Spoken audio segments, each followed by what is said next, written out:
and you'll have situations in which, maybe one matchup is supposed to go a certain way, and then maybe something happens and it doesn't go the way you want, and you're not doing quite well. There's always the chance of it coming back in the end and still being able to uh, correct any sort of omen or even mistake you made. So it's definitely not a death sentence if you do lose a match here, although it is significantly it is a setback, but we have definitely seen resets before. So hopefully we'll go ahead and see some really cool gameplay here.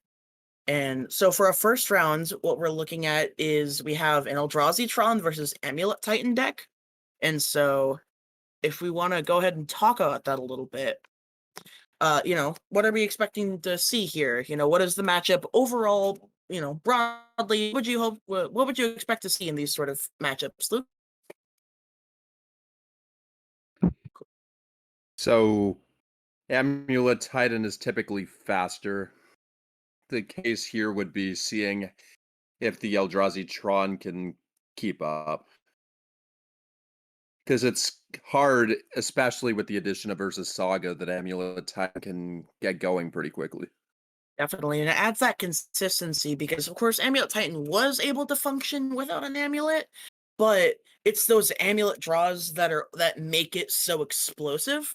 And on top of that, the fact that if you grab the amulet off of Urza Saga, it doesn't get hit by Chalice of the Void because you're not casting it, which can be extremely relevant in this matchup considering that Eldrazi Tron is a Chalice deck. So I am definitely excited to see how this plays out. And of course, Spooky, our Eldrazi Tron player here, actually did end up winning the last Modern Invitational also with Amulet Titan. Granted, it was a little bit before Modern Horizons 2, so Urza Saga wasn't quite there. But overall, how are you predicting this matchup to go? If you had to guess, what are your key cards here? What are your situations that you might think come up? So what I would say is that for Eldrazi Tron to keep up, you would need to have an early Chalice definitely would be a good thing, but typically, as you said, with the addition of Saga, that's going to be hard, but I'd say the key here is that Eldrazi Tron needs an early Thought-Knot Seer to disrupt it before you can get to 6 lands, or 6 mana. I agree. It's the disruption that I think is going to be very key here. I think if Eldrazi Tron can disrupt just enough to put enough of a clock on, you're not trying to stall. You're not trying to prison anything. I think your goal is to just slow the game down to where your big creatures can outgrow the amulet big creatures, because if a Karn might come out and it goes and finds liquimetal coating, or even to some extent, Torpor Orb sounds really good, right? Because you can just go Torpor Orb and Titan's ETB doesn't trigger. So as far as these go, I would say that if it goes long, it favors Eldrazi Tron personally. Would you agree with that? Yes, because even though Amulet Titan is more resilient than before, it's the case that Eldrazi Tron is made for that endurance, if you know what I mean. That it can easily keep up. It can easily go ahead once Amulet Titan has run out of steam. Yeah, I definitely agree, especially given that this isn't the mono green Tron deck that, relies very heavily on having Tron. Eldrazi Tron can definitely get by just casting 3 mana 3/2s and, a 4 mana Planeswalker on turn 4. Especially with all of its interaction in forms of dismembers. I think an early dismember taking out a key piece hits everything in the deck except for Titan. Those can be extremely useful. So I definitely think that the matchup will hinge very heavily on early interaction and disruption from both sides of the field. So That's definitely a good point because not that much removal hits Dryad of the Elysian Grove, but thankfully Dismember does. Yeah, and Dismember is one of the few pieces of common interaction that not only hits Dryad, but hits it very well. You know, technically, some of the more premier removal pieces like Prismatic Ending can, but how many decks are going to be able to Prismatic for 4, especially nowadays? You know, more than maybe normal, but you're still going to have to spend 4 mana. Amulet Titan doesn't exactly pressure life totals too much. Don't get me wrong, it can, but for the most part, most of the damage happens over maybe 2 turns. So if you can stifle, a couple Valakut triggers, or you just take off the extra ramp pieces with a Dismember, that could be more than enough to slow down or even really hurt the development of the Amulet Titan's progression throughout the game. So I think if I had to guess from the Eldrazi Tron perspective, you're looking for early removal, dismembers, disruptive pieces. I think Chalice is good, but I think it's one of those things where you have to. I I would personally expect Chalices to either make a large impact or very little impact, depending on the way the games end up playing out. So Agreed, because to get full value, you have to have it early, and ideally, you need to be on the play to make best use of it. definitely, especially considering that Amulet, which is obviously the premier one drop you want to hit, it's a one drop. You play it on turn one. In fact, some of the better Amulet Titan starts start with turn one Amulet, turn two Bounce Land. So even a turn two Chalice on the play might be too slow, depending. So so given the context of how this matchup we're assuming it'll play out. Who's your favorite? Who would you give the favorite to in your opinion? I'll say I'll give the advantage to Amulet just based on the pure explosiveness, but as you said, it could go either way. Gotcha. That's yeah, I think part of me wants to give it to Amulet. The other part of me says Eldrazi Tron's consistency is what's going to win it, but it's definitely explosiveness versus consistency in this context, you know. We've always heard that youth versus experience. Here we have explosiveness versus consistency. But of course, that explosiveness comes at a cost of disruption hurts way more. So it should be definitely a matchup to see. And looks like we're about to go ahead and see it. So looks like we're about to go ahead and pull up on the table, and we're going to go watch our first match.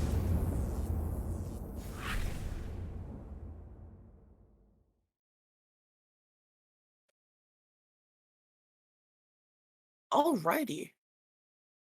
Oh, technical difficulties. 1 sec. Just got to flip one thing real quick.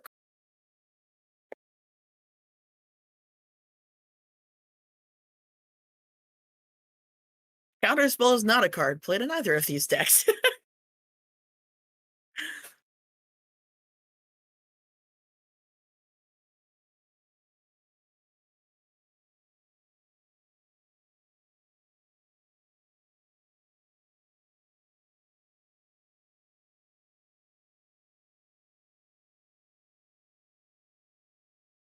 Sorry, just a little bit. Just give us a little bit to fix this.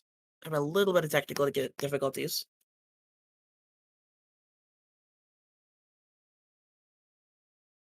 As always, we definitely meant to do that. Of course, we are clearly professionals, and I know I'm walking away with this with a giant paycheck. I'm not getting paid.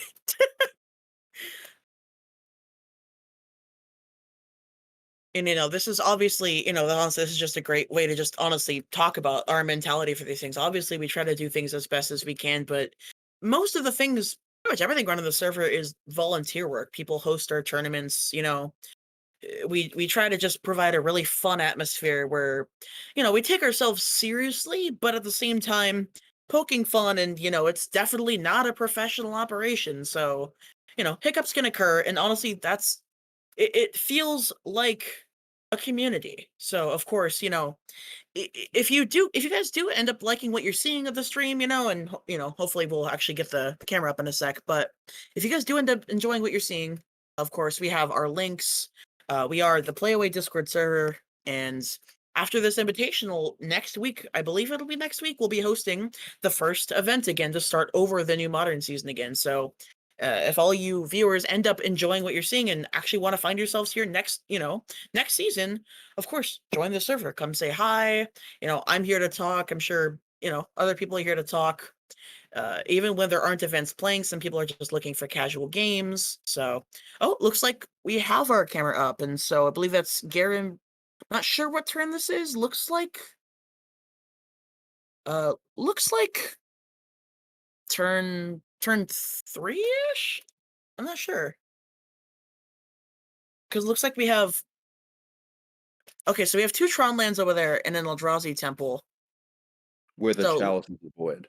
with a Chalice of the Void on 1 or 0, I'm not sure. There's not a die there. So it could be Chalice on 0. Although I'm not really sure why there'd be a Chalice on 0, because this is open deck lists, so unless I'm missing something. But as far as this goes, looks like we have a Matter Reshaper there that's currently walking or beating down Spooky's life total. But there we have a bounce land, so we're at 3 mana here. Are we gonna see a Dryad or an Azusa, you think? Okay, There so is there is a Dryad. one valid target for Chalice on 0. Summoner's Pact. True, you are right. That is a good point. I forgot about Summoner's Pact. That's actually really good. I didn't think about that. That's really clever, actually. Yeah, because if Gibby, our Eldrazi Tron player, wanted to shut down some of the more explosive draws, obviously you can just naturally draw Titan, but if you don't, it can definitely be a serious issue. And was that a dismember? It's a little bit difficult to see via the camera, but I think that was a dismember, seeing as the Dryads in the graveyard now. Which, Yeah, of course, looks like a Dismember. yeah, and of course we were talking about that. We are talking about how important it is to get rid of these key pieces, especially with a Valakut there. Hitting 2 land drops a turn, Valakut was potentially turning on 2 turns from now.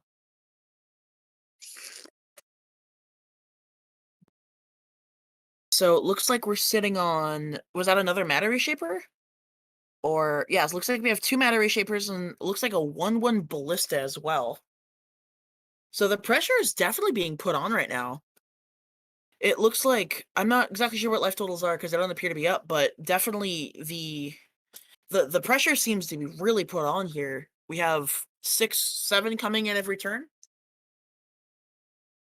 So definitely looks like a little bit of a precarious situation here for Spooky. But there's that Another Dryad. Dryad. Yeah, there's that Dryad. I wonder if we have Gibby having another piece of removal, because I believe there were 3 Dismembers main deck. So it's definitely not out of the realm for there to be another one. But looks like we'll have to see. So looks like, so the thing about Dryad though is it does have 4 toughness, meaning that it does cleanly block a Reshaper, but we know that Ballista is on 1. So it would essentially trade for the Ballista, but at the same time, also, you can just pump the Ballista. It looks like that is a Karn, though. So, out of the sideboard targets, what are you looking for Karn here? There's lots of some really juicy things you can probably grab here in this matchup. What would you think here? Hmm. There definitely are a few options here. What I'd like to do is, given if you can't destroy the Dryad, I would go for, if you can get the mana, Sundering Titan would be really good. Yeah, actually, Sundering Titan with Dryad means you can shoot all 3 of those lands because they're every land type. That's really cool. Yeah, Sundering Titan, because Sundering Titan can destroy 1 of each land type, and Dryad says all the lands that Spooky controls are every land type. So you can essentially just Armageddon. It's a one-sided Armageddon. That's a really cool interaction there. And we'll go ahead and see what Gibby pulls here. I'm not sure if it's been shown yet. I can't really tell, but I'm sure we'll see it whenever it gets cast. Another potential option, if we don't think we're getting to Sundering Titan soon, could be Liquid Metal Coating, as liquid metal coating can just start slowly taking out the lands, especially if you manage to do it to a bounce land. That can be really, really devastating.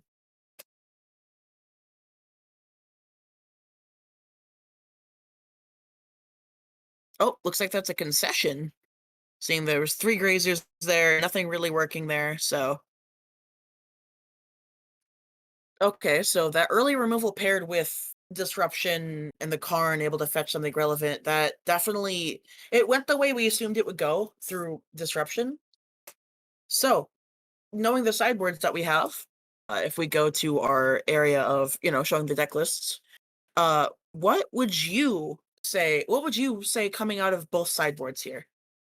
What would you personally talk about in these situations here? What would you put on either The thing side? with the thing with both the decks is both decks are running Karn the Great Creator, so that limits the sideboard options. Definitely. I think that's definitely true. Even on both sides, there's only so many things you can grab regardless. Looks like our our Amulet Titan has a few more options overall. I mean, granted, it is a green deck, so it's more of a combo deck that has potential Karn targets than a major Karn board, although there are plenty of targets. So, out of the Amulet Titan deck, what are you thinking about here? What are you thinking about hopefully seeing out of that side?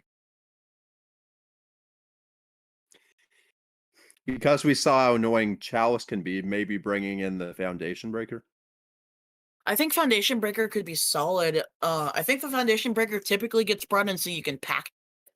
So, granted, it might be a little bit more difficult to find if Chalice does get put on zero.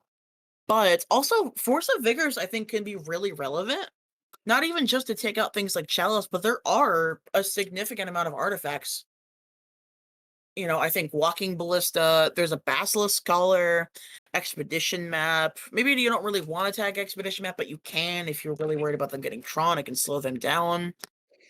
And if it gets to the point where you just tutor for stuff off Karn, that could also hit Sundering Titan. It could hit basically anything of the Karn Wish board.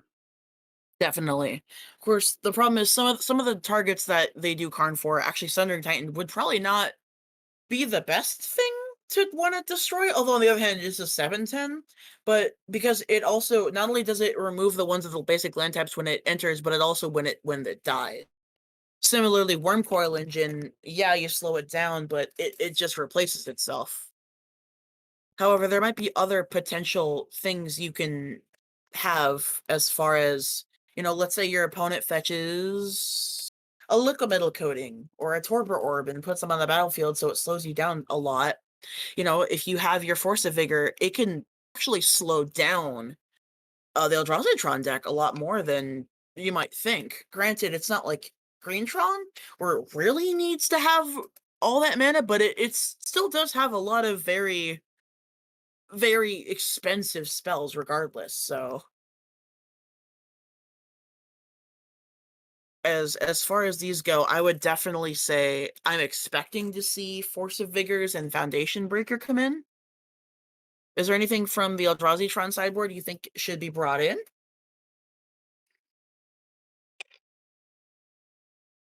Because if you look at the Eldrazi sideboard, the only non-artifacts in there are Spatial Contortion and Kozilek, and neither are good in this matchup.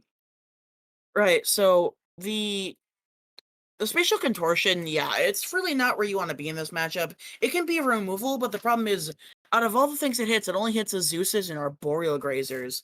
It's really not where you want to be, tagging in these matchups, considering that it doesn't hit Dryad and it doesn't hit Titan, which, are kind of the premier targets, and especially with the Dismembers, you have the more relevant removal there. Other things, Graph Digger's Cage seems to be a two of, implying that it can be brought in as additional things to actually see. So, is this spooky showing their hand just show, yeah, this is a mulligan, okay.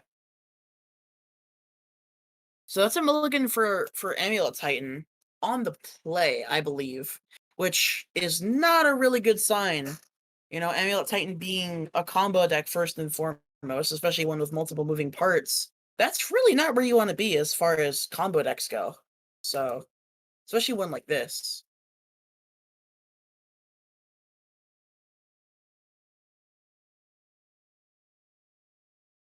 And given the state of the potential disruption Eldrazi has, are you optimistic here? Because I'd be a bit worried if I was Spooky here.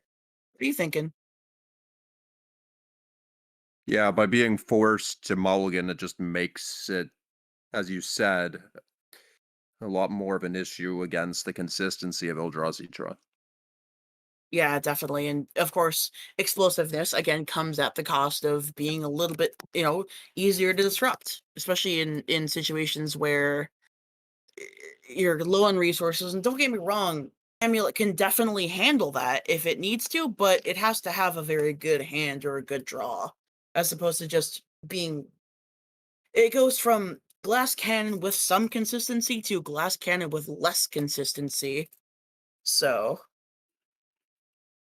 we'll definitely hope to see some really interesting stuff here, because I would like to see how this turns out, so it looks like we have Gibby on or, it looks like we have Spooky on 5.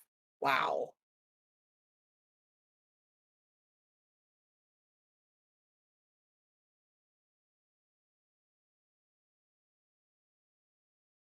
So as far as oh, it turns out he might be going to 4, actually. I don't even know if Amulet can do anything like that on 4. Don't get me wrong, I'm sure it can function, but the problem is it's gonna need some extra help. Like, we're talking, like, Omens of Modern here coming here to bless Spooky, but, Spooky did win the last Invitational, so if there's anybody who can do it, I would say it would be him. So,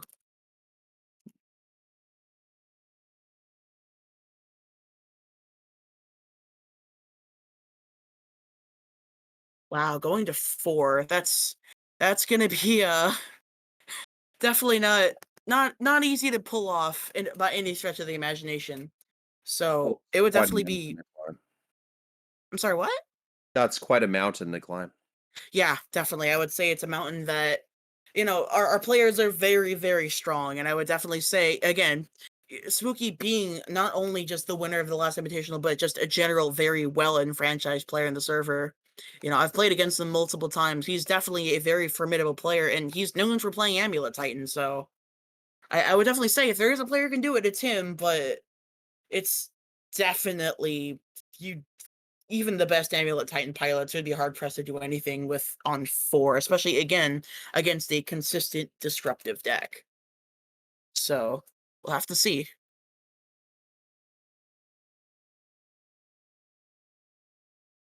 And it looks like we have an update from one of our other tables. Looks like we have our uh, let's see, let me go ahead and pull up the bracket here while we're waiting for mulligans to resolve, but looks like our table of Black White Griefblade versus Ad Nauseam looks like our Black White Griefblade ended up taking that one down 2-0 against Ad Nauseam. So as far as our round one goes, we have one of our matches done. Looks like we have Black White Griefblade moving up to the next, continuing in the upper bracket, and we'll have Ad Nauseam down in the lower bracket, hoping to fight its way back up. So that could definitely be interesting. It looks like we have ourselves underway. And again, Chalice on 0. That's definitely something that, pressing the advantage of having already knowing that Spooky is on the back foot, pressing that advantage of playing Chalice saying, okay, cool. If you kept that, I'm just gonna blank it. So I think that could definitely do plenty of work. So Agreed, because just having Chalice when you know that taking all those mulligans, it's just that much harder. definitely. And pressing an advantage that we already know is difficult to begin with. Looks like that's a Karn, though. And one of the cool things about Karn and Chalice is you can plus that Karn destroying that Chalice right now.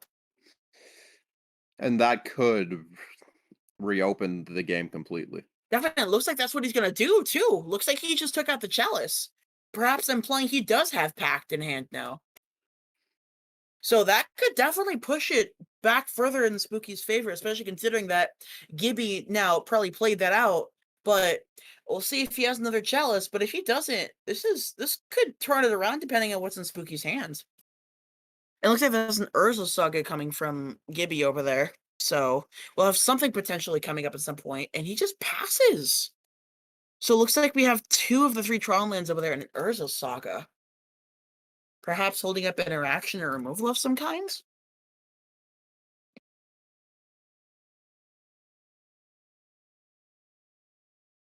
And Hmm, so I'm not sure exactly what they could be holding up there, or what they would wanna do. my only guess is Dismember, maybe, but Dismember only requires two, so unless he doesn't have anything for 2 mana, which he still might not, but it's I think we'll just have to wait and see here and hopefully see how this plays out. And there's a Titan. Wow, okay. Just like that, it just turned around and looks like it's gonna resolve. I mean, it's not like there's counter spells here, so I wonder what he's gonna fetch here. If you're the Amulet Titan player here, you don't have an amulet in play. What are you fetching? What are you grabbing off this Titan? Because at this point, you know you're not going to get to attack with it. You just want to press the advantage you have. What do you grab here? You wanna set yourself up for next turn, but okay, so that kind of that doesn't surprise me because 'cause you're still gonna get your advantage next turn, in Definitely, which case especially with that Teleria West, bouncing it back to your hand. yep. Because the key evidently is to get Sunhome and Slayer's Stronghold going, but it doesn't really matter at this point in time because you're still expecting to be able to get your attack trigger next turn. Yeah, and with the mana float, the mana that he got off the Vestige from the ETB trigger, looks like he's grabbing a Pithing Needle from the sideboard with Karn.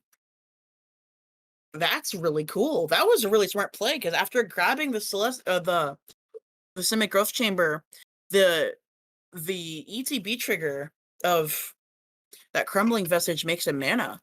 And so when he minuses the Karn, he goes and grabs a Pithing Needle and can cast it this turn. That's really unique. That's really cool. And now there's just a Titan in play, there's a Karn in play, there's a Needle in play. It's going to be pretty difficult, especially considering that, at least as far as I'm aware, there isn't really any true removal that can just outright kill that Titan. Right? At least as far as I'm aware. Uh, all is dust.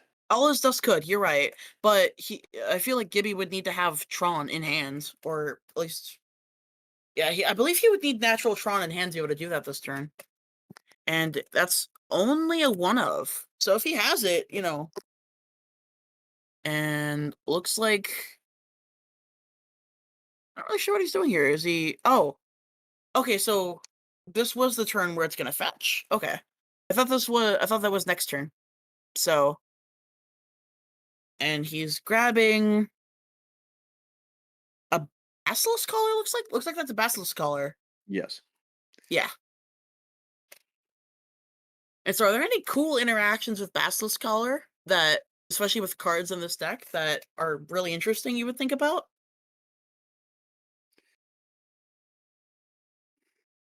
I would just think about it in the way that you can create some one-ones that you could just give Death Touch to, but it isn't really relevant when you have a Trampler in Titan.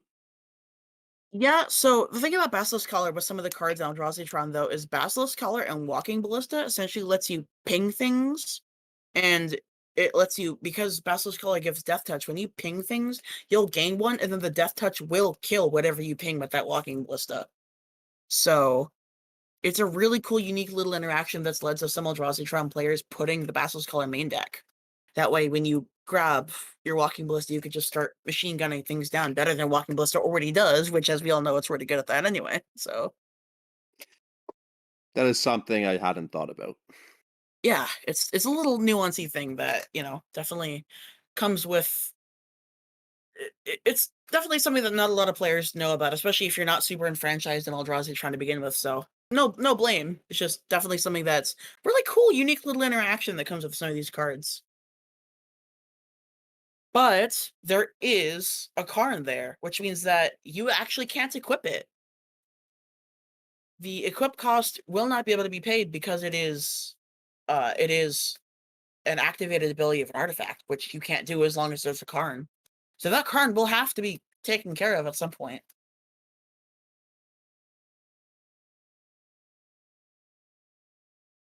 So, what I meant to say with regarding the All is Dust is that's the only option that wouldn't be a 2 for 1. Yeah, especially considering it doesn't really hit anything in the Eldrazi Tron deck. So Eldrazi Tron is pretty much exclusively colorless. In fact, I'm not even sure if there's anything in the 75 that gets hit by all of those. Yeah, I don't think there is. There isn't. So yeah. So being able to Allah's Dust here, actually the Allah's Dust would only take care of the other Titan, which don't get me wrong, that's really good, but there is still just a Karn sitting there. So oh, I wonder if he's gonna play Dryad. If Swooky's gonna play Dryad here.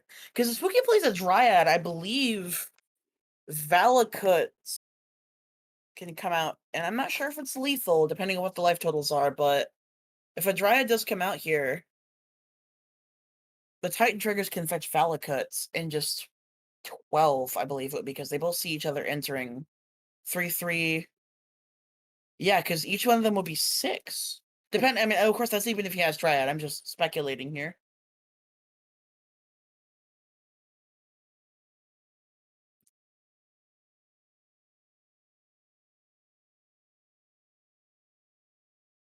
So I believe the players look to be talking something out. I'm not sure what about, but oh, that was a Force of Vigor. Okay, looks like he cast Force of Vigor. I didn't see what he targeted. I'm not really sure. I wasn't able to tell. But looks like we do have a Titan attack trigger here, though. And again, no amulet, but that probably means he can't kill this turn, but it also depends. So I think it'll definitely be interesting to see what we grab here. It looks like we're grabbing Boros, Garrison, Slayer, Stronghold here. So hopefully just, I guess, trying to set up for next turn, looks like. Because we know he has the Teleria West in hand, so perhaps he's looking to transmute and haste out a Titan next turn. That's definitely a possibility. Yeah, definitely, especially given the fact that we know he has Teleria West. I believe looks like we're sitting on enough mana to... Okay, Nemanis doesn't find Golos. That is another really cool little piece of stuff you can find, because that finds you any land in your deck. So getting to And it find all Golos. yes. And it also gives you a mana sink late game if you don't It have a it Titan. It definitely does, but on the other hand, I'm not really sure if he can make 5 colors.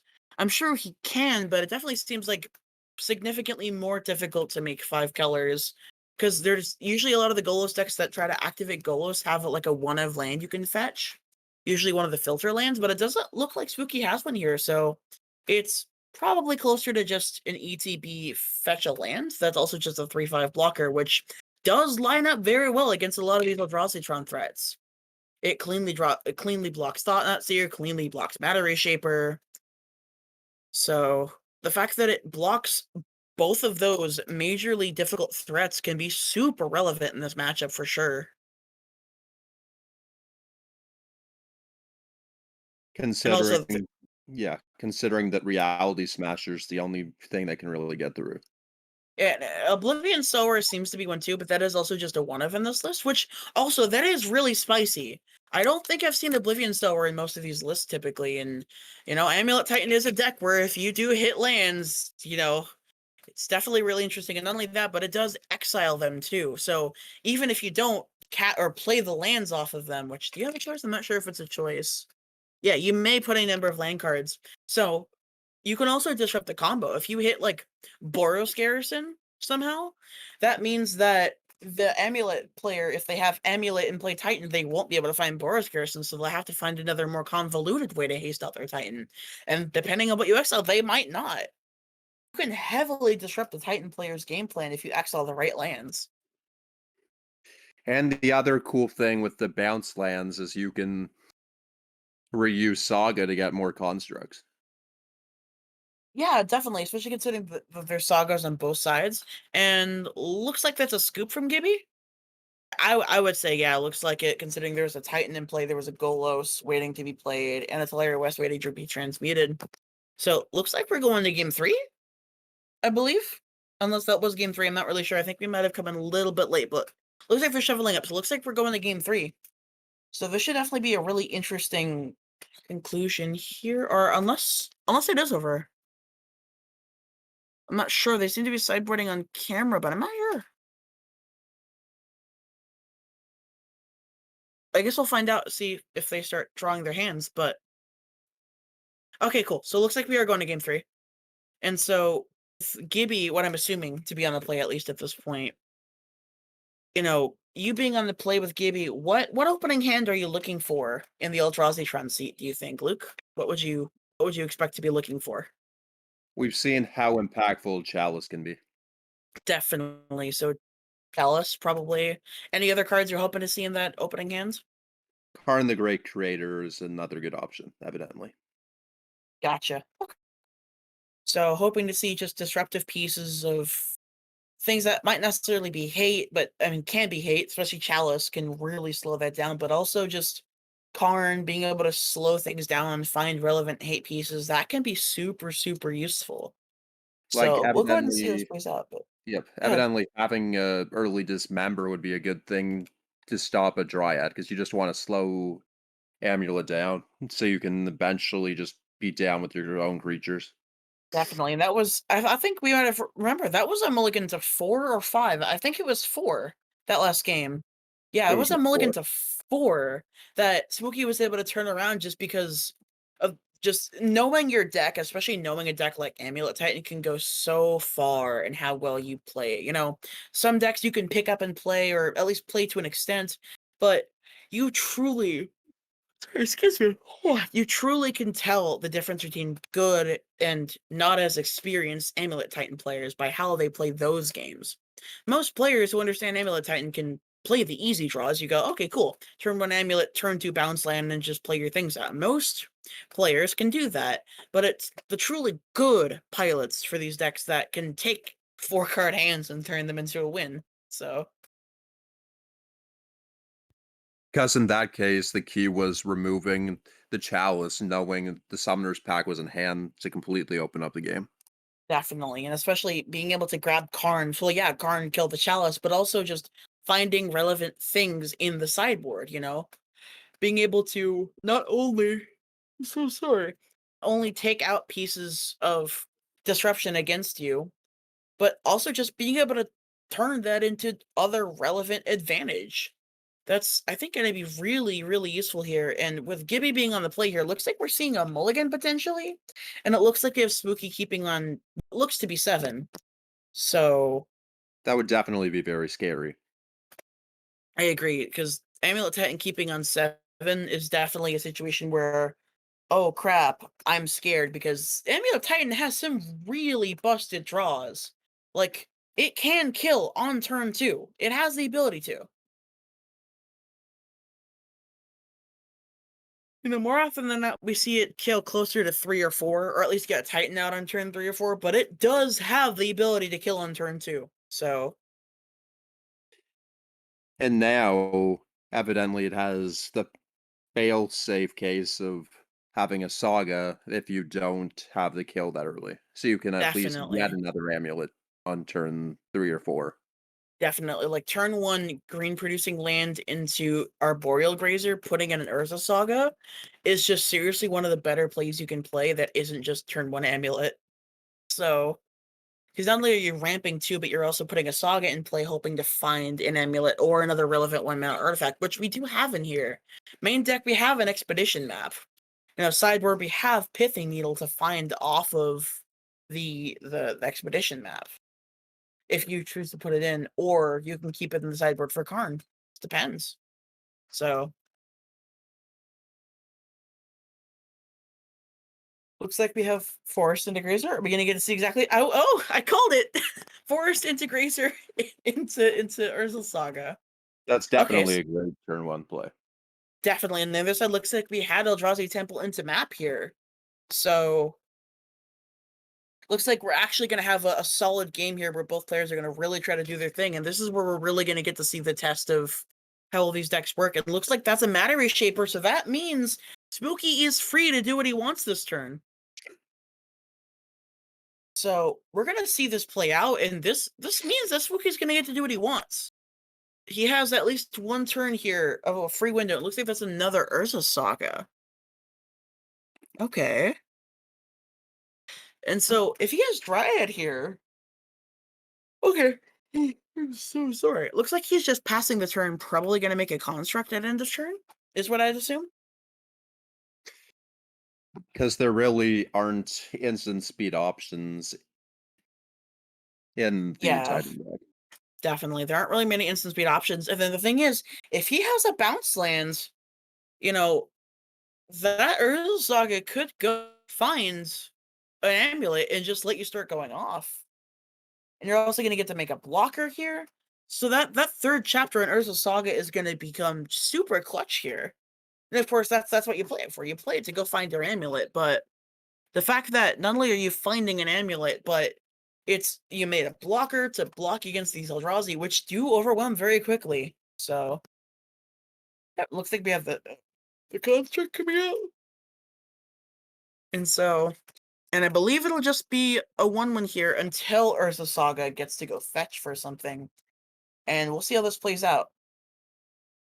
So depending on the way this works, Spooky could activate and make another construct, and looks like he's considering it.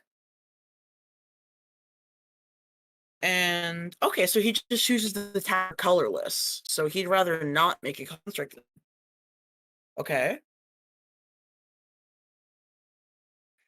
That could indicate that there's a bounce land into a Titan coming. Yeah, so if you're Gibby here, what are you thinking? What are you thinking here? Hoping that it's not a Titan. Yeah, and looks like I believe it only makes a total of 5 mana this turn if you tap everything, because it was 1 floated off the saga, and then it was 2, 3, 4, 5. So he needs one more way to generate one more mana. Grazer would do it. I believe, Azusa would definitely do it. I think Dryad would do it. Actually, I don't think Dryad would do it, but Azusa would do it, I believe. So, okay, so we're just going for Karn here. And so I believe he should still have 1 mana floating.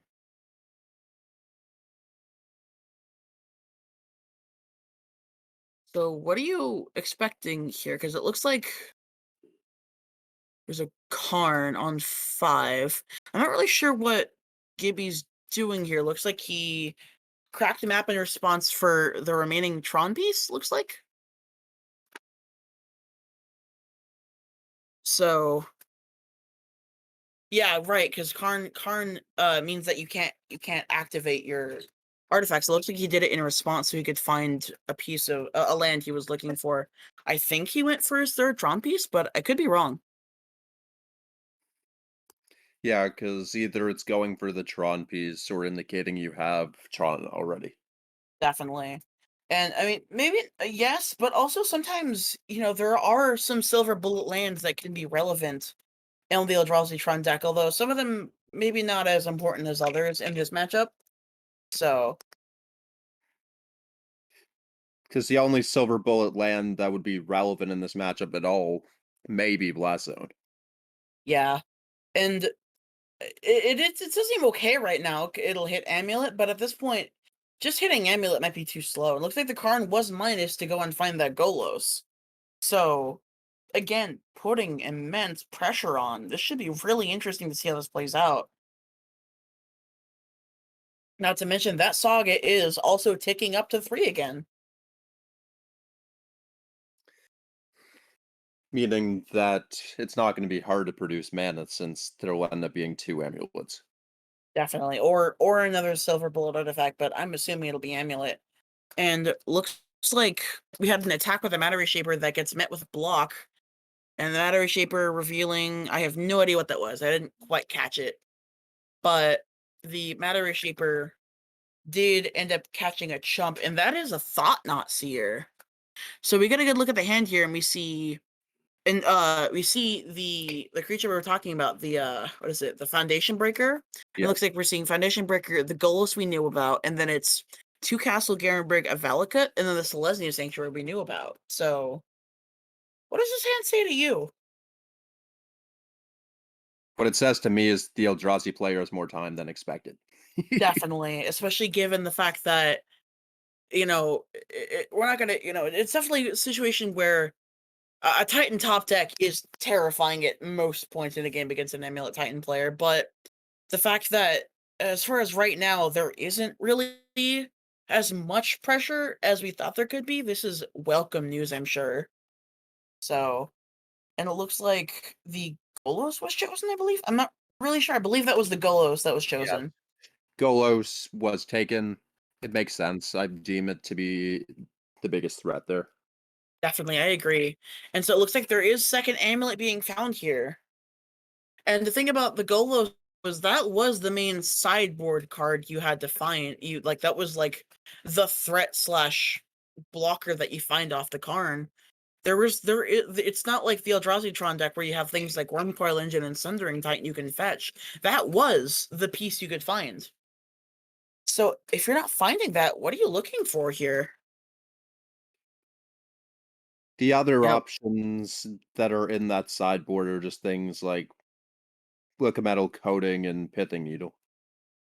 yeah. So and Pithing Needle sounds like it could be okay. Oh, it was just did he just top deck the Titan? Wow, that was a Mm, top deck. you called that as well. Seriously, yeah. And like I was gonna say, like, yeah, top deck Titan is definitely scary, but yeah, and looks like there's an attack trigger. He'll give it haste. And with 2 amulets, he can actually give a double strike as well. So it'll be an 8/6 with double strike in vigilance attacking. This is like worst case scenario for Gibby. Because not only was he able to find a Titan, but now he has 2 amulets. Meaning that he can double strike this Titan. We'll see if he chooses to, but he can. So should be really interesting to see what's done here. Because we don't know what life total Gibby's at, but you know, regardless of what he's at, if you're spooky here, do you try to just get as much damage in as possible, or what are you thinking here? Because the Titan should be relatively safe, given that there isn't a lot of removal that really kills it. So, do you want to just go all out and just try to deal as much damage as possible, or do you just want to try to build up so you make sure you kill next turn? I would say that you have to look at the fact that the only removal that Eldrazi has at instant speed is Dismember. Definitely, and that's definitely not going to kill a Titan.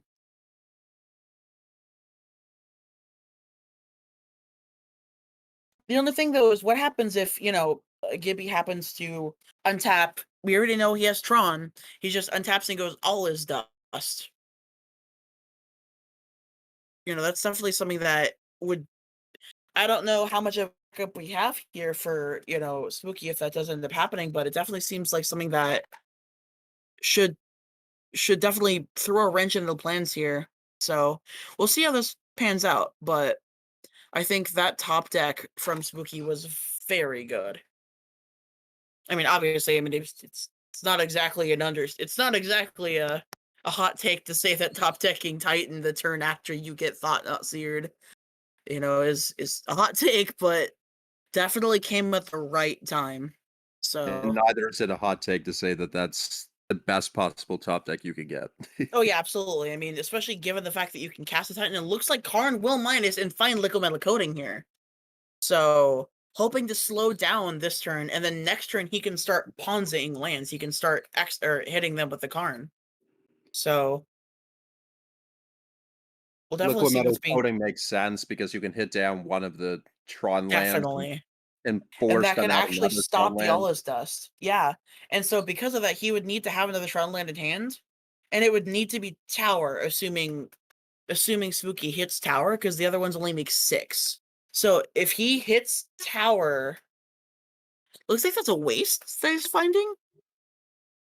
Hoping to just have a basic. I'm not really sure what that was. Oh, Ghost Quarter. Ghost Quarter. Okay.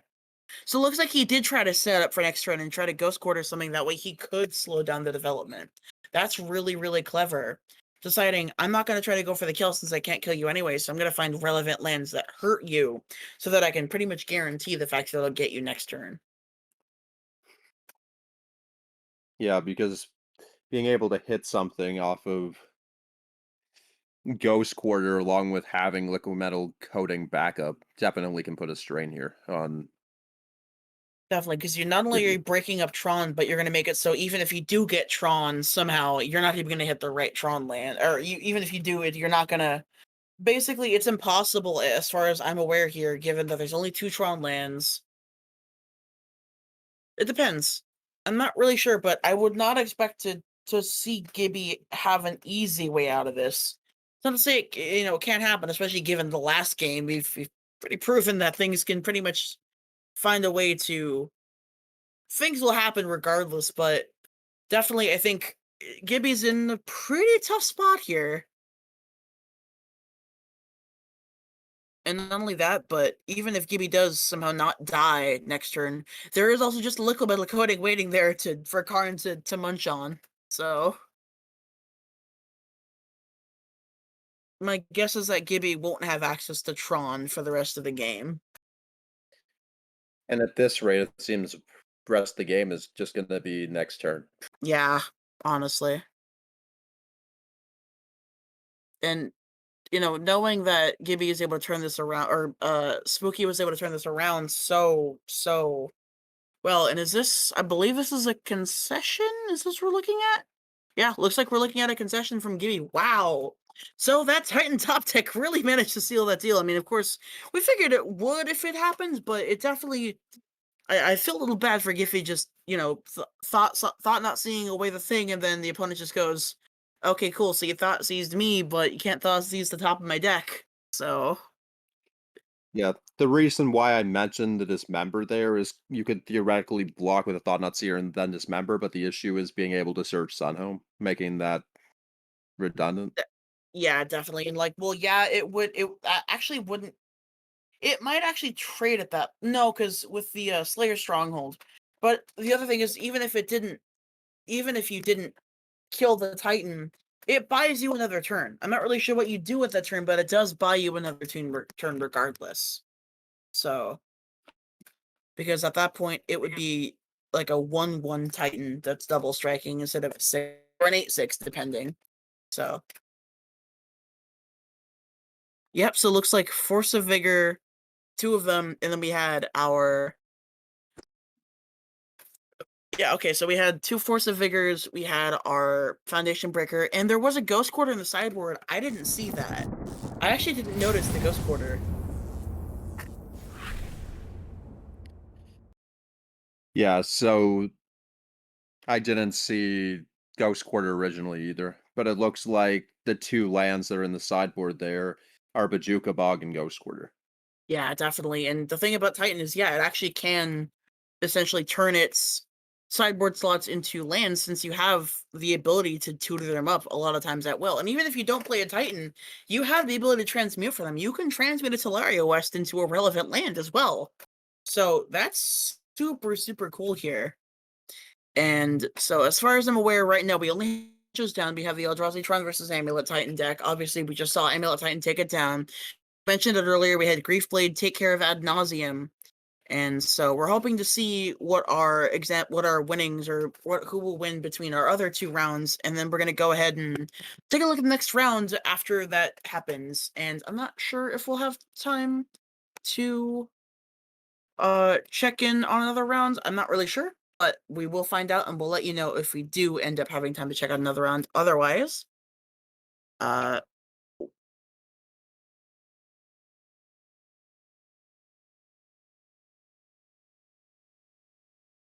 cool. All right. So, we won't be checking out because we don't have enough time in this round to end up looking at another match, since we don't actually have a lot of time left in the round. But we will be going over deck lists. We'll be talking about what to expect in the rounds to come.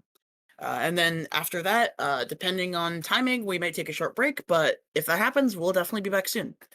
So some of the more spicy lists, some of the more interesting things, of course, is our resident Splinter Twin player, Scratch, of course, happened to bring his own Splinter Twin. Of course, Splinter Twin is banned in Modern, but Kiki Jiki does a very about as good of a Splinter Twin impression as you can hope for nowadays. What do you think of this, Luke? I've played against him several times, and it's just interesting to see the tweaks that are made over time, such as the inclusion of Teferi Mage of Zolfir seems very interesting. Definitely, especially given that, Scratch definitely is one of the more well-known, players who plays in the server a lot. He typically likes playing these style of decks, and it's definitely you're right. A lot of things just happen to find their way in here. We're like, what the heck is that? What is this there for? He's known for playing one of fun of random things occasionally, and we just got word. Looks like he took down his match 2-0. So it's not just Flash. Looks like he is doing things. He took it down against Jeskai Stoneblade. So as of right now, I believe we only have one more matchup left to go, which is Blue Red Darktide versus Green Red Food. But as far as this deck goes, I mean, it looks like what a Splinter Twin list would look like if it were, legal, except with Kiki Jiki instead of Splinter Twin. And if you had to parse this list, what would you say its strengths and weaknesses are, especially given the field we're in? In general, it's a control deck with some removal, but it definitely can die to very quick aggro decks if you don't have lightning bolts and stuff to stop them. I agree, and especially if those main deck of braids look really interesting. You don't really see main deck of braids, and because a braid is one of those cards that, yeah, it can be removal, but the fact that even if there isn't a relevant artifact to hit, you can also just take care of a small creature, or even a medium-sized creature. It technically even kills things like Kiki Jiki if, so the fact that we have these really cool cards, and also just like look at the spread of cards from recent years versus not recent years. We have our modern staples, things like Snapcaster Mages and Jaces, which wasn't even a modern staple until recently when it got unbanned, but Cryptic Commands, Remands, Lightning Bolts. But then if you look at it, there's also just a bunch of cards from the past few years. Like, we're looking at two Bone Crusher Giants. We're looking at a Braids. It's not recent, but it's recent in general, a few years ago. Archmage's Charm was the first Modern Horizons. We're looking at Omen of the Sea, which was just last year. It's kind of crazy how much the more recent cards have really affected the modern landscape, and not even just Modern Horizons cards. Like Omen of the Sea, that was a standard set.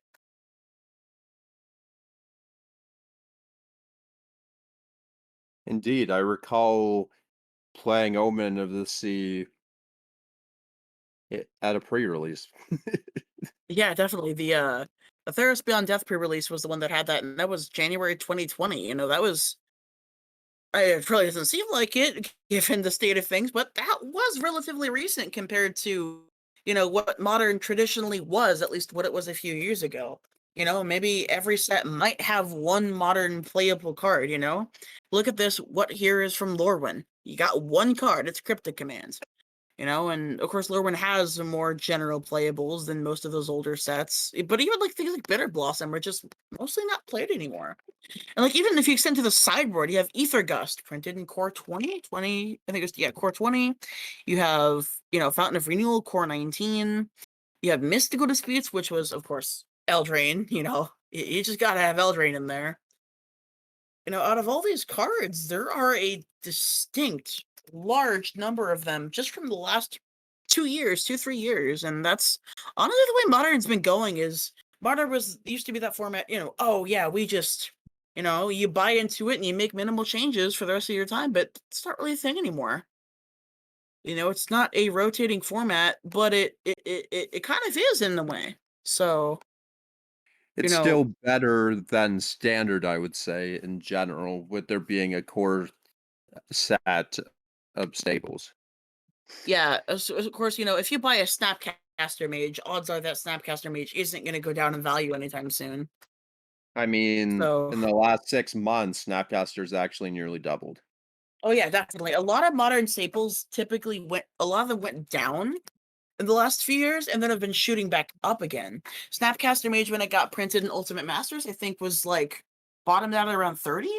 Now, the three Snapcasters in this list, if you were to own them right now, would be a little over $200. That's pretty intense. Because the thing is that modern prices were at their lowest a few months after the reveal of Pioneer. Definitely, and not only that, but then the influx of COVID, people weren't really playing Modern because Modern typically tends to be a more competitive format. So, you don't play Modern socially for the most part. Don't get me wrong, you can. In fact, we do that here a lot too. But generally, Modern is traditionally a competitive format. So, more people were just looking for ways to hang out with friends and, play casual and have fun, which is why Commander staples shot up so much. So many cards that were commander cards, first and foremost, double, triple, quadrupled in value basically over the last year alone. So, That's definitely something I noticed when I was through my random bulk of, say, Mystery Booster and oh seeing all these yeah. random cards that just jump Nature's Lure, for example. Oh yeah, definitely. There were a lot of cards that were just relatively cheap that are just super expensive now. Like, I mean, this one's not even commander based, but like I remember I opened a couple mystery booster packs back when they came out. It turns out that the red elemental, there's a red elemental is the tutor one that came out. It was a foil, a mystery booster. When I pulled it, I was just like, oh cool, it's just bulk. I'll put it aside. It's like a $12 card now. The Flamekin Harbinger. Yeah, I had one sitting on my binder for the past like year and a half. So that card is like 12, $13 now because it's being played in the Elementals deck. Yeah, from what I can tell at its lowest, when Mystery Booster first came out, it was like 50 or 75 cents. Yeah, a lot of these cards were just bulk or whatever until they ended up not being. So it's definitely really, really interesting to see the way that these prices are shaping up. And of course, if talking to the audience here, if these prices are too much, but you want to experience all these formats, and it's not just Modern, we have Pioneer, we have Legacy. In fact, we would really like to find more Legacy players. You know, we are 100,000% proxy friendly. So if you want to try out Modern, but these price tags are, driving you away a little bit, which don't get me wrong, I definitely have issues also affording this, and I proxy my decks, and I play here all the time. I play in these events, and I was going to play in this invitational before I ended up casting instead. Every single card I ever played here was a proxy. So if you want to try these decks with little to no cost outside of ink and paper, we'd be happy to have you. And of course, we can probably send links or have you find a way into the server, but it's the Play Away Magic server. And the way that our tournaments are structured, we have Pioneer on Monday and Tuesdays, Wednesdays and Thursdays, we have our Modern stuff. Fridays, we have Legacy. Saturdays are usually our off days, but usually we have our invitationals. Of course, today is Saturday, whenever they happen. And then Sunday is usually Pop Art, and we're actually going to be starting up a pre-modern league soon, as we've had some general interest in that. And so pre-modern should be a lot of fun if anybody wants to get their hands on some of that. And again, these are expensive cards, but they won't be if you proxy them, which we are always super happy to have players. Because we'd much rather have people be able to play these decks than, be locked in insane prices. So, Because of even course, because I live near a big city, so have a lot of stores around. But the thing is that even with that, with for Legacy, for example, some stores are still content with you bringing in proxies for the competitive Legacy events, just so they get more people attending. definitely, I mean, especially with the influx of price surges as far as reserve list things, like most people, the vast majority of people cannot come close to affording a legacy deck nowadays. Like I think the average price of a legacy deck is in the $2,000 to $3,000 range on the I think it's conservative pushed end. So more up to 3 to 4 because even, for example, one volcanic island's like $600 or something. yeah, yeah, you're right. It's just pushing to the point where no average Joe is going to be able to afford it. So, we're always looking for players. You can proxy up whatever you want, and you will pretty much always find players.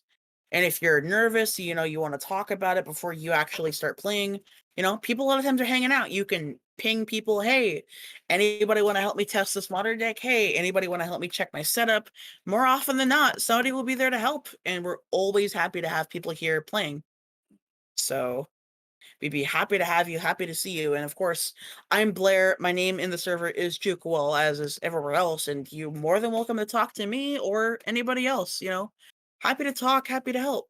So I am absolutely the same way. If someone needs just someone to talk to, I'm happy to do it. definitely. And so it sounds like we're going to be going on a sounds like we're going to be going on a quick break. Is that Yeah, so it sounds like we're going to be going on a quick break. We'll be sort some stuff out and get ready for round two. So sit tight. We'll see you in a bit, and catch you for round two in a bit.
anything in Modern Horizons 2 format warping. Like, that might be because just all the cards are really good now, but, there isn't a tier 0 Hogak deck where if you're not playing Hogak, you're wrong. You have so many choices of what you can play. And so right now it looks like we're gonna see, we had mentioned about the Kiki deck, about the Twinless Twin deck, that a lot of it was recent, but of course it had some non-recent cards too. So, this matchup should be really, really interesting here as two, you know, it's funny because these decks share a lot of similar cards, and yet not only do they play entirely differently, but they're entirely different strategies. They share some of the similar cards, but they are very different in a lot of ways. So, That would it be fair to call Murktide like the closest competitive like tempo deck in modern right now? I would say so. So the thing is about Murktide is, yeah, I think you can try to classify it as tempo. I don't think it's tempo in the same way Delver is tempo, but I think it's tempo in the way that I think it seems to function very well with the ability to pivot from a more controlling role to a more, okay, we have to close out the game role. And Murktide Regent is just so good at that, to the point where people are trying to play it in control decks too, where you actually just play hard control with Murktide Regent as the finisher. What are you thinking about this? Because yeah, Murktide is a very, very, very good card. So, and it basically lets you turn on a dime from, okay, I need to control you with my counter spells and my removal spells. And then, oh, cool, I'm at 4 lands. I'm just going to cast a Murktide while also holding up a counter spell and or removal. So, I mean, you have to completely devote that single-handedly to the power of Delve. I mean, look at all the powerful Delve cards in Magic's history. yeah, definitely. Delve seems to be an aspect of. Delve is definitely. I don't think it's maybe up there with some things like Dredge or Storm, but it's definitely one of the types of. It's definitely one of the mechanics that very easily finds a way to make itself playable. Don't get me wrong. There are some delve things that maybe aren't as played, but something is significantly more likely to be playable if it has delve versus not. Nobody plays, a 7 mana 5/5, but a 7 mana 5/5 that's a delve 7 mana 5/5, so it's a 1 mana 5/5 was one of the most dominant forces in Modern Legacy for a while. So, okay. And so knowing what we're, going into, I'm really excited to see how this matchup plays out. So, what are you hoping to see here? I'm hoping to see a slugfest. I'm hoping to see some, you know, removal spells and counter spells flying. I want to see a struggle for getting a creature on board and it's stabilizing. Yeah, I think it'll be really relatively easy early on, at least, to try to focus on the sling fest that'll be the back and forth, and so it'll be really interesting to see. Because just allowing one Ragavan to resolve and get in attacks can completely take this game out of favor for Scratch. Definitely, especially given that Scratch, well, yes, Scratch does have the ability to combo off. It is not a gimme, especially with the fact that removal spells can take care of Kiki Jiki and interrupt the combo. You know, yeah, it's a situation of Scratch can just win over the course of one turn, just like end step, end step, get rid of your thing, like end step, what is it? You go end step Deceiver Exarch, and then you just play Kiki Jiki, that can just win on the spot. But on the other hand, it's a 2-card combo, whereas, a 7/7 Murktide Regent, or even an 8/8 Murktide Regent, it's like a 2-turn clock all the time if you fetched. So, And the thing with Murktide is just that it can be so cheap mana cost, you can just hold up your counter spells and removal. Yeah, definitely. Because like, when you have 4 lands in play, you can a lot of times play a Murktide for 2 mana very early on. You can play it a lot of times you can play a Murktide on turn 2. So getting to not only do that, but literally, turn 4, you have 4 lands in play. You play a Murktide for 2 mana, and you're still able to hold up something like a counterspell or 2 bolts or whatever you need. Even you can even just sometimes, depending on how late it goes, you can hold up, Archmage's Charm. Even Spell Pierce, if you want to play it on turn 3, can sometimes be enough to just protect it for a turn. To where you can untap and actually hold up a better counterspell. So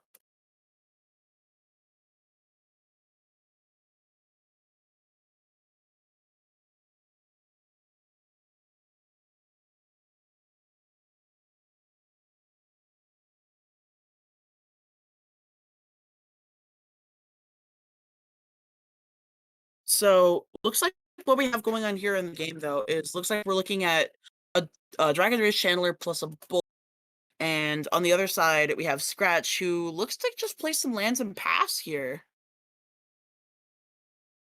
Given that obviously we're at least probably gonna expect the Murktide deck to be the aggressor for the most part. So, what are your thoughts on how do you think this is gonna play out? Do you think one of them might need to overextend, underextend, like I think it's going to be a very, very interesting dance as far as how much are, how far can the more aggressive Murktide deck extend out into just removal spell versus, how much does it want to actually protect its creatures?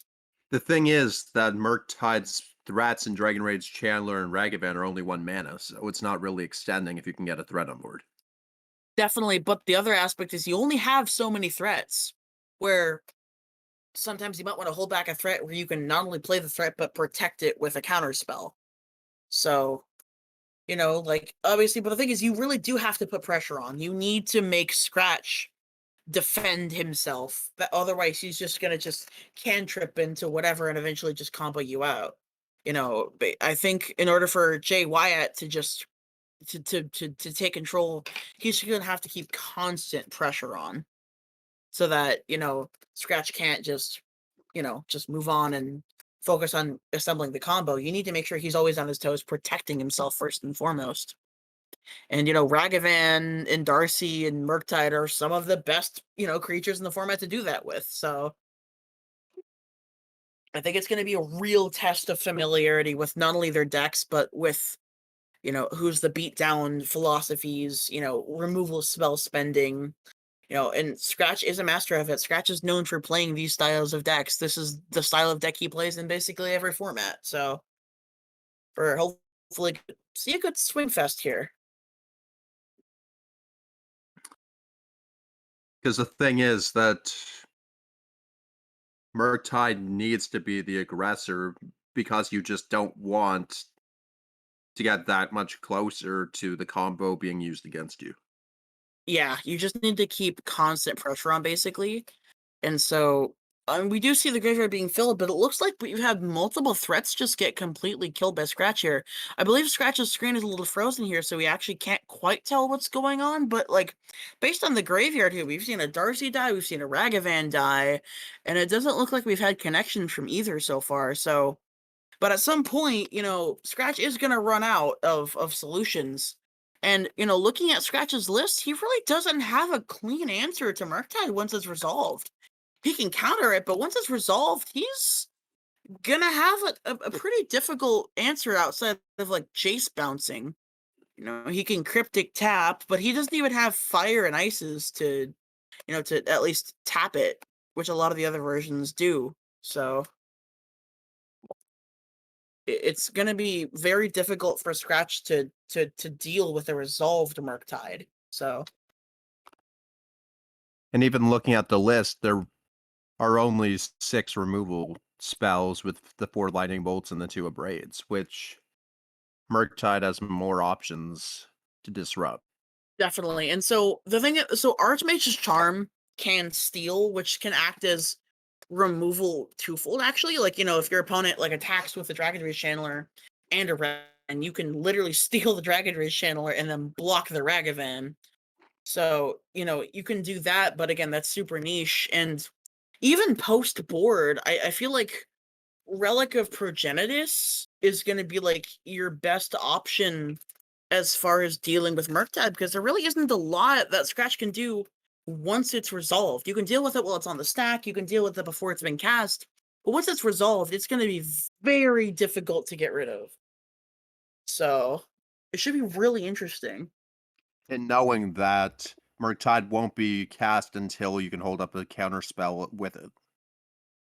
Yeah, and so part of me wants to say if you can resolve a Murktide, go for it, because I wouldn't worry too much about casting it as I would about letting it resolve. Once it resolves, that's all you care about. They're gonna be, Scratch is gonna have a very hard time getting rid of it.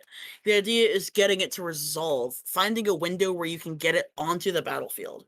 Because then at that point, really the only thing that bothers you is like a Jace bounce, which, you can protect against to an extent. Jace is 4 mana. We're looking at plenty of ways to deal with that, while it's on the stack. You spell Pierce it, you have 4 counter spells, you have 3 Archmage's Charm, you know, and even if somehow you do manage to get the bounce off, you have multiple ways of dealing with the Jace with things like Unholy Heat, Lightning Bolt, so it should be super, super interesting to see how this matchup ends up playing out.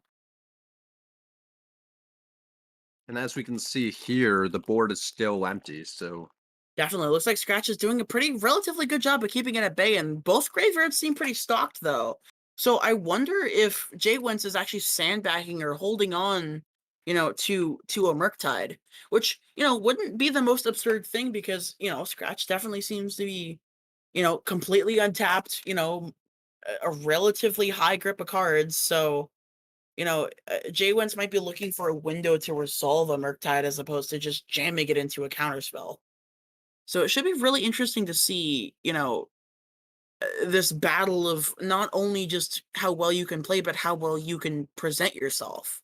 The act of bluffing and showing how competitive or how strong you are can make a very large difference in whether or not the game goes your way, even completely unrelated to what you do and don't have in your hands. exactly. It's just going to be interesting to see what happens here because, as you said, resolving the Murktide is going to be key here. Definitely. It looks like we had Jay Wentz with 6 cards in hand, and at Jay Wentz's end step, looks like we're flashing in an Omen of the Sea, which also super, super, super cool card that, uh, yeah, so JY is the one, yeah. So JY over here we have working with the, just, just trying to find a way to put pressure on, but as far as I can tell, looks like it's been a few turns since a threat's hit the battlefield, and that's just you know, if there had been a threat here, instead of maybe flashing out the Omen, they might, Scratch might have had to tap out or deal with, a removal spell.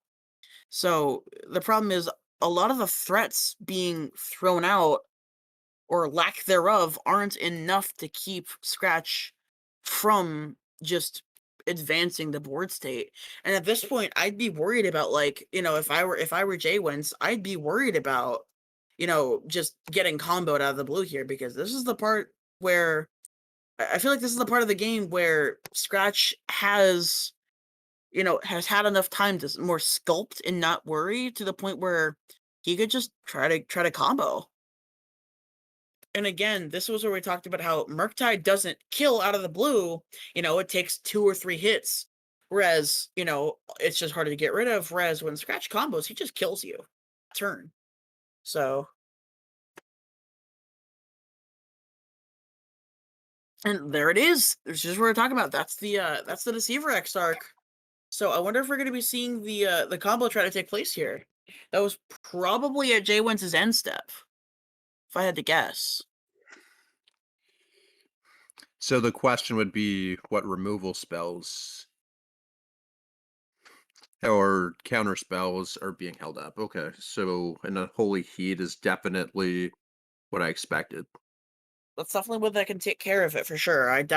That seems like one of the better ones because it is a 4 toughness thing, so I'd definitely rather take out the Deceiver than the Kiki-Jiki, because the Kiki-Jiki is a 2-power thing.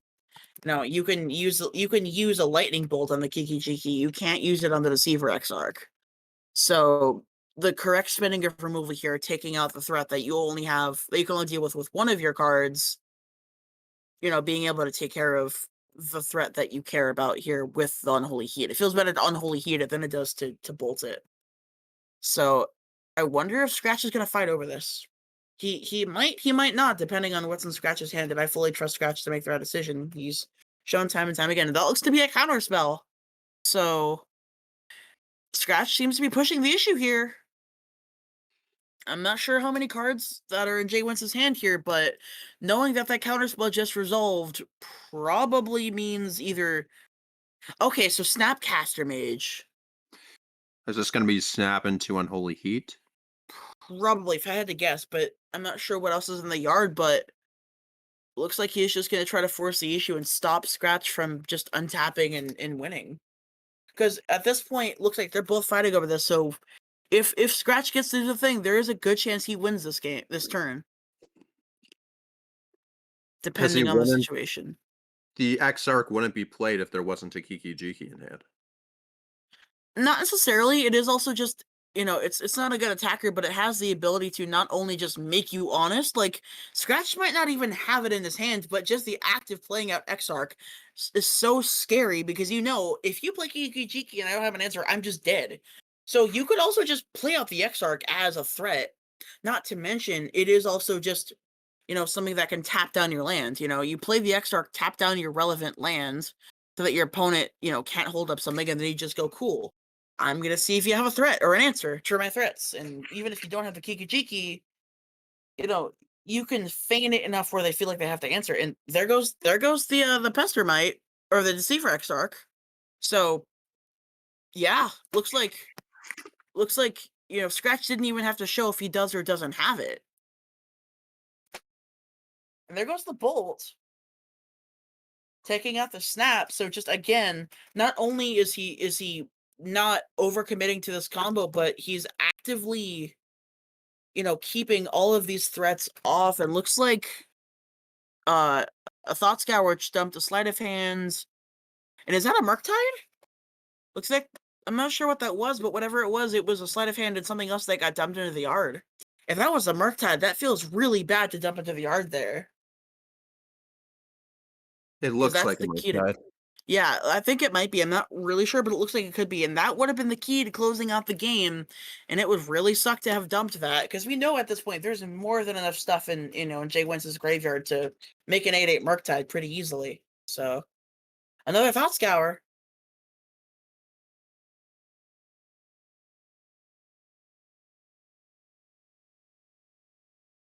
I'm not sure if he targeted Scratcher. Yeah, it looks like he targeted Scratch with the Thought Scour, and he dumps Cryptic Command, Counterspell. Those are some ones that I'm sure he's glad to see go back into the graveyard. And the problem, though, is that, yeah, they're not in Scratch's hands, but Scratch also has 3 Snapcaster Mages in the deck, and this is public information. So it's a little bit scary from both ends, because now Scratch might not have had access to those cards, or at least not both of them, but now he does, if he has a Snapcaster Mage. Yeah, you can kind of play the hindsight game, but you can also play the game of where you can be content that he doesn't have the potential of using them twice each. Well, sure, but even though, like, I mean, look at this, just like that. There's a Snapcaster Mage. He has the cream of the crop to pick from in the graveyard here. So, looks like Jay Wentz is trying to stop him before it resolves. Look, he's going to try to bolt before. So he's still going to get the ETB trigger off, but looks like he's not going to be able to block with the Snapcaster Mage. So this should be really interesting to see how this... Okay, cool. So looks like he's going to get the ETB, but Ragavan... Oh, and there's the Abrade! So still just keeping all these threats off the field. This is brutal. And then there's an Archmage's Charm, which I'm assuming to draw 2, just to add insult to injury. This is exactly what I was hoping to see. Yeah, this is really good magic here, and this is so well played from scratch here, just managing resources. It's these matchups that are just genuinely awesome to watch.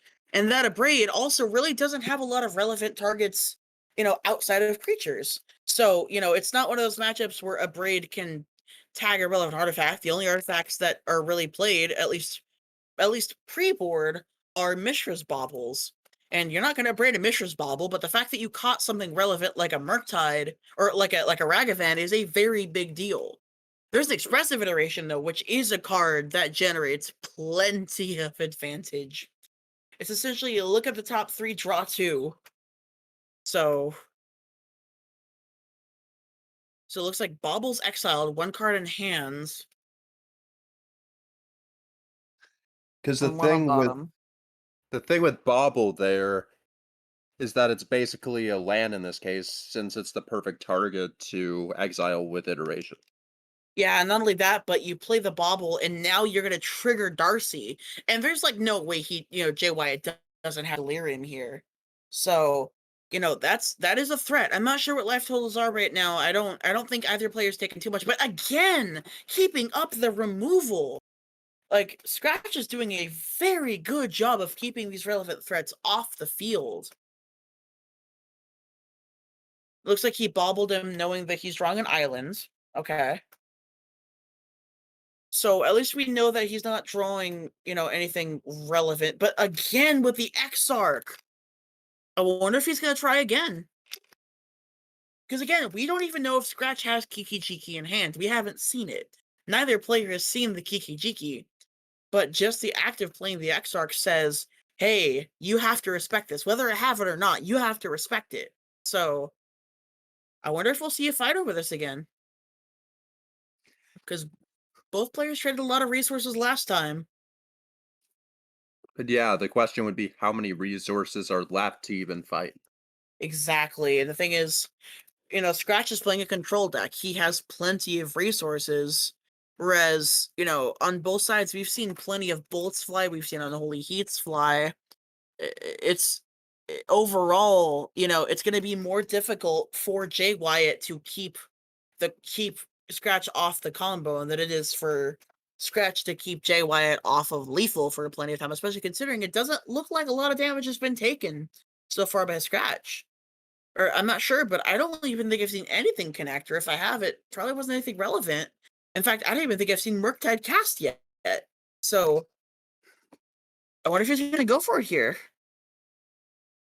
It could be really interesting. Looks like, was that 4 or 5 cards in Jay Wyatt's hands? I'm not sure. And there it is. Looks like that's the Kiki. Let's see what we're looking at here. I'm assuming there has to be a fight over it, or else Scratch just wins here. So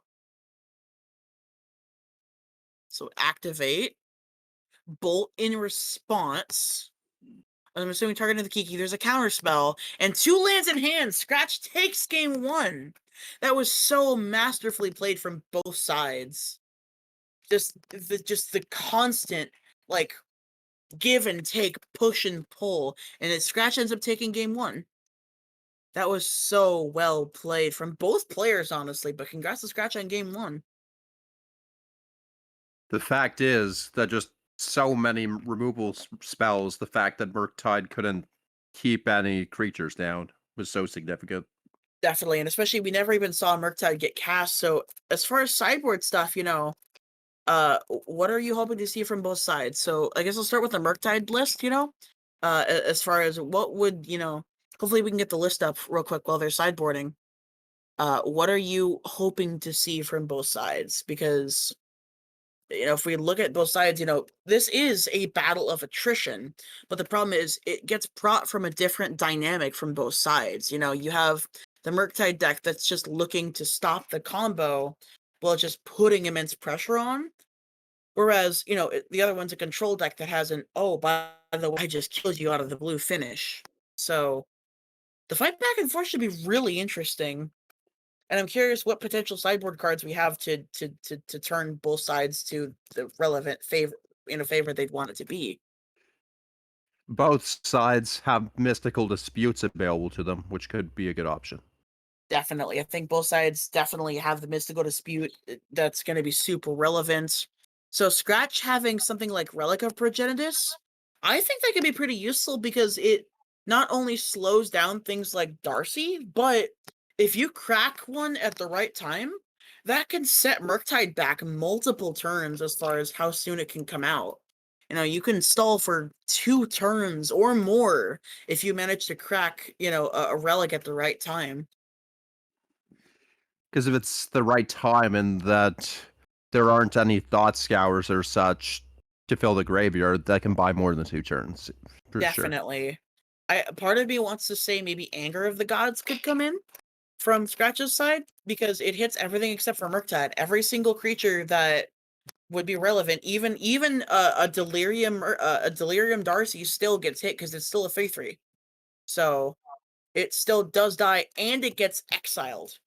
That's not as relevant as it would be in like Lurrus lists, but sometimes you don't actually have, all instants and sorceries to exile and Murktide. Sometimes your creature dying is that extra one you need to pour into Murktide.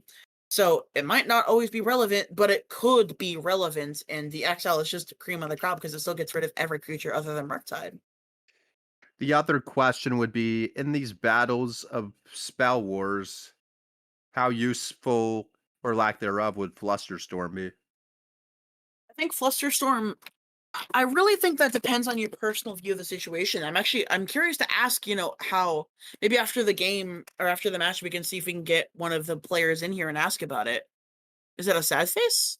I think Scratch must have taken a break for something. Maybe get some water or something. But, as far as sideboard cards go, I think Flusterstorm is a card that again is cool, but it's only good in these counterspell wars. You're not gonna want to Flusterstorm, at least in theory, you're probably not gonna want to Flusterstorm something like a Sleight of Hands or a Serum Visions or a Thought Scour. And the problem is Flusterstorm isn't removal and it doesn't hit the threats. And so Scratch Siding and Flusterstorm, you're like, cool, I'll hold up a Flusterstorm, and then your opponent goes Murktide. You're like, wow, I feel stupid now. Or, that wasn't your intention. So it'll be curious to ask exactly, how these players sideboard after it, because I personally, if I'm Scratch, don't like Flusterstorm, but he could very well have a different opinion. Yeah, that's why I asked the question, because it can be personal preference, even though Flusterstorm isn't as versatile as the other options. Definitely, and, like, I don't play these decks very often, so I would default to, of course, Scratch being the one to, make that decision. Also, he's the one playing regardless, but I don't play these style of decks, so I'd be curious to see what Scratch says. As far as these really interesting niche decisions can be made, every single one really can matter drastically, and it can change just based on the way the game goes.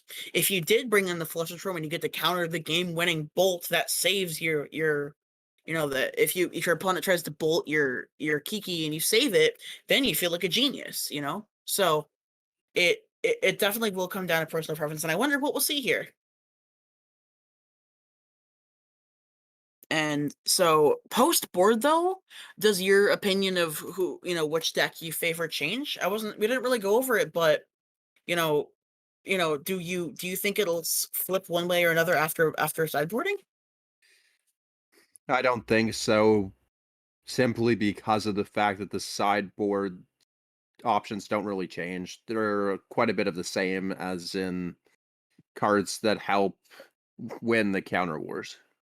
Definitely. And also something also relevant is that Jay Wyatt on Murktide also has access to a single Force of Negation, which can essentially, I mean, the thing is, because it's open deck list, it's a little bit harder to hide that you have a Force of Negation or you have the potential to have a Force of Negation. But the fact that there is a Force of Negation means that, you're not going to potentially counter a creature, which is another reason why Kiki actually might be better in a lot of instances than actual Splinter Twin, because Splinter Twin can get Force of Negation or whatever. But anyway, so, let's say, Jay White only has 1 mana open, and Scratch is like, "Cool." He's gonna try to, Unholy Heat or Bolt my Key Heat, and I'll just counter it. And then he goes, "Cool, Force of Negation with no mana open." That can break the game wide open because Scratch just expended his last resource. He cast his last counter spell to protect it. It goes away anyway, and then he just goes untap Murktide, and just like that, the game went from Scratch is about to win to all of a sudden Jay White in the control seat.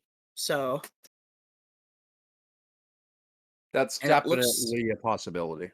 and it looks like we have our first connection from a monkey, and it'll hit a Fluster. Not really the coolest thing you want to hit off a monkey, but the fact that you hit with a monkey and it basic island go, that's concerning to me if I'm looking at Scratch, because that's the kind of thing you play when you're trying to set up for something, not ready to actively protect. That's pretty scary to me. Especially seeing that it isn't a mountain for a removal spell. Exactly, because there are no spells that can be cast for 1 blue mana that you really care about, at least in this instance, if I'm Jay Wyatt. The idea is that even if you have to cast a spell, what 1 blue mana spells are going to be cast here? You got, what? Exactly Flusterstorm if it got brought in. You're free to cast whatever you want at that point. You're not worried about anything, and because it was a basic island, you're not in trouble. You know you can continue to be the aggressor. Exactly, and there's multiple Thought Scours here. So Oh, that's gonna be really scary here, and that's an end step, meaning that we could see a very large Murktide as soon as turn 3 here, and the pressure's still on with the Ragavan. So you're at the point with Scratch where like, okay, well, I have to deal with a Ragavan, but if I tap out to deal with a Ragavan, there might even be a Murktide. And okay, so there's a Bone Crusher Giant, looks like a Stomp, but this leaves the door wide open for a Murktide. and one thing that hasn't been mentioned is that off that Thought Scour, Jace the Mind Sculptor was milled. We hadn't talked about that because he sides one copy of Jace and it showed that it was brought Yeah, in. that was something that's really interesting, actually. Depending on, how this matchup goes, I'm really curious as to why Chase was brought in, because that's not something I would have brought in either. But again, I don't play these styles of decks, so it's definitely a really interesting aspect to this to see how the two different players approach this matchup, because the way you or I might approach it could be wildly different from the way these players approach it. That's the beauty of these games. And that looks to be Scratch just playing land pass, so now we're at the point where pressure's not being put on. Scratch is being able to hold things up. There's a counter spell / draw cards. There's a dispute, though. That was a good dispute. Because you want to keep the card advantage low so there aren't as many threats. There Exactly. You need aren't as to. many disruptions or whatever. And there's a flashed in Brazen Borrower, which was another card that got brought into. I like that, though, because it is a flash threat that also has the ability to get rid of something that you don't like. It also has the ability to disrupt the Kiki combo. So, but the fact that now you're putting pressure on with a 3/1, what are you going to block a 3/1 flyer with? Yeah, it's just a 3/1, but what are you going to block it with? Not a whole lot. There aren't And it's any there aren't any flyers in Scratch's deck. exactly, which means that that's another removal spell that's going to have to be spent. It looks like it was. We had another removal spell get spent on it, looks like. I'm not sure what it was. Oh, it looks like it got Mystical Disputed. So just like that, though, that's a Mystical Dispute that could have gone towards a threat, but didn't. The pressure is being put on, and like Scratch basically needs to either find a way to just push through the immense pressure and find a way to combo off quicker, or I'm worried that, Jay Wyatt might just push and push and keep the pressure on and do what the deck is intended to do. Just keep the pressure on, which he wasn't able to do last game. And here's another Ragavan. So again, more pressure that Strash is going to have to deal with. And again, removal for the threat. This is just so cool to watch the back and forth, the tug and pull, and it'll be really, really interesting to see how this shapes up, because at this point, it really could go either way. And we're still just waiting to see when a Murktide will be attempted. I know, and like that's the thing. I feel like this entire time we haven't seen a Murktide, and that either means Jay White is really holding out for the right moment or just hasn't found one. And part of me wants to say, like, I feel like if he was gonna cast one, he's had multiple opportunities to that, maybe he just didn't have them, which is really unfortunate because Murktide is the key to finishing this fight well. And again, there's a Snapcaster bolting the Darcy and just so much removal and turning that bolt that you already spent into not only a body that's a blocker, but again, a removal spell. So now you can't really haste in, a blocker or an attacker. You can't haste in a Ragavan. Well, I guess you can now because it's being attacked then. But like you're essentially now you can't just play out a threat that you're worried about, or you have to spend a removal spell. But again, that's a removal spell that now means that it can't be spent on a combo piece. What are you thinking here? Because I'm not sure how many cards are in either player's hand, but this is precarious on both ends. They could swing either way, just stab at the finger. Just the fact of all these expressive iterations is just hoping to dig for that Murktide. Yeah, I think this was the third expressive iteration too. Like it's seriously one of the best cards you can turn into intense card advantage too.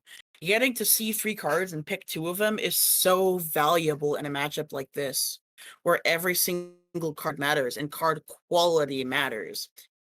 So it's and again, that's another thing it's good at is finding you threats.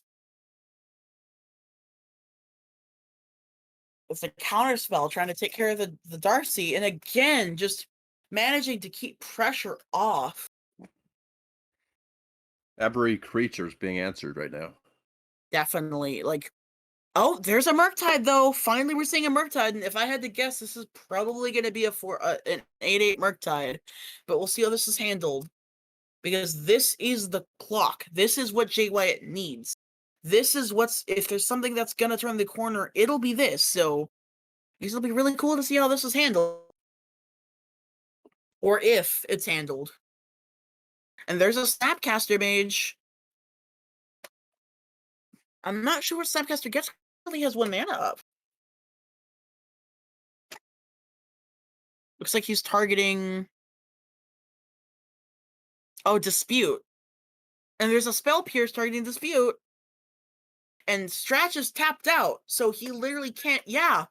Looks like we have a first resolved Murktide here. So. And that Spell Pierce, it's a singleton. It came in clutch here, protecting the Murktide. And like we talked about, not only are you, protecting against some combo, but you're also just protecting your threats. And, we talked about this. That Murktide is very difficult to remove once it's resolved. As we Oh, talked the relic about is a little bit late. the only way to actually remove it is the Jays. And Yeah. the graveyard is still stocked up enough that another Murktide could come down. Maybe not 8/8, but it could still come back down again. And not only that, but when you activate a Murktide or you cast another Murktide, it does. Oh, looks like you're gonna try to tap the Murktide pre-combat though. Yeah, essentially blanking it for a turn. There's another Darcy. Also, I'm assuming Scratch knows this interaction, but if he blows that, if he manages to, uh, if he decides to activate that if he activates the what is I'm so sorry the relic, it's gonna grow the Murktide for every single instant or sorcery in the graveyard. Yeah, it's gonna blow it, and that Murktide's gonna be huge if he decides to blow it. It's just gonna get huge. Yeah, it's gonna add even more counters. So now it looks like there were 4 in there. So it looks like it's gonna get another 4 counters. What would the thought process be in that situation? Like to allow Murktide to grow that much more? I think it either means that Scratch is digging for either a Kiki or a way to protect the Kiki combo, or he's just trying to say, "Okay, I have enough to deal with, either tapping this down or getting hit maybe once or twice by," although I don't think it'd be twice, but maybe I can tank one hit, tap it down maybe once or twice, and that'll hopefully give me enough time instead of you just casting another one. Because casting another Murktide is probably worse, because then you have 2 threats that are putting you on a clock as opposed to just one large one that can be tapped down or dealt with. And he doesn't have a lot of ways to deal with it, but Jason the Mind Sculptor is one of them. You know, uh, Deceiver Exarch tapping it down is one of them. So maybe his mentality is, okay, I can hopefully deal with one large Murktide. I can't deal with 2. Exactly. And not only that, but if you cast the second Murktide, it still grows the Murktide the same. Like the first Murktide still grows the same, so it was still going to get these counters whether he blew it with the relic or not.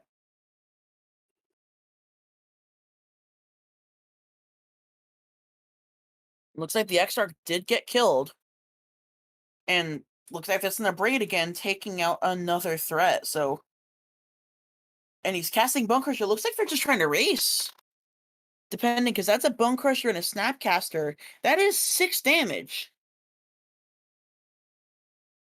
Looks like he must Spire Bluff Canal counter spell off of that Thought Scour. Yep. We're just gonna have to see what happens here. I'm Because this curious is how. Yeah, I because mean this that's is a very large Murktide. because this game's gonna be done pretty soon, it seems, if the Murktide can't be answered or if the combo isn't set up in the next turn or two. Definitely, I think that Murktide is. There's no way Scratch survives next turn if he actually can't deal with that Murktide. So, but the problem is, yeah, looks like look at he's scooping. So we're going to game 3 here. So the Murktide was able to get it done. It turns out when you manage to stick a Murktide, it tends to close out games very quickly. So this is definitely a really cool, really interesting match to watch through, and I'm really excited to see how this last game will shape up. So I figure it's worth talking about the sideboard options that we saw brought in that we didn't mention, such as the definitely the Jace and the Jace the Mind Brazen Bull. Sculptor. Yeah, I think the Brazen Borrow makes a lot of sense. I didn't even see it, but the Jace the Mind Sculptor, that one's a bit curious because I feel like it is a threat, obviously. It is something you care about, but not in the traditional sense of I need to kill that or it's going to kill me. It will eventually, but that involves upticking Jace, which at the very least will take like 5 turns. So I'm curious about the Jace. I'm guessing the idea of the Jace is if they're empty-handed and are trying to get card qualities, just trying to brainstorm. Yeah, I agree.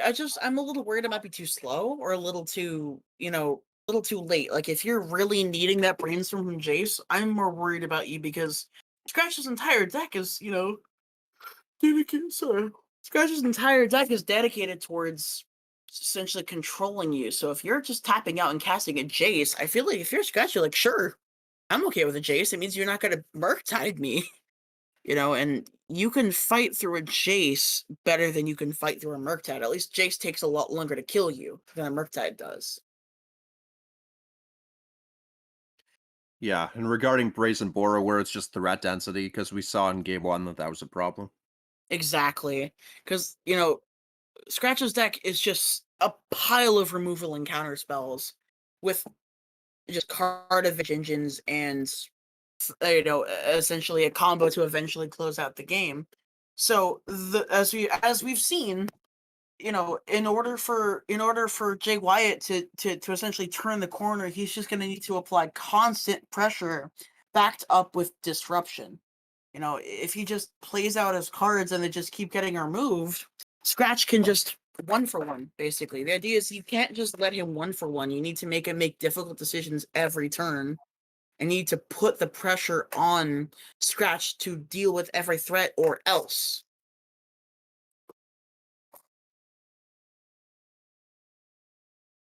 Exactly. Because we And it's saw just how important resolving one Murktide was. exactly, and not only that, but that Murktide that resolved, it won the game. It's one of those things where you essentially you had to I don't know, you essentially had to once you have the threat on the field, as long as you can protect it, which isn't hard when you don't have a lot to deal with, you can deal with the resolved Murktide, you're at the point where you basically just need to close out the game before you get combos. So at that point, the focus turns from I need to keep threats to I need to stop you from killing me in response. Yep. Because the thing here is just both players have a good density of counter spells, so it's just so important to see the threats get resolved, and it's difficult when barely any have resolved. And if they did, it's just responded by a lightning bolt and a braid Exactly. or an And unholy when heat. you're yeah, and when you're just playing out a threat and your opponent kills it just one for one and you every single, every single time you put out a threat, you just get one for ones. Not only is that just gonna keep, you know, because all this removal now is just so efficient. Even if you're getting abraded, you spent, you know, probably multiple cantrips or ways to find your threat because there's only 13 in the entire deck, at least pre-board. Maybe post-board you get a brazen bar, adding it up to 14. But out of your 60 cards, you only have 14 threats, and that early relic is going to be trouble for Jay Wyatt, I think. You're essentially you're putting the pressure here to just I'm sorry. Basically at this point, that relic is gonna basically force Jay Wyatt to it's sort of like with Dredge, when your Dredge opponent is when you're playing Dredge and you're facing down a relic, where you need to get just enough in there where the opponent feels like they need to crack it, while also not taking too much of your own resources away. But as long as that's out there, Jay White's gonna have to be super careful to not overextend into it. But at the same time, if he doesn't, what's he doing? So it should be really interesting to see how this is played because it is sort of like a battle of wits and a battle of resource management. And not only that, but if you blow the relic too early, at that point you're not even doing anything, and then your opponent knows they're home free to start doing things. And for the people in Twitch chat there, this is round two, game three. Okay, cool. But yeah, So go ahead. we saw the relic being played to begin the game there, which is Yeah, as expected. yeah, that's a very, very, very good. Like that's probably honestly what I would want to put as my round one. Like the turn one play that I would probably pick given the choice is that. Given that not only does it's not a traditional tax play, but it is something that is going to keep those threats in check. Because all of these, basically every single Merc type threat except for Monkey is graveyard reliant to an extent. Yes, Well, and Brazen Borrower. looking at the deck, Relic and Lightning Bolt are the only relevant one mana options in this matchup. Exactly. So, given that, Lightning Bolt is, the premier removal spell here, and your opponent just goes Dragon Rage Channel, you're like, cool. I've just been taxing your graveyard this whole time because you can also just tap the relic and make you exile things. You don't have to blow it. So when you're maybe putting one, two, whatever cards in your graveyard, you know, over the course of the next few turns, you're just going to exile all of them, whether you want to or not. So it's really interesting to see how this is going to be handled because as long as that relic is out, and look, yeah, see exactly, he's going to activate the relic, making Jay Wyatt exile the Misty Rainforest. Because the issue is, if you're not conservative, it's a question of whether conservative or not. Because if you aren't conservative, you have the risk of a blowout stopping you several turns for a Murktide. But if you play conservative, it could slow you down even further. Yeah, because if you're too conservative, Scratch can just keep activating it by making you exile one card a turn cycle, keeping you off of your relevant threats.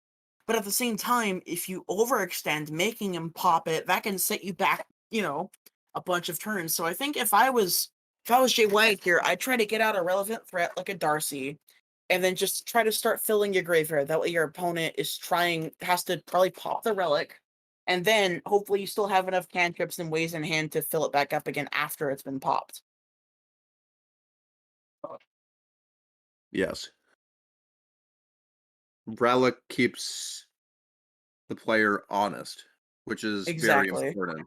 And it's just surprising that we haven't seen anything played on the end of the Murktide player.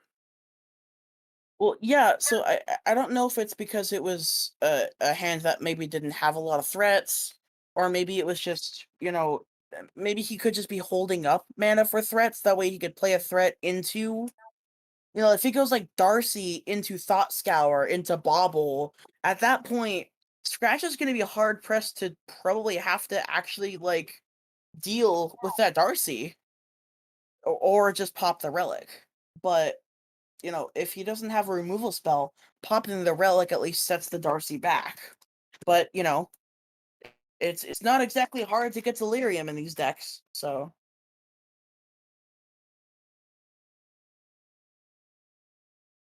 Yeah, because it's going to be hard to determine what the best point to use the relic is going to be.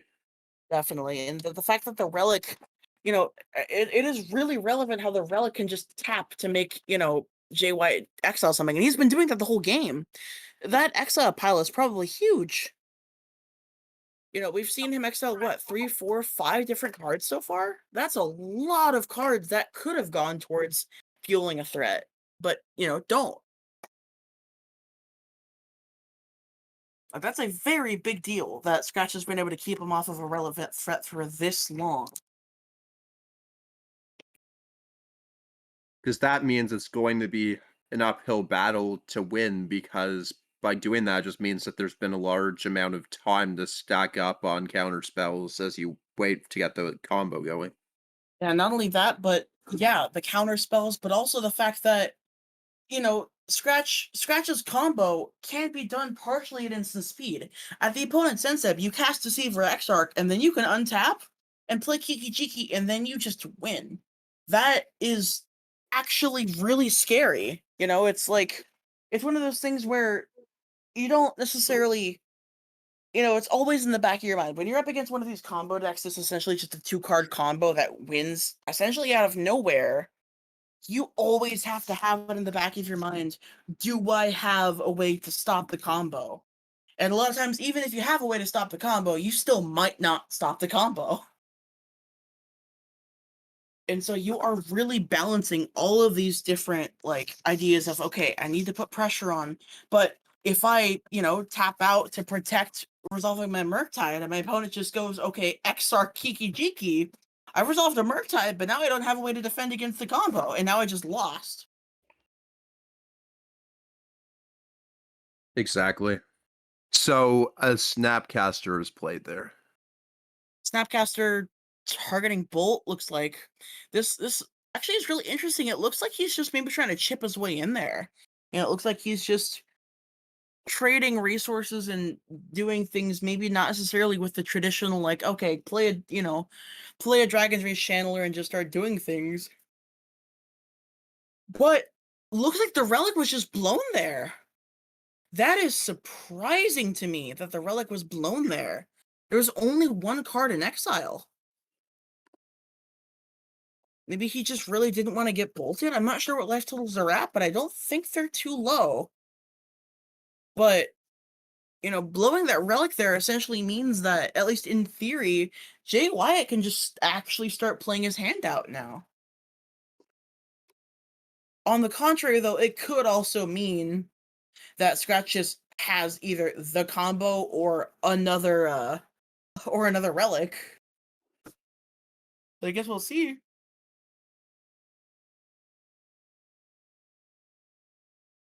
And the fact stands that the Bone Crusher can still do its thing. Definitely, and, a lot of those, Cascade decks have shown that, yeah, Bone Crusher is obviously it's a removal spell, but it's also just a threat that closes the game out. Its 4 power is a very big deal. 4, 8, 12, 16, 20. That is 5 hits, and you're dead. And not only that, but if you try to deal with it, you can still easily take 6 damage because you get hit once, and then you also have to take 2 to deal with it. And then if you target it with a removal spell, that removal spell gets countered, that's fine. You still take 2. It has been shown with adventures and with other things like flashback that being able to cast a card twice in what other ways is a lot better on paper than it looks. Definitely, like, the advantage you get from these cards getting to flash them back or use them 2 for the price of 1 or what have you, essentially giving you extra it's virtual card advantage in the sense of, yeah, it's just including 1 card, and each individual aspect might not be particularly spectacular on its own, but when you have a good rate creature, a 3 mana 4/3 that also makes you, take damage when you deal with it, that also just has a 2 mana removal spell on the back of it, that is just so much value. And not that it seems probably relevant in this matchup too much, but the fact that Bunker's, ability also just has damage can't be prevented this turn means that there's so many small niche interactions. Bone Crusher is just a very good choice. Obviously, not relevant in modern, but the most profound thing is in Legacy with True Name Nemesis. Yeah, definitely. It hits True Name Nemesis. There are some small corner case interactions where it matters in modern, but mostly matters in other formats. Some other ones in standard are that Questing Beast says that damage is prevented. I don't remember exactly. I think it says it can't block by something. I don't know. But Questing Beast and Bone Crusher Giant can sort of cancel each other out. And there's other aspects of cards that essentially it's like a gotcha moment where if your opponent's not prepared for it, they can really, really struggle. And looks like that's a mystical dispute trying to target that Jace. And it looks like he pays for it because he had the mana for it. So, and another dispute, looks like. So we know that Scratch only has 2 disputes in the deck, or in the 75. So that was both of them.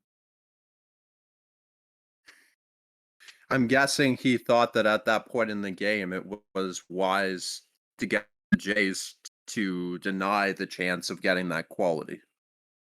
No, I definitely agree.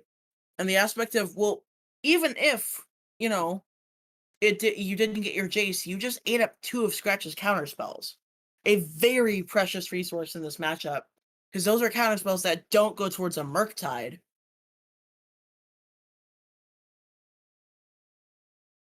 Exactly. We're going to see if that Darcy can keep swinging in.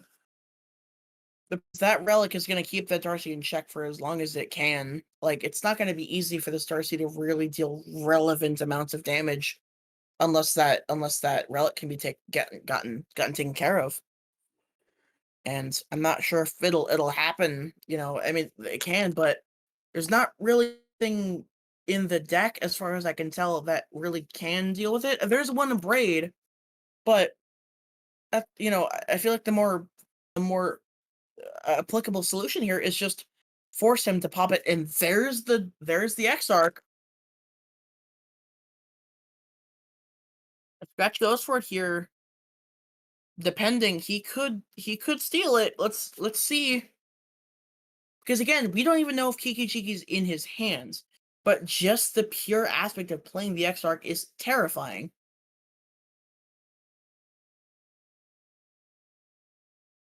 It is indeed. But I'm expecting some sort of removal spell.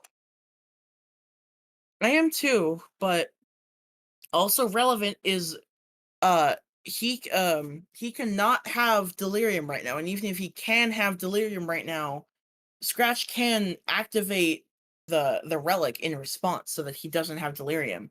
So whatever removal spell this would have to be would either have to be one that can hit a 4 toughness creature without delirium, which I don't think there's anything in the deck right now. Um, and we already saw the Brazen Borrower, right? Or did we not? I'm not sure. But yeah, he basically would need to focus his removal on the Kiki Jiki actually, because he doesn't have delirium. But since Kiki Jiki is 2 toughness, he can hit it with a bolt or an unholy heat.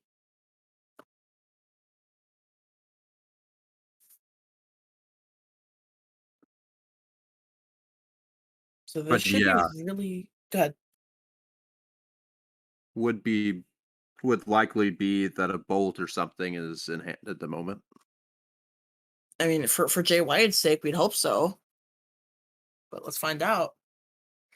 Because Scratch playing it out, he could be trying to win here. But we won't know until we see. And he's cracking Fiery Islet. Looks like he's desperate here, trying to find any answer he can. I don't know if he'll be able to do it.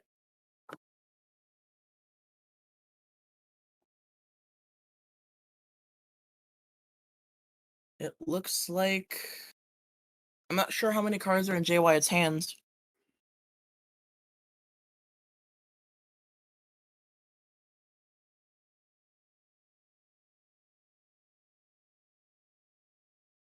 But it looks like Scratch got to untap here. So let's see if he can see if he's gonna go for it here. It'll be really interesting if he chooses to. There's a bubble. So this is Jay Wyatt's turn. It's a little bit difficult to track on webcam. But okay, so we cast Bobble. There's a Surveil trigger. Reveals a land. That's the cycle land. That's the lonely sandbar.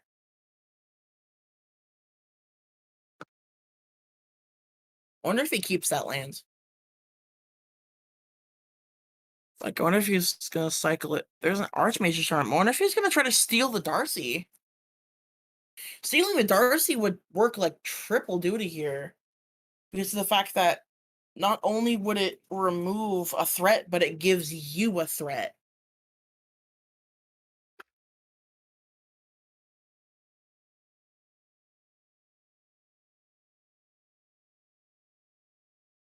And They had evidently, all these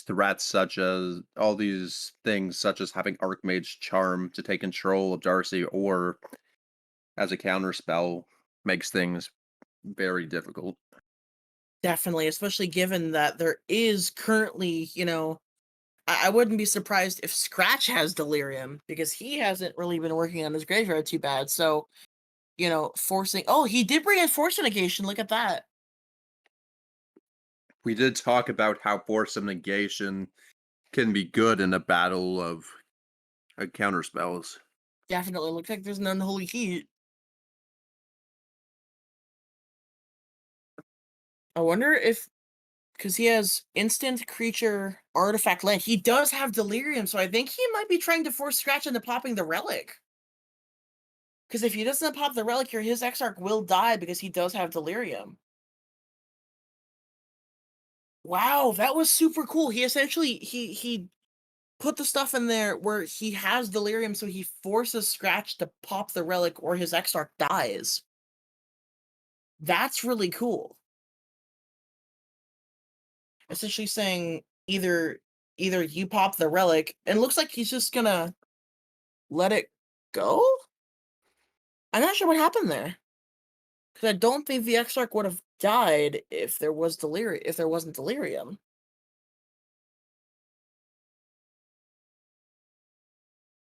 but it looks like the graveyards were still exiled while still. It looks like graveyards were still exiled while the Exarch still died. Huh. And it looks like a stomp to take care of the next Darcy. So and then there's the cycling the sandbar. Both sides really just trying to find a way to pull out ahead, it looks like, at this point. trying to find a way to establish just a bit of control on the situation, but clearly both sides struggling.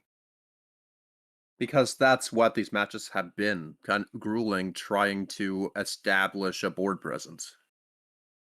Definitely, I'd say that's super accurate. The ability to just both of these players are just desperately trying to establish a good bit of control here, but it's just so difficult for both players.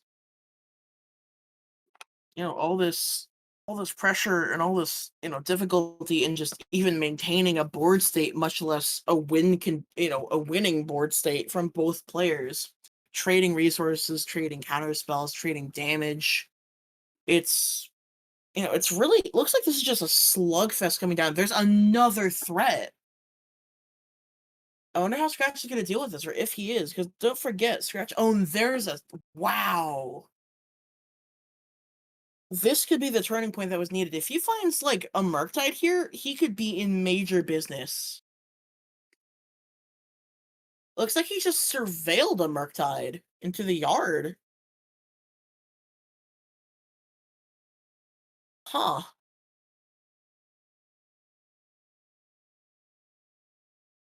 That may mean that a Murktide is in Is in hand and hand, we're looking probably. for more Yeah. cards to get rid of it, or Yeah, I more would cards say that's to delve. Bobblesum sees Scalding Tarn, so he knows he knows Scratch is drawing a blank this coming turn. Or at least not a relevant spell. Maybe not a blank. I don't think Scratch needs much more mana, but regardless, it's not a spell. So, and there's Teferi, the Mage of Zalfarin. That's the Teferi we see the least, honestly, in all honesty. And there's a dispute. Looks like he has the mana to pay for it, and he does. Wonder he's gonna cast something else. Looks like he's casting a counter spell. Okay. So a counter spell is cast, Teferi doesn't resolve.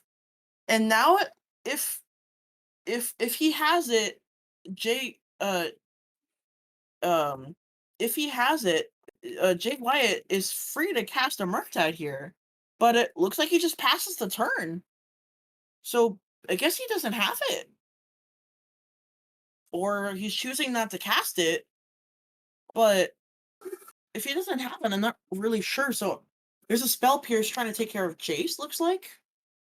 But he has the mana for it, so maybe not trying to take care of Jace, but just tax him enough? Or force him to pay and then still counter it like he did earlier. It's just super interesting.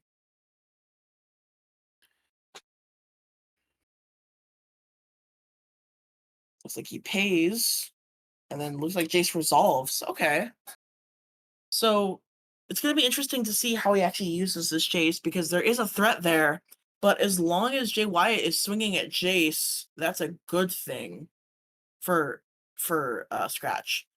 I wonder if this is supposed to be a diversion. There's a Brazen Bar where it looks like he's gonna bounce the Jace at end step. Is what I believe is happening here. Essentially saying, okay, you spent 4 mana, you got to brainstorm. You just cast a 4 mana brainstorm. What it looks like, and actually, yeah, that's super funny. So he's essentially saying, cool, in response to your brainstorm, I'm gonna bounce it back to your hand. So you just cast a 4 mana brainstorm and try to resolve it again next turn. And not only that, but that Darcy is now free to swing, most likely, assuming a removal spell isn't found here, which it still very well could be. It is a brainstorm, but I guess we'll find out. Because this is really, really, really good magic.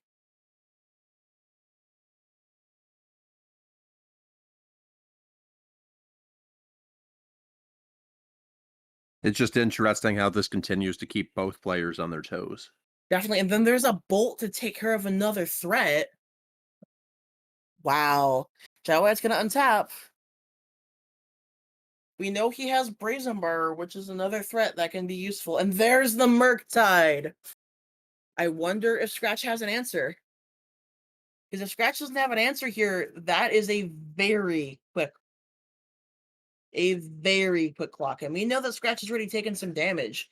I know he's taken, I think, 1 or 2 monkey hits. He's gonna fetch. I wonder how this is gonna be handled. Because if that Murktide resolves, it's going to be very difficult to get rid of. And the thing is, we know Scratch has a Jace in hand. So that Jace is one of the few answers to a resolved Murktide, at least for the time being, until you cast it again. But at the same time, it's literally 3 bounces. It's pretty difficult to cast a Murktide 3 times. So should be really interesting to see how it's handled, though. And looks like he's just casting an Omen with no mana up. Force Negation can't take care of it, and I don't think Scratch is playing Force Negation anyway. So it looks like he's just letting it resolve. Okay. So I guess he's just trying to hope to resolve Jace and bounce the Murktide. But, you know, knowing that you just bounce the Jace back to your hand, so Jay White probably has to have something, right? Like he has to have some way to. Okay, so he casts the Brazen Borrow at end step. There's a cryptic command trying to counter. He's gonna counter bounce. Looks like respond with an Archmage's Charm to counter the cryptic. Looks like, if I had to guess, and then cryptic again. Wow, that that turn of events was insane. Holding up 2 cryptics and being able to cast them? Yeah, that's pretty crazy. And now, just like that, Scratch drew a card and got rid of both of the threats, at least for the time being. Murktide can be cast again, but essentially you took an entire turn off at this point. You essentially stopped your opponent from taking one, and at this point, even 2 Murktide hits probably. Because you were going to hit him this turn, but now you're delegated to hitting him next turn instead. That's an entire turn cycle of no damage when Scratch was in really big danger just from the threats on the battlefield, and now there's nothing except for, well, now the Murktide. The That momentum is was being shifted so much just off of that 1 turn. definitely, that entire turn was just an entire swing. And there's the Jace again, and there's an Archmage's Charm trying to counter the Jace. I would say if Scratch doesn't counter this back, he's probably out of counterspell gas, and he goes for the counterspell. Wow. And it resolves. So you can bounce the what? And now at this point, you know, Jay Wentz does have the mana to cast the Murktide, but it's not gonna be big. It's gonna be a 4/4 at the largest, assuming he doesn't have another instant sorcery to put into the yard. Because he only has 1 right now. But I mean, he can also just spend 6 mana, or even 7 mana on a Murktide, but it'll just be a 3/3. Yeah, or just exile the other stuff. That works too. It doesn't have to be instants or sorcery, so. Looks like he's getting a 4/4 Murktide. But the problem is that Jace can just minus again. Like, that Jace has 2 more minuses in it, and there's a Darcy. I wonder how many cards Jay Wentz has in hand right now. Because Probably that's isn't many. probably what? Probably is only a few. Yeah. I don't think Jay Wentz has more than maybe 1 or 2 cards. It's a little bit difficult to see. It looks like that was maybe 1 or 2 total. And I don't know how many scratched either, but at this point, with a Jace in hand, with a Jace on the battlefield, it looks like he's bouncing the Murktide again. And then just passing? Probably holding up counterspells of some kind. There's a Serum Visions, Surveil trigger. Surveils a Scalding Tarn into the yard. Draw a card, scry 2. Looks like he's bottoming at least one of them. Might have been both, I'm not sure. But this is super, super, super weird. Like, just hitting it for 1. Like that, it doesn't. Oh, and there's an Exarch. Wow. And cast Murktide again. And there's a counterspell on the Murktide. That counterspell on the Murktide tells me that Scratch is probably going to try to go for it.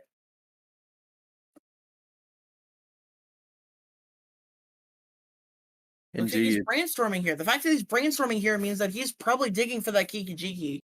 Like, this looks like the window. Like, this looks like a window to go for it, considering they've been fighting this whole time over these cards. Like, both players are just mostly out of gas, but one of them has a Jace and one of them doesn't. So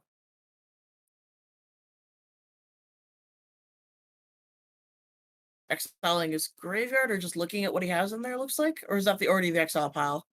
I think the exile pile is where the bolt is. So Yeah, it looks like he was looking at the graveyard. wonder what he's looking for. He has Snapcaster mages. He might be looking for Snapcaster targets. And another thing that might not be as relevant is depending on, on life totals, Lightning Bolt could become valuable just as a kill spell. Like, especially with Snapcaster mages, you could potentially just burn your opponent out because, both players have been fetching, both players have been dealing damage to themselves and each other. I don't know what life totals are, but, you can relatively, I don't want to say easily, but understandably burn somebody out with a combination of bolts and snaps, especially from a life total like 12-ish.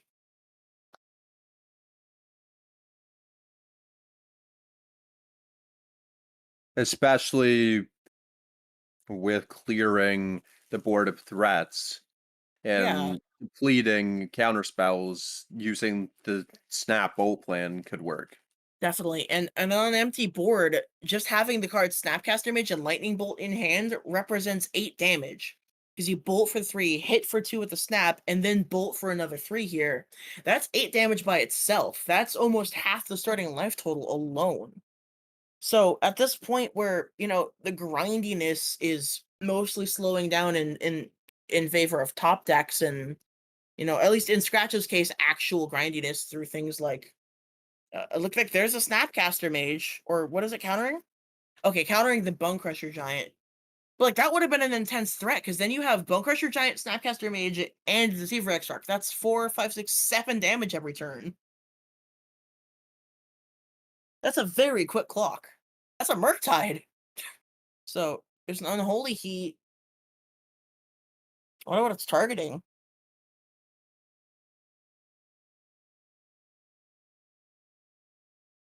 Scratch fetches in response.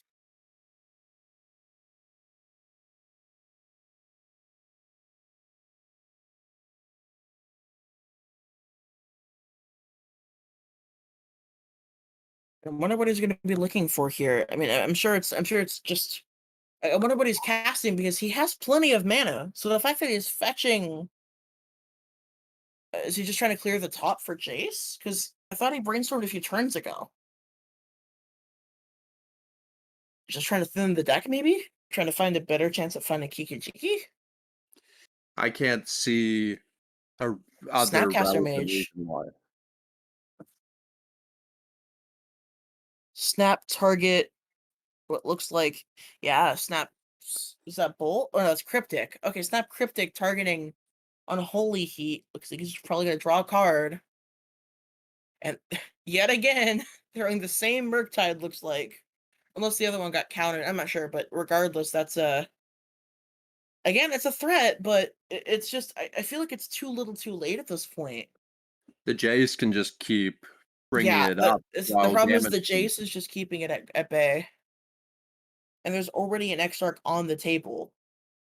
So a resolved and unabated Kiki-Jiki just wins the game the moment Scratch plays it and it's uninterrupted. So at this point, Jay Wentz is dealing with the threat of a Jace. The problem is if he also doesn't play the Murktide, Jace can just brainstorm. So are you supposed to just keep trying to pressure the Jace and making it down tick? Because if you don't play something that Jace has to bounce and there's Bolt Snap, the way you threw it down makes me think it's probably lethal. It looks like it was. That's a snap bolt snap for lethal, looks like. Just 6 out of the blue and then Probably lethal on the swing back. Wow, that was so well played from both sides. Do This you think we match can? didn't That was disappoint. definitely not. Do you think we can get Scratch in here for an interview? Would that be? Would you have time for that, or would we need to move on? We can see what we can do, but let me go ahead and see if we can talk to some people. Um, Let me go ahead and can we go ahead and see if we can bring Scratch in here for an interview real quick? Okay, let me go ahead and grab him real quick. Um,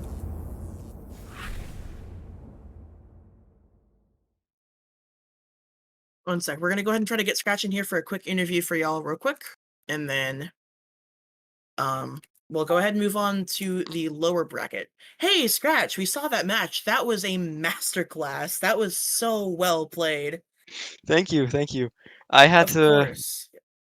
I mean, game one there, I kind of had to make like it was a hail. I'm not saying a hail mary, but I had him tapped out so low, and the cryptic there was able to bounce. He only had one more red source, and since he didn't unholy heat my deceiver there, I felt like it was the best opening to go for the combo. Yeah, definitely. And that you were able to read that and, understand that, hey, if there's a window, it's now, you know, just the way you were able to just understand that indicates how familiar and comfortable you are with the style of deck. Yeah, And we want to ask you about like your sideboard decisions if because yeah. we were talking before we were talking about the different deck lists and the choices between sideboards. We were talking about obviously we thought Relic should come in. Did you end up bringing in Anger of the Gods? It was a tough call. I decided since I wanted Ragavan instant speed answers and the rest was kind of just meh. So I was basically just answering Darcy's with it. I decided it was better to just one for one or just try to make sure Stomps resolve and actually kill the thing. Um, Okay. I decided the anger of the god was a bit weird.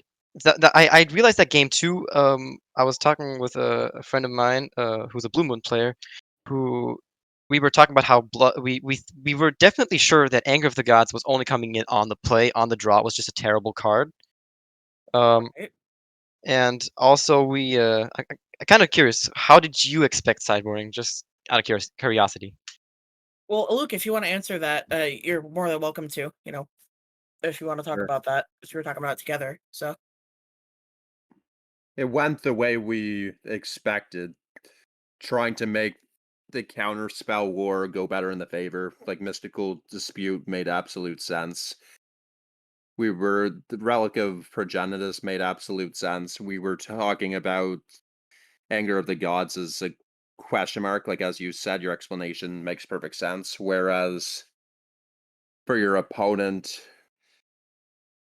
Whereas and Borrower made sense just as increasing the threat density, even though Jace is kind of interesting because they would really only want to play Jace when they still had mana up to do something else, but that'd be too late game. Yeah, definitely. I also with my friend there, we also decided that we were not going to go for the Kiki plan. So post board, I cut all Kikis from the list. We decided that I could combo. I should let my opponent think I would combo, but I'll use the Deceiver as a value creature, which is awesome because it trades easily with it always trades well with Ragavan if it doesn't get unholy heated. Um, and also the fact that like in the last part there, I was able to just tap it and then go for the all in there and then just go bolt snap bolt. That definitely. was And like I remember talking to Luke during that game of just like, are you gonna I was wondering because we were saying like, we haven't seen a Kiki Jiki, and I remember even talking, like Luke, you can back me up. I was like, Scratch, even if you don't have the Kiki Jiki, you have to make your opponent respect it, whether you have it or not. So, your opponent's like wasting removal on the Deceiver Exarch when it's just a flash 1/4. Like they're like, I'm gonna get comboed. It's like, no, it's just a flash 1/4. But the fact that it could happen was more than enough to bait removal constantly at it. yeah. that is one of the good things about the card. The card is also the twiddle effect in that game. Since game 3, I just drew a lot, not the lands I wanted in the early game. I would have started maybe like twiddling in like their upkeeps. In his Yeah, and upkeep. you were also to stop the you were able to stop the Murktide for a bit, and then you were just able to resolve Jason, just keep bouncing the Murktide and keeping it at bay. Yeah, I mean, if they don't have any fodder, because the relic ate a lot of their stuff. If they don't Yeah, have a that lot of, relic was so good. well, both of them actually. Well, yeah, They the had relics with relics were very good.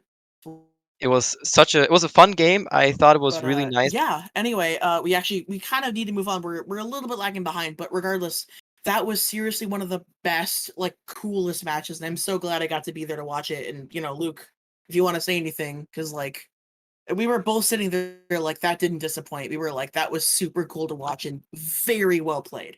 That So was definitely a treat. Congrats on your win.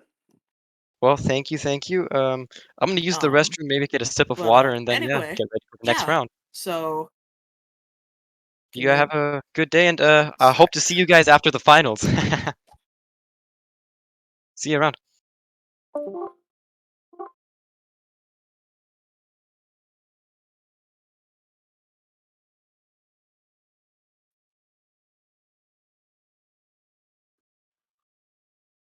Well, get started. Sorry, I had a microphone issue. Can you guys hear me okay? Is it Yeah. still is it echoing at all? Okay. Oh, yeah. Anyway, we're gonna go ahead and go on a 5-minute break real quick while we get ready for the next rounds, and we'll see you then, okay? So we have a really cool one coming up, and we'll see you in a bit.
with our lower bracket match that we're going to be showing here. And so we're going to be seeing Amulet Titan, which we saw earlier, up against a new deck that we haven't seen yet on the stream, Jeskai Stoneblade. So this is the lower bracket, meaning both of these players have already lost a match. So the loser of this match will be eliminated, unfortunately, and they'll go home, but I mean, they're probably already home, so I guess go make a sandwich or something. I don't know. But regardless, so the winner of this will move on in the lower bracket, and they will end up fighting, hopefully, to go up against the actual champion, and we'll have another caster group take over after there. But so for here, we're going to go ahead and see these two duke it out. We've already seen the Amulet Titan. We know what it can do. We know what its pilot can do. And then we're going to go ahead and take a look at our Jeskai Stoneblade player, Dawes Sauce. And they're going to go ahead and duke it out against each other. And unfortunately, the loser of this one will be eliminated. But the winner will go on, and it'll definitely be a really cool slugfest because obviously when you're in the upper bracket, you can take a loss. Here, you can't. If you lose here, you're done. So this one is actually more high stakes than earlier. So this should be super, super, super cool to watch, and I'm definitely really excited for it. I Uh, am also very excited just to see yeah, this matchup and see the difference in how the Amulet Titan player plays in this matchup as opposed to against Eldrazi Tron. definitely. And knowing the differences in the way the decks interact with each other. Amulet Titan, we already saw, had to take a more like explosive, I need to like kill very quickly approach, or else it'll stabilize. Whereas this deck actually has more ways of just pressuring. Prismatic Ending is a 1-mana removal spell that just completely takes out Amulet. That might prompt the Amulet player to hold on to the Amulet until they need it. Ragavan, the Amulet Titan decks don't always have blockers. Granted, they have 3 Boreal Grazers, but if they don't, Ragavan is just gonna, feast and just, deal a lot of damage, give you a lot of ramp. Stoneforge Mystic particularly is known to thrive in matchups where there's not a lot of removal. Guess what deck in Modern runs one of the least amounts of removal in the format? Amulet Titan does not run removal. It runs very few. I mean, when you look at the deck list, obviously we have one of the best Stoneforge Mystic pieces that's ever been printed in Cauldron Complete. That's a 4-turn clock right off the bat. That is going to immediately put pressure on Spooky to find some way to close out the game. And Amulet Titan's removal is virtually non-existent for the most part. They haven't engineered explosives, but it's in the sideboard. The decks don't typically run removal, and the removal it does run is Artifact Hate, which you would think would take care of Cauldron, but it's indestructible. So there's really, I'm really worried about the impact that Stoneforge Mystic is going to have, and I think that's going to be the X factor per se, but also the fact that Counterspell, Archmage's Charm, even Force of Negation can exile an amulet. There's just so much that the amulet player has to work towards. So I'm really definitely curious how I think it's going to work out. What do you think, Luke? How I feel is that this is definitely a different matchup because there's a lot of removal here. There's a lot of ways to take advantage of an empty board. And Titan can be dealt with one-on-one with, for example, a Path to Exile. Yeah, and the thing about Path to Exile is, in these Titan decks, it's not like a Murktide deck where you feel really bad about pathing them because they just power out other things. You're not really getting to ramp into much with an extra forest. And about these like Amulet Titan decks is, yeah, you can genuinely path, the Titan, and they struggle a lot. Karn, I think, can help a bit. Problem is, this Stoneforge deck just perfectly melds must answer threats with must deal with answers, not to mention some sideboard pieces that I'm sure we'll talk about after game 1. But I'm really genuinely worried about Amulet Titan here. Of course, I said we were talking about that earlier against like Eldrazi Tron, but The fact that this, Jeskai deck essentially, Stoneforge Mystic thrives off of not, non-removal based decks. Amulet Titan plays close to no removal. Almost basically no removal. Ragavan, turn 1, can just very, very quickly put pressure on and force the Amulet Titan player to have a Broilio Grazer or else. Even something like Snapcaster Mage, bolting, extra pathing, extra counterspell, just the ability to just every single thing in this deck does extra things. Ragavan not only puts pressure in as a 2/1, but it also just exiles something of yours and gives you a Lotus Petal, essentially. Snapcaster Mage is a 2/1 that also lets you, rehash spells that are already good in the matchup. Stoneforge Mystic is a 2/1 that helps you find, or a 1/2 that also just helps you find a way to close out the game very quickly. Even Teferi lets your counter spells not be interacted with, or whatever be interacted with, while also balancing something. Every single thing in this deck doubles as something. Even Archmage's Charm is one of the most versatile spells in Modern right now. So, everything about this is a 2-for-1 or better, or at least versatile, and I'm really worried about the linearity of the Amulet Titan deck in the face of all this adversity piled up into one. Agreed. I mean, this is basically the best matchup for Cauldra. Definitely. And if there was ever a matchup where Cauldra is going to be amazing, it's this one. The main problem that Cauldra Complete normally has is that when you fetch it up with Stoneforge and then they kill the Stoneforge, just like that, you have a 7-drop in hand that you're not doing anything with. But if you look through the entirety of the Amulet Titan 75, your options for removal basically boil down to the 3 engineered explosives in the sideboard and Valakut triggers. And I wish I was exaggerating, but Valakut triggers and 3 engineered explosives in the sideboard are going to be your forms of removal. And it does not have a way to deal with a Cauldron Complete. It just doesn't. It literally does not have an option to deal with a Cauldron Complete. Once a Cauldron Complete is on the battlefield, your options are chump block. Because even in the sideboard, there's nothing in the card board to grab it either. Nothing deals with a resolved Cauldron Complete. So the problem is, if there's a Stoneforge that hits the battlefield and 2 destroy a Cauldron Complete, you need to kill the Stoneforge or you're dead in 4 turns. That's it. Exactly.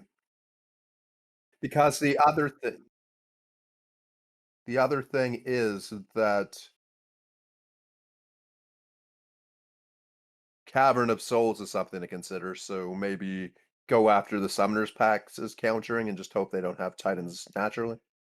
Yeah, maybe. But we just go ahead and go to the game so we can go ahead and watch it and see it play out, and we'll definitely talk about it and see how much of what we predicted and talked about could possibly come to fruition.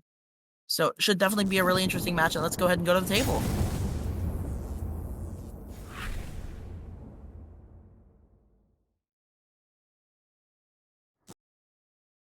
Alrighty.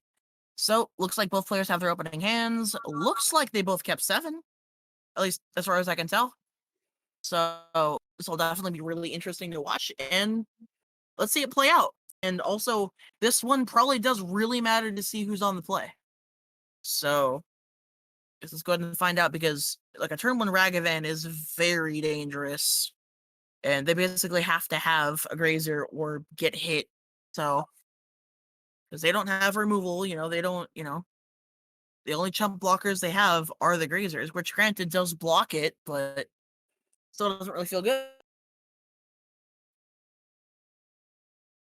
Because the only reason to be happy about getting a Grazer turn 1 is if it means that you can get Titan out quicker. Definitely. And there's an Urza Saga pass. So, the fact that Urza Saga pass, at least that means you really probably don't have Amulet in hand. So it looks like we're going for, okay, so we're going with the Crumbling Vestige, make green, explore. I'm curious as to what you're going to put on the battlefield here if you have a land, and you do. It's Simicoth Chamber, bouncing. Okay, so what that means to me is that Spooky probably has another bounce land in hand. because if you know you're fetching up an amulet, odds are, and there's the Stoneforge. We just talked about that. That's gonna probably go fetch Culture Complete. But the thing is, at this point, we can see, at least now, that an amulet will probably be found this coming turn, because the only other option for finding is an expedition map. So, you'll be able to find an amulet, and that turn 2 Stoneforge might actually be too slow. Being on the draw really does matter here.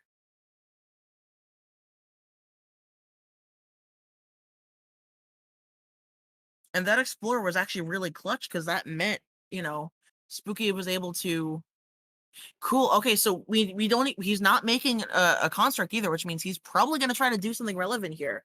And the fact is that he has 1 mana floating from that, 2 mana potentially from this, and 2 mana from a bounce land. That's 5 mana. If he has a way to generate an additional mana somehow, he can Titan this turn and haste the Titan if he doesn't have Boros Garrison in hand. So with the 1 mana, it looks like he's going Dryad. Okay, so he has 2 land drops right now. And the Dryad is a potential blocker, but obviously Cauldron Complete still runs it over. But with a Dryad in play, Urza Saga as his first land drop, and he has another one, which I'm curious what he's going to do here. Maybe he takes back the Urza Saga and asks to play something else. Okay, so he goes, right, okay. And then Vesuva entering a Simic Growth Chamber looks like. Bouncing and playing. Okay, so there's a Karn. Okay, so looks like what he did was he had the Vesuva enter as a copy of the Crumbling Vestige, netting him 4 total mana and getting to Karn. And I wonder what he's gonna -4 here. Golos. That makes about sense. Just basically find what you need. And then if you have another bounce land in hand and a way to find a Titan, you can Titan next turn. Because the thing with grabbing Golos is that also means that in the case you need it, you can search out whatever land you need. May it be Cavern of Souls to stop the counters, or basically whatever you need.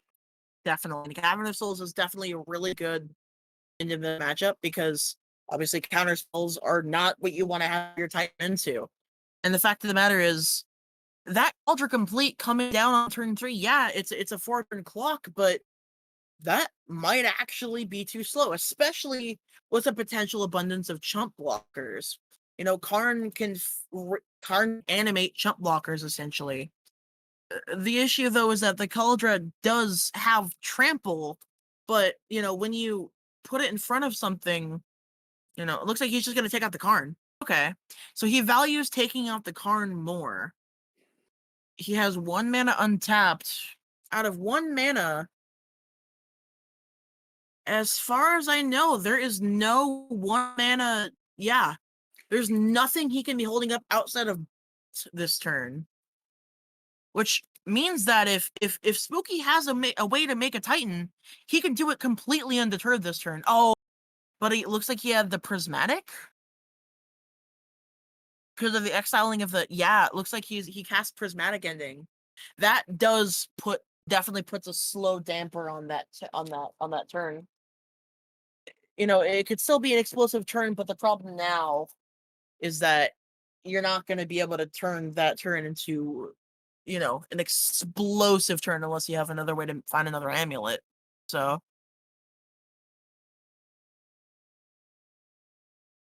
Well, there is a Saga. Tapping for 4 or 5, casting Golos. Okay. And then, if I had to guess, it's probably finding a bounce land? Because don't forget, Spooky has another land drop. Oh, Valakut! Right! Right, because now Dryad can just start throwing Valakut triggers at things, and he now has another land drop. With a bounce land, yeah, with a bounce land, he essentially has as many Valakut he has 2 Valakut triggers every turn. That is so cool. Every single turn, he can just keep essentially throwing bolts, 2 bolts at your opponent every turn. And then you also just have a 3/4 and a 2/4 to attack with. Essentially just saying, sure, hit me for 5, I'll hit you for 8 every turn. or 6, 7, 8, even 9, 10, 11 next turn. This Because is he's going to be hard for Stoneblade to respond here.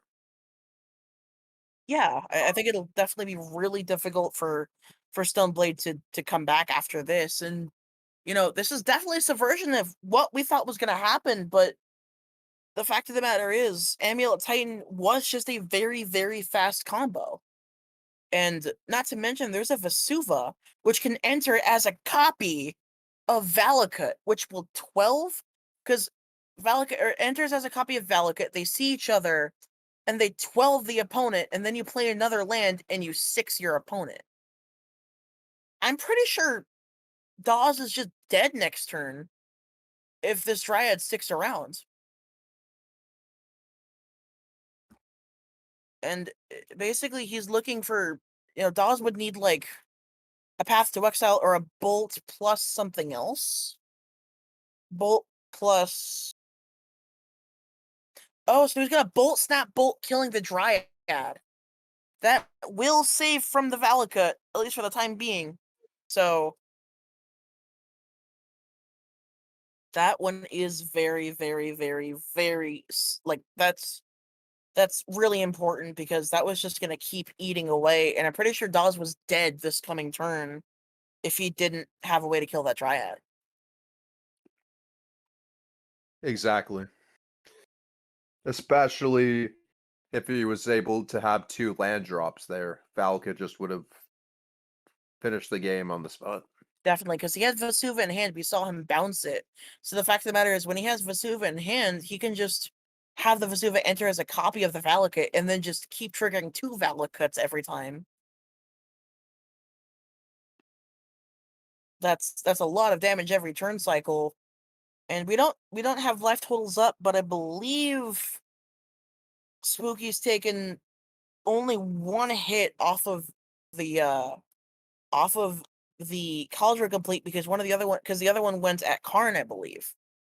So I don't actually know how much pressure Spooky is on. At the very least, he probably has at least 2 more turns to assemble a win, or enough stalling to assemble a win later. But there's another Dryad, and there's a fetch land, which is going to trigger... The fetch land essentially lets you turn... Yeah, the Dryad plus fetch land plus Valakut. Yeah, I think he just has to scoop it up, yeah. That's enough. That was just insane to get the fetch land there to be able to get 2 more triggers of the Valakut. Definitely, because with the Valakut essentially in the Dryad, letting the fetch land enter is essentially a way to double your triggers, because you turn 1 trigger into 2 triggers. In fact, that's actually sometimes a line that Amulet Titan will take when you already have an Amulet and a Dryad in play when you cast Titan, is you'll find, like, Valakut fetch lands, because that way you can essentially turn your what would normally be 3 damage, or sometimes actually would be 6 damage, into 9 damage. Sometimes pushing that extra damage to find lethal when you wouldn't have had it before. So looks like we're going into sideboarding for game 2. We had sort of talked about it. What are you thinking about as far as sideboards go?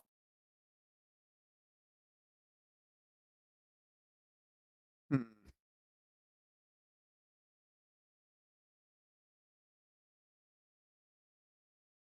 There are a few options, but like things like Foundation Breaker are irrelevant because of Culture being indestructible, and that's the first thing they're always going to go for. Right. On the end of the Stoneblade, I really like Subtlety in this matchup. Yeah, I definitely think subtlety is really good, not just because first of all, it's not countering. So you're able to still slow down, or you're ether gusting and Titan without actually, you're spending 0, your force of ether gusting and Titan. And then on top of that, if your opponent pacts to cast the Titan, you can actually mess up their thing where normally they would need the mana the next turn to pay for Pact. but because you subtletyed it, they can no longer pay for Pact. Or even if they can pay for Pact, you've likely just time walked them because the next turn they have to pay for Pact instead of doing anything. I also Exactly. really like Wear Tear, because Wear can take out amulets. Alpine Moon is really good because normally you know what bounce lands they have if they play them out and then have to like go the next turn.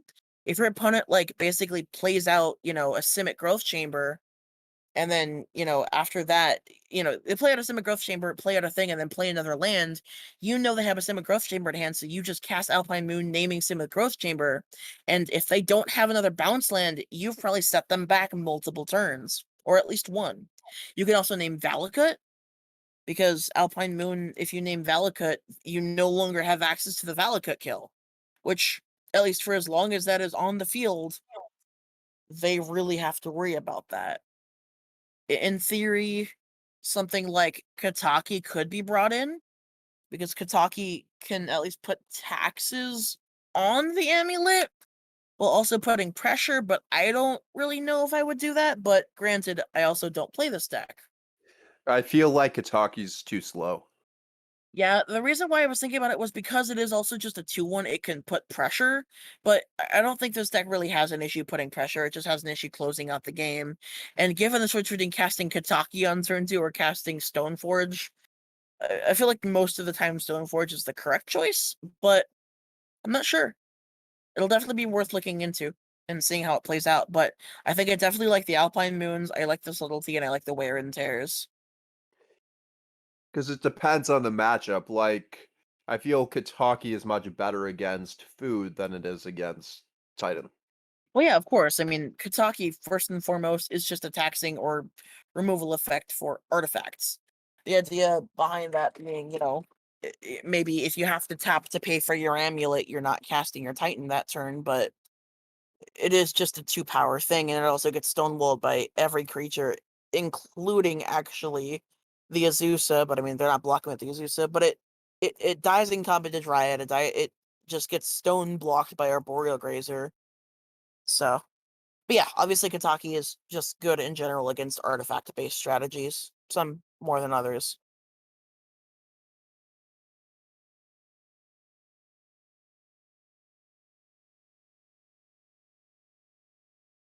So as But our yeah, sideboard, go ahead, sorry.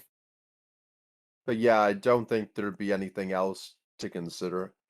Because as we know, most of the stuff in the Titan deck is for the Karn Wishboard, and other stuff isn't really relevant here. Foundation Breaker's not relevant. Force of Vigor's not relevant. Endurance is not relevant. Yeah, most of these sideboard cards, I would definitely bring in the Engineered Explosives, but I think I would bring in 2 and 1 in the sideboard for Karn. That's probably what I'd do. Good idea.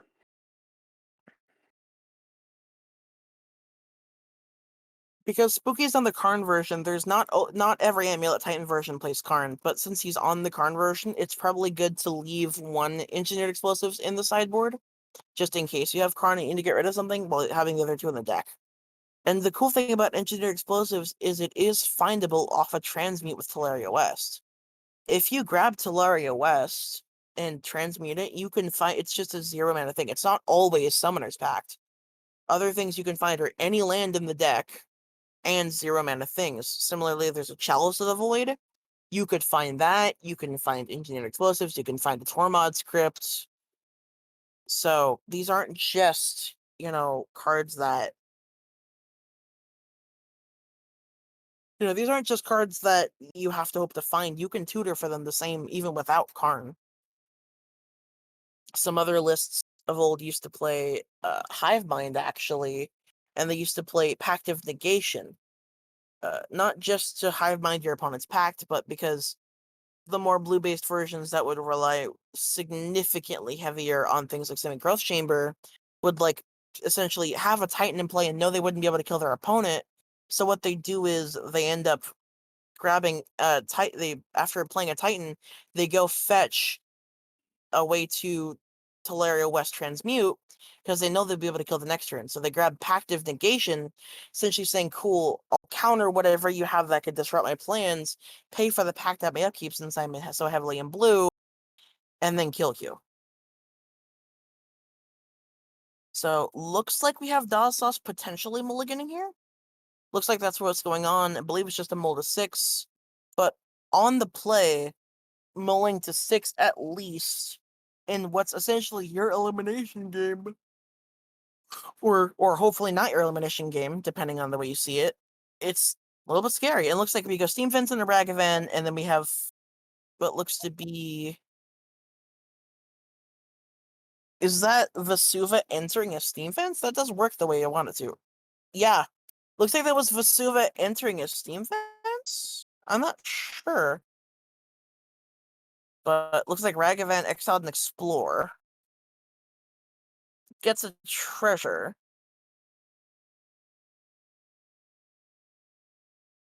But that's definitely weird seeing Vesuva copy an opponent's land. That isn't relevant color-wise. Yeah. But here's the Stoneforge.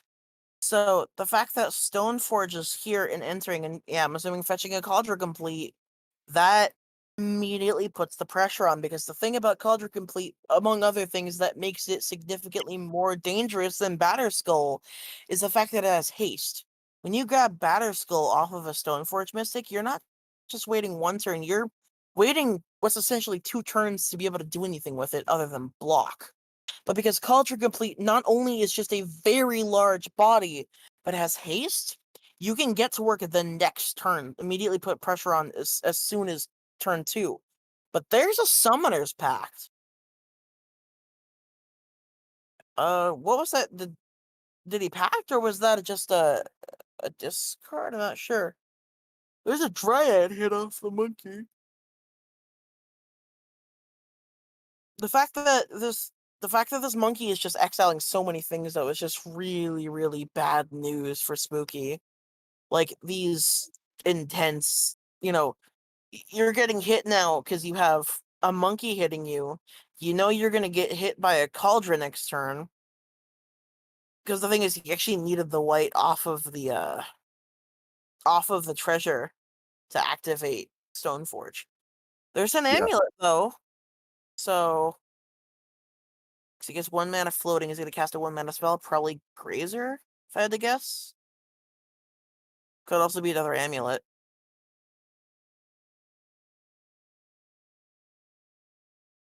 We shall see. 2 amulets would definitely be good here. We don't know how long they can survive if they can't get something going with Cauldron going. Yeah, and it looks like it actually just had Dawes steal the amulet. I'm not sure. He cast, or I guess he just countered it. Okay. So, fetches Tarn.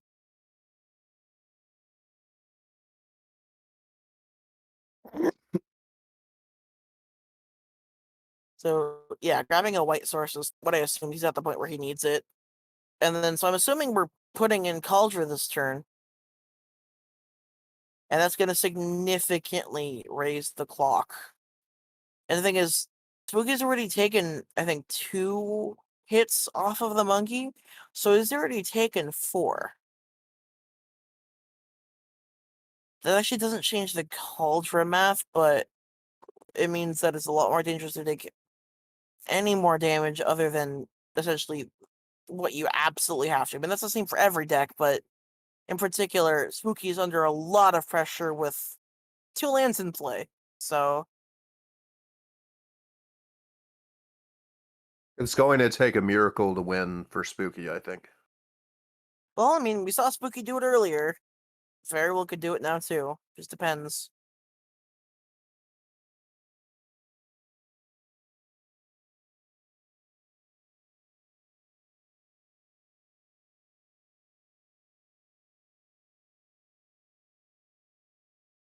So, it looks like we have Cauldron Complete. It's just mowing away, and the problem is, like, Spooky has to find a way to turn it around very quickly at this point. And, just knowing that one of the amulets is in the graveyard after it being countered, what looks like, and there's another Stoneforge. I believe that's one of the Double Masters skills, which is why I didn't recognize it at first.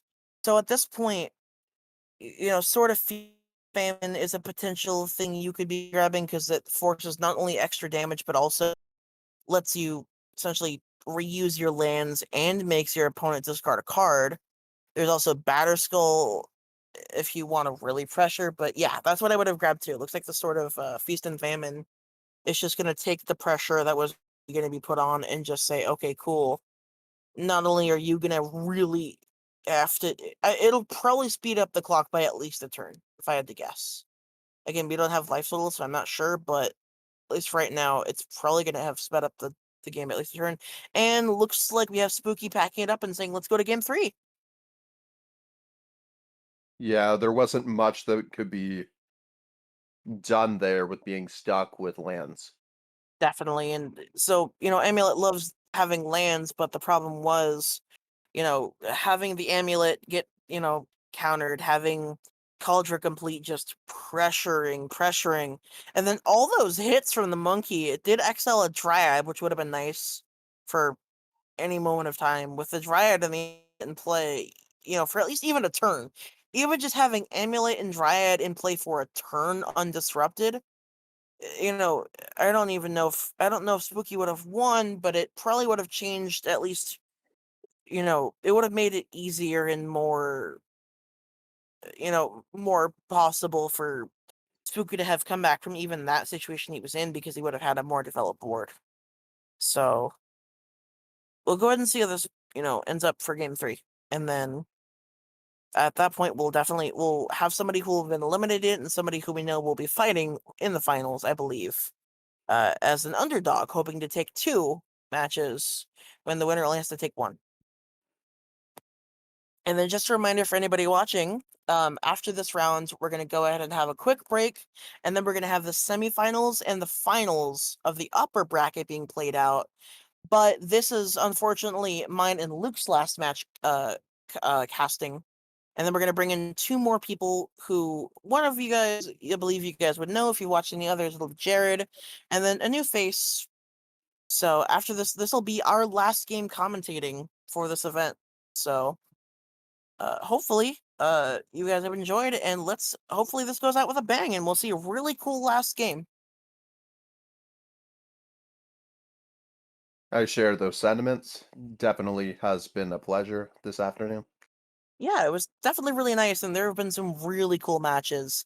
I think that Is It Semi-Mirror was definitely one of the highlights of matches that just overall were really cool to watch, and a privilege to get to commentate over. So, and looks like it's Forest Pass for Spooky into, looks like Arid Mesa Fetch. I wonder what he's gonna go for here. If he's fetching Steam Vents, I wonder if he's just gonna play Ragavan. Ragavan here without a potential blocker could be very, very scary because we saw what it was able to do last turn or last game. Because yeah, even if it exiles something, that's not always something that is going to be usable. Oh, just Alpine Moon. Blind naming something of Alpine Moon. Do we have a way of knowing what he named? I'm not sure, but whatever he named, blind naming something with Alpine Moon. So it looks like he didn't name Simic Growth Chamber, at least. My guess, if you're gonna blind name something, is probably Valakut, but again, I don't. Okay, so we have confirmation he did name Valakut, which is about as good of a blind name as you can get, because if you name one of the bounce lands, there's a chance they have the other bounce land or one of the other bounce lands. In fact, there's a reason why a lot of these Amulet Titan decks will play things like 1 Gruul Turf, 3 Selesnya Sanctuary, 4 Simic Growth Chamber. That way your opponent blind names Simic Growth Chamber, and there's a chance you just have the Selesnya Sanctuary, the Gruul Turf, so it doesn't actually do anything. So, yeah, as far as blind names with Alpine Moon go, Valakut's probably as safe as you can get, because now this means that Valakut will not trigger or do anything for as long as Alpine Moon is on the battlefield. So it's pretty scary to it's not impossible, but the problem is a lot of the easier and more straightforward lines for killing with Amulet Titan involve Valakut. And a lot of times, as we saw in game 1, you might not necessarily even be able to do anything with a Titan. You might not be able to cast Titan, but the fact that you can have Dryad and Valakut can just get you there anyway.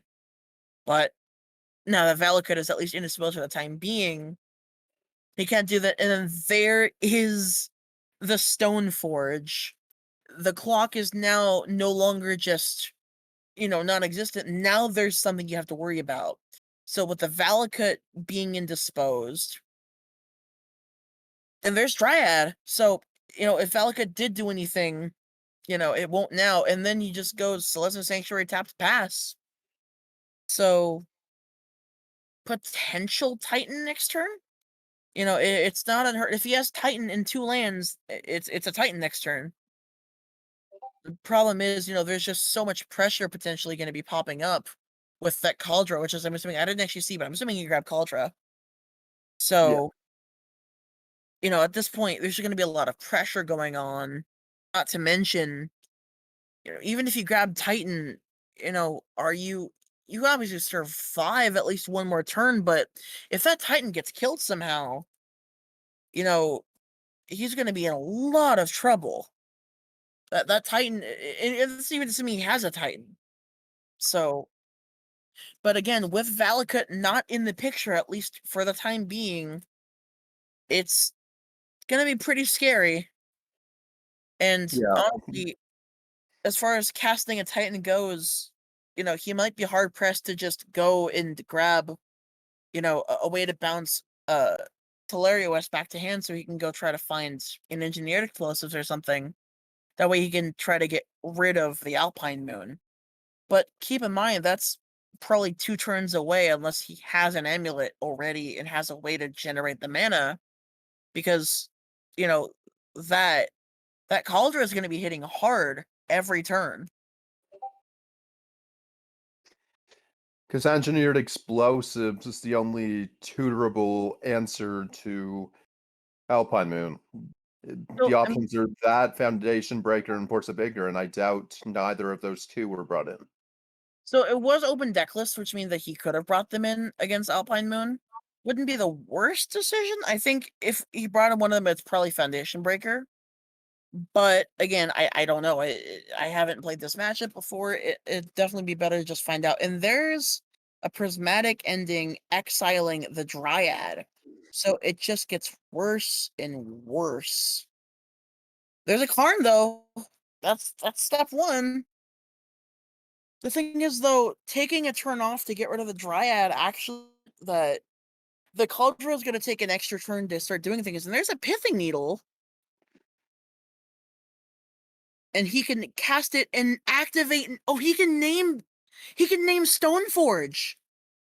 He goes Pithing Needle names Stoneforge, and now Stoneforge can't put it in unless they get rid of the Pithing Needle. Which, granted Prismatic can, but he just cast a Prismatic. And he didn't have the mana to activate in response. So unless Dawsos can find a way to get rid of that needle, that Cauldra is just sitting in hand. That's 7 mana. You're not going to cast that very often. It's going to be very difficult. That definitely changes this game significantly. Absolutely. Being able to grab Needle like that was super significant because now... And so he... Okay, so there's a Bolt naming Karn, so at least Karn can't do anything this turn. Or Karn can't... Yeah, Karn can't find another relevant thing this turn. But there's a Teferi, and that Teferi can bounce the Needle. Bounces it this turn without the mana to activate Stoneforge. Huh. Does he have a counterspell? Force of Negation or something? Because at this point, there was no pressure, and he could have waited a turn to just bounce the needle next turn and activate Stoneforge. Did he want that 1 card that badly? I mean, even if he did, he could have waited a turn. Because there's Dryad, and the problem is now he can just recast the needle. He does main board 2 Force of Negations. And looks like must have been one of them, because it looks like, yeah. Oh, Subtlety! Interesting. I thought it was going to be forced negation because he pitched a card, but he did pitch a card, but it was for subtlety this time instead. And it looks like he puts it on bottom. Urza Saga. Tap for 3. Is he going to cast another ramp thing? Another creature? Of the Dryad or... I guess... Probably Dryad? Unless he just has another... Or just has his one of... Azusa. Or okay, just casting the needle and then playing a Valakut, which isn't actually a. I think it still has the name Valakut, but it's not going to do Valakut things unless that moon is taken care of. So, on the other hand, though, that Valakut now taps for 1 mana of any color. Not that that's going to be super relevant, but regardless, it could. It's not going to come up, but Actually, it could come up because of Golos. you're not wrong. It could. Given that black is the only color that's not in the main board, black is in the sideboard for Bajuka Bog, but no reason to bring that in. So it's a possibility. It's a fringe circumstance that Golos may come at some point. You're right. Yeah, especially. Especially if this game does end up as a little bit of a slog, given that there's a needle in play and there's not a lot of pressure. But the problem is now there is pressure and there's a monkey, which is just going to get blocked by the Dryad. But the problem is that Teferi is going to be ticking up, and that Teferi will eventually bounce the needle, I'm sure. So the problem we're facing at this point is you have a few more turns, you know, more than you would have had, but you're still not out of the woods yet, and anything at any point could get rid of that needle that's protecting you from this Cauldra.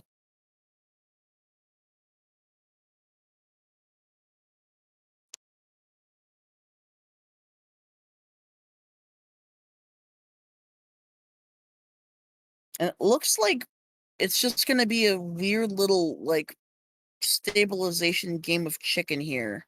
Who's going to stabilize and actually get to do things first? And I think the key to Spooky doing that is getting rid of that moon.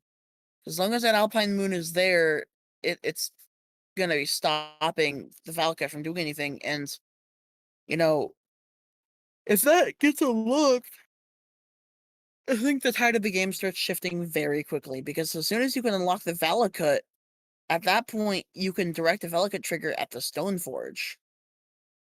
And once you can direct a Valakut trigger at the Stoneforge, that essentially immediately lets you, yeah, and there are tokens being made now, and here's an Urza Saga trigger now, and potentially, what does he have? Because Expedition Map could be found, which could find him Talaria West. Yep, and they can find Talaria West, which will let him transmute for engineered explosives.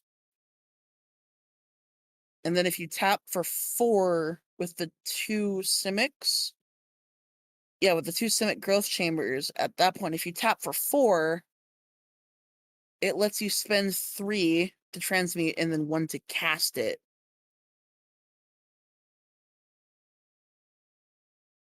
Which is all you need, because you're probably only going to put it on 1. And then not to mention, these are they're not big constructs, but they're not small either. It looks like these are all 4/4s.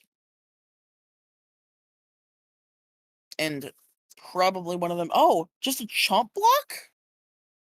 Wow, are we just giving up on that plan of putting those into play? Yep, okay, cool. Transmute Solario S, probably find engineered explosives, if I had to guess. Or a pact. Interesting. So it looks like next turn we're going for a Titan.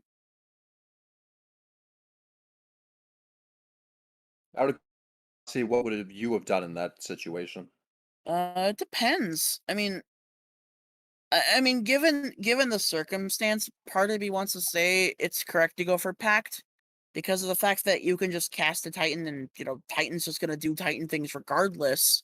But on the other hand, Dryad being unlocked with Valakut can just start hammering your opponent down and stopping any chance they had, but, I mean, also you do just have blockers, and your opponent just blocked with their Stoneforge, meaning they can't Stoneforge in they can't Stoneforge in a Cauldron anymore. So, at this point, you're not under too much pressure anymore outside of what you have to be worried about with Teferi and counterspells and things of that sort. And granted, you could still get your stuff countered,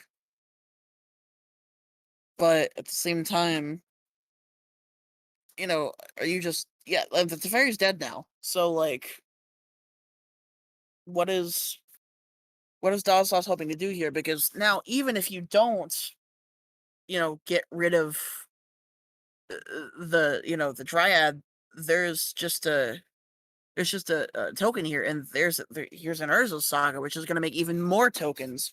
That represents potentially 2 more tokens that are just going to start beating down, which is another reason why Urza Saga is just so good for Amulet Titan. The obvious reason is because it finds the Amulet, but it also just provides an alternate win con that doesn't even involve Titan to begin with, which also just helps with the Titan game plan. The problem that Titan usually had in the past was that, if you find a way to get rid of the Titans, they don't really do anything. If you surgical the Titans, they can't win. Obviously, they can through like Dryad and Valakut, but it's significantly more difficult. And most of the time, if your Titans get taken out, you can't do anything. But the fact that Urza Saga adds a reliable, you know, extra aspect to your game that also is land based, meaning that it not only synergizes with your Titans, but helps you get to your Titans quicker. And there's the Titan. At this point, I don't really know what DAW Sauce can do because there's currently just too much. This is the I kind of field where I feel like a blast zone would have been nice. Sorry, I didn't mean to interrupt. Go ahead. I would agree with what you have to say. I don't see the likelihood of being able to beat down this board, especially with Valakuts getting triggered now. Yeah, and not only that, but you know, the thing about Sauce's deck is it's really great when it's ahead at just pushing the advantage, but it doesn't have a lot of ways to regain ground when it's behind, especially this far behind. There aren't any board wipes to just clear the table and let you restabilize. There aren't any mass removal or and it's this point where the opponent doesn't even need to do anything. They just attack. You can't hold up counter spells because you just die to attacks. You know, the main thing that would help here is like a board wipe or a master removal spell, but Just Guy Monkey doesn't typically play those cards, and this list doesn't at all. So, And if there was a path, we would have seen it already. I mean, you already saw subtlety. So at this point, there's really not a whole lot. In theory, there are ways to come back from this, but you need like 4 cards to all be perfect. That way you could get there. Otherwise, you're essentially fighting a losing battle against some of the best and most powerful creatures Modern has to offer, all staring you down and saying, go ahead.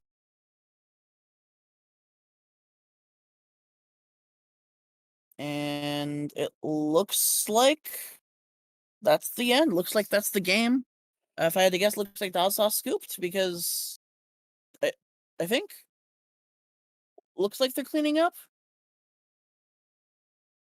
Let me see if we can get confirmation on that, but it looks like Dazsaw is scooping.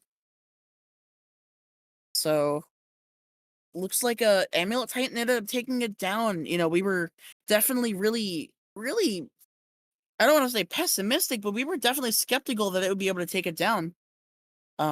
So before we go ahead and pop out as we stop doing our casting, is it okay if we go ahead pull in Spooky real quick for one last interview, just to talk about that match real quick, because that was really cool.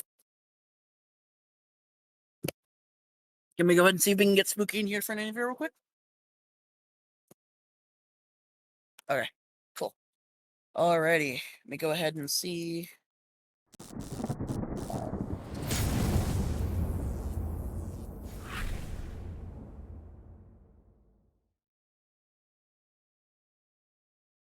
Alrighty, looks like we're gonna try to go ahead and get Spooky in here real quick for a quick little interview before we sign off and let our other commentators relieve us. So, see if we can do that real quick.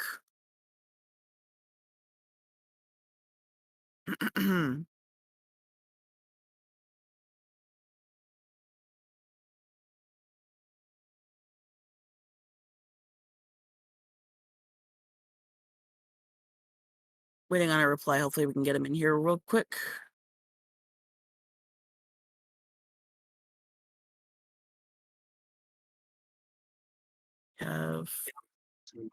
Okay, cool.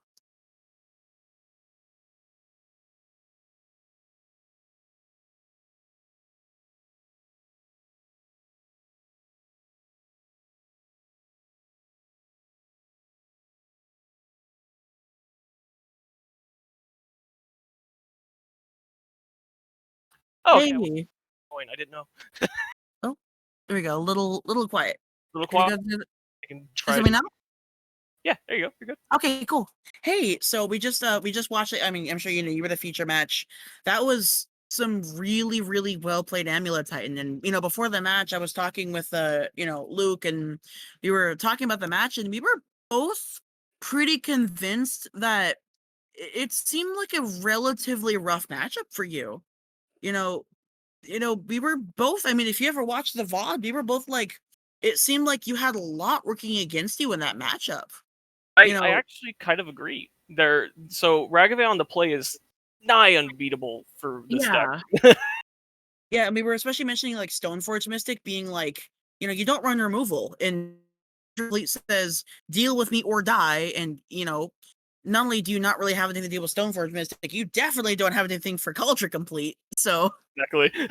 yeah, and the fact that, not only does just Ragavan on the play seem really difficult, Stoneforge Mystic seems really difficult. Prismatic Ending is a one-mana, no amulet. Archmage's Charm not only is a counter spell, but it's also a draw more gas and steal your amulet. Force of Negation is a turn 0, I haven't even played anything, exile your amulet. Fair. And then post-board, you're dealing with Alpine Moons, Subtleties, Wear Tears. And throughout the entire time, we're just sort of like, how? Like, what?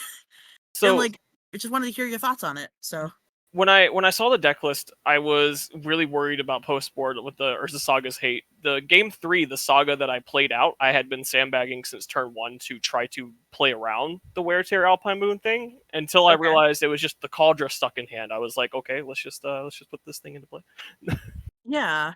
In fact, we were talking about how when you ended up playing the Karn, and you ended up, because you had the mana floating off of the Urza Saga, so you literally grabbed the needle, and that let you. I'm assuming you named Stoneforge, right? Yeah. So then, in fact, I remember I was talking with Luke, and like the thing about the Culture Complete is, yeah, it's super super good.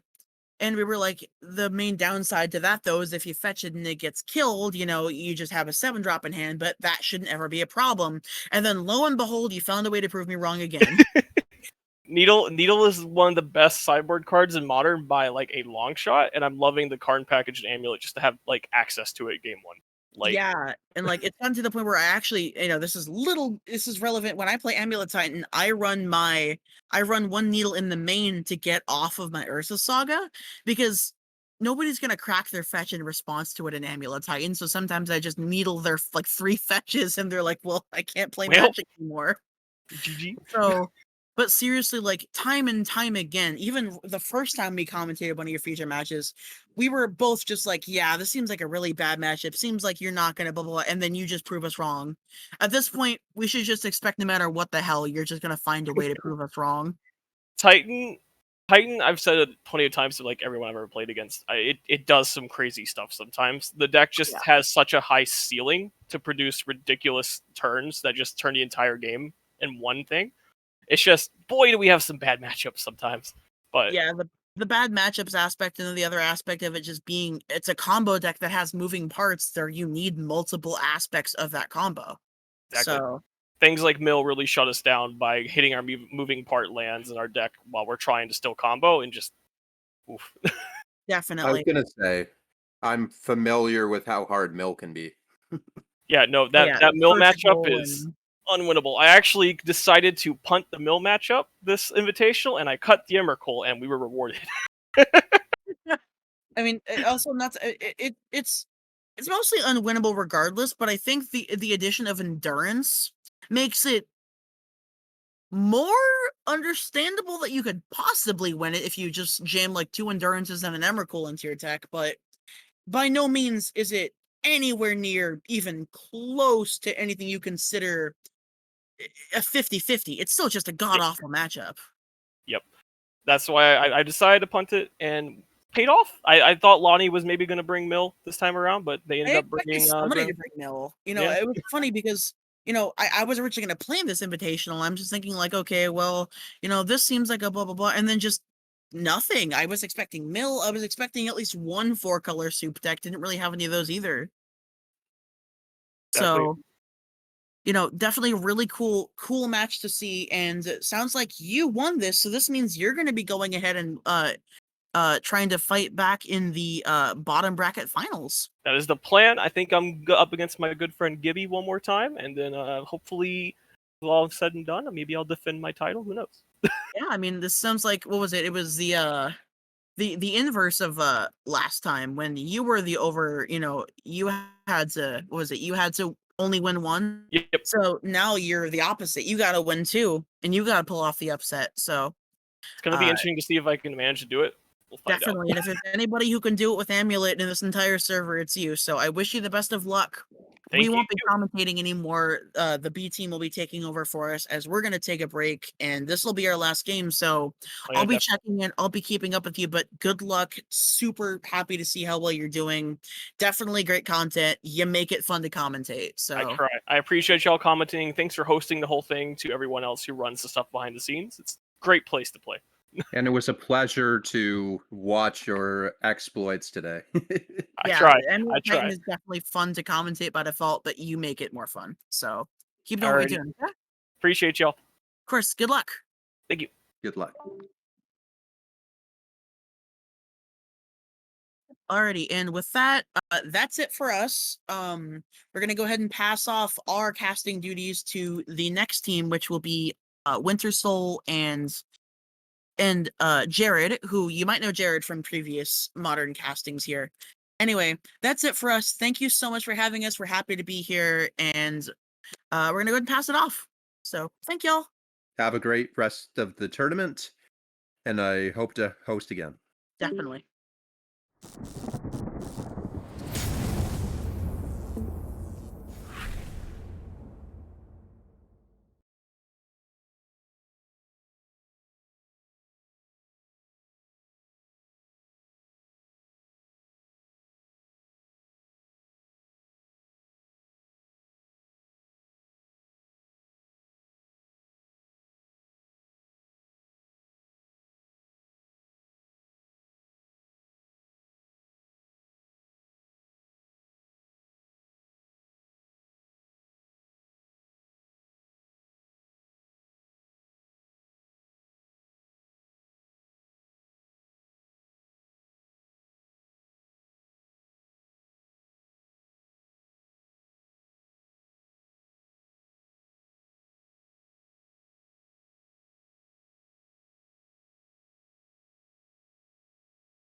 Welcome back, everybody, and greetings to our newcomers. My name is John, and I am joined here by Jared. We are going to be the new casters for the rest of the tournament.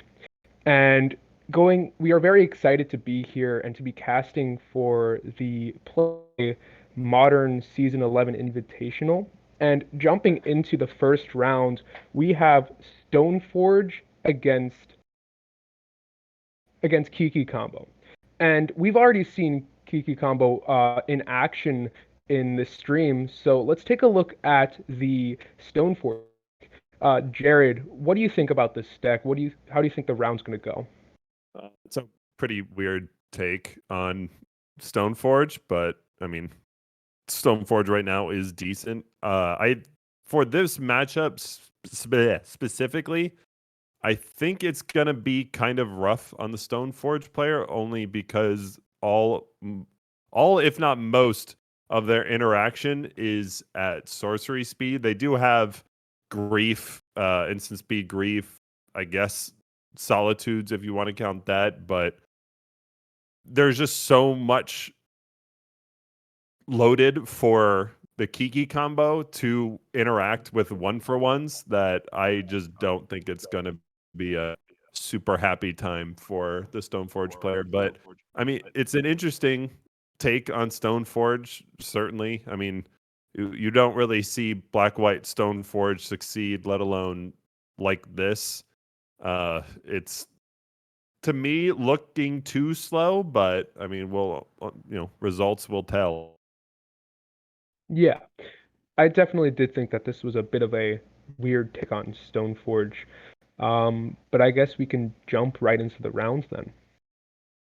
Yeah. All right. I'm really interested to see how it plays out. Just my inkling, like I said, right off the bat, is just the interaction that the Stoneforge deck is looking to do, like get ephemerates off or grief, or just plenty of things early to do. I just feel like Blue Moon Kiki is not really going to care. Yeah.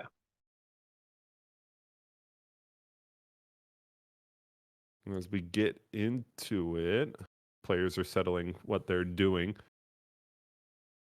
Oh, okay. We're adjusting some of the screens, but yeah, earlier turns are going to be vital for the Stoneforge, specifically opening hands. I mean, if they can manage to land a grief early, I think you're doing okay. But even then, you have Bone Crusher Giant, Lightning Bolts, Abrades. There's a lot still coming for you. I'm interested to see how it goes, but like I said, sorcery speed interaction is, I feel like, going to be a pretty decent highlight. Yeah, definitely. It looks like a turn 2 Stoneforge. I can't really see. I don't even know who's that. The Choco's screen and fields. A lot of these cameras are. There's just a lot of glare, but it looks like a Stoneforge search Batterskull pass. And yeah, we're gonna see a stomp come out, kill Stoneforge. This is what I meant. But there's just so much interaction for what Ephemerate's looking to do, and or Choco, sorry, who's playing Ephemerate. But yeah, I'm interested to see how it plays out for him on these turns, but I can't really see him succeeding past turn 4. Let's say, that's how much I'll put on the earlier turns. I mean, this is a deck that's supposed to succeed early. They have Tide Hollow Scullers, Stoneforge Mystics. They're going to Grief. They're going to Ephemerate, Solitude. All this, but it happens rather early. It doesn't really grind that well. I mean, they have Malik. Yeah, no, it doesn't grind well. So if you don't get off to fast starts or efficient starts, it's just going to be rough. And without any sort of hand hate, that hurts even more. Yeah. And that stomp right there in the beginning definitely did slow down this stone sword deck by quite a bit, making them wait for a bit to get another one out or for the Met 5 land. Yeah, I mean that'll always be the case. It's the efficiency. If and this is also all with Choco playing first, and he still is decently behind on his board.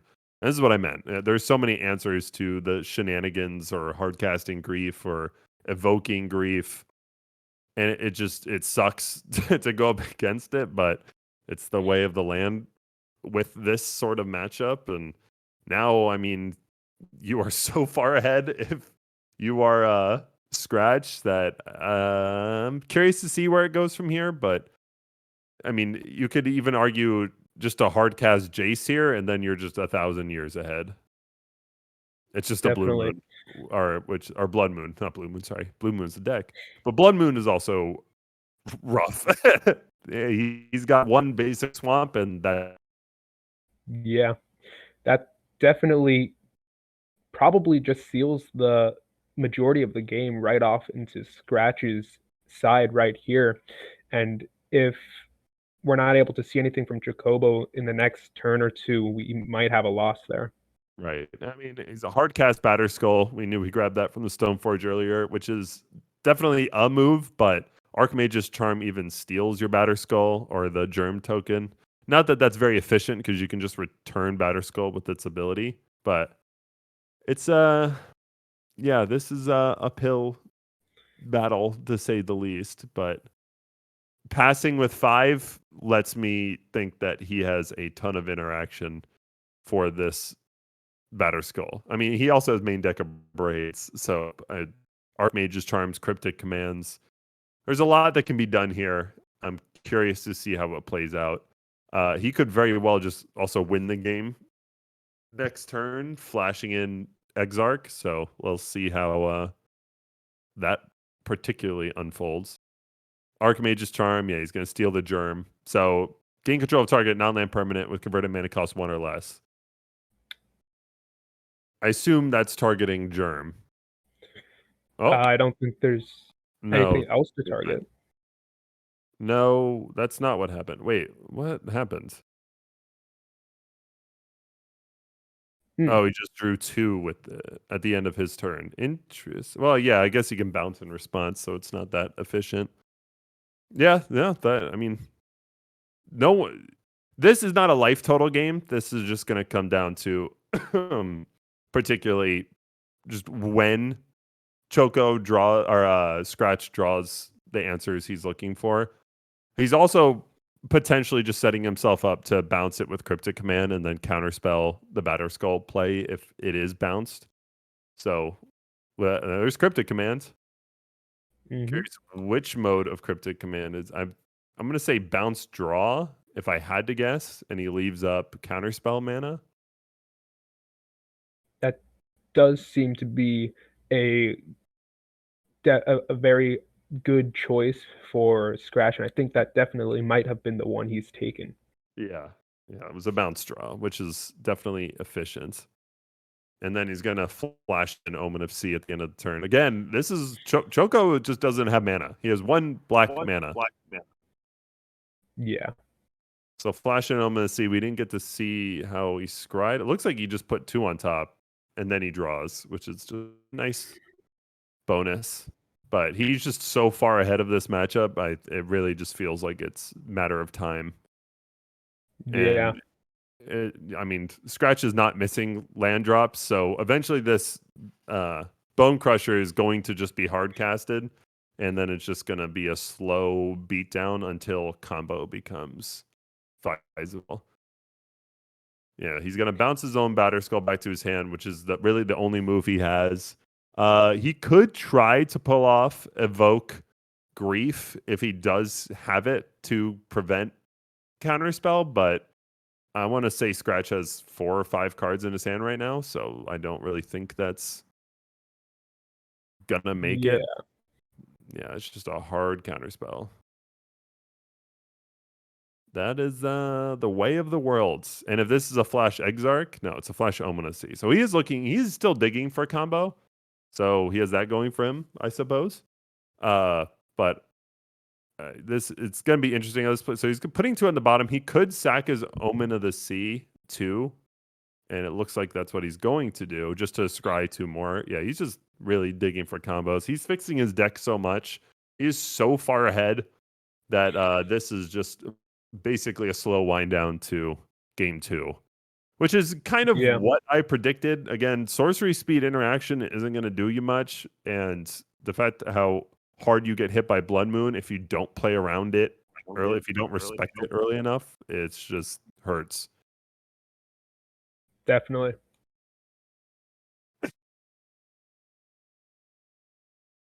And you scry 2 to the bottom again. I mean, Scratch, the only thing you're going from is a little bit of time. I mean, there's plenty of cards that do well for Scratch here.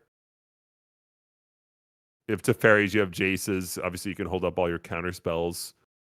Snapcaster mages, and we haven't seen it yet. He's hard casting Bone Crusher Mage, which kind of telegraphs the fact that he doesn't have a Snapcaster. Unless, ideally you're Snapcaster Cryptic Command in this position, but it's just a hard pass. This is going to start feeling very bad. Yeah. Well, it's the 4 health made up from the connection on Batterskull, but it's this one hurts if you're Choco. Yeah. And I don't really think there's much he can possibly do this turn. I think most of the stuff he's planning to try and do will probably be counterspelled unless he can get those evoke casts out. Yeah. There's a Snapcaster. Archmage is charmed to draw 2 cards. He's literally just he's flying through it. He has so. This is just a slow bleed. I would honestly just concede to just move to the next one because he's got just a loaded hand, a field, and it's just. I guess if you're comfortable waiting the 3 turns it would take to kill you here, just because the first Bone Crusher connection didn't matter, fine. But at this point you're just seeing more of the deck that you already know the list of because players Yeah. their decks. So I guess it would give him a little more time to think of what he can do in sideboarding and what to possibly combos to make up to try to counter this deck since he's so far behind. yeah, and I think that's super fair. That very well may be the case. He's just thinking of sideboard.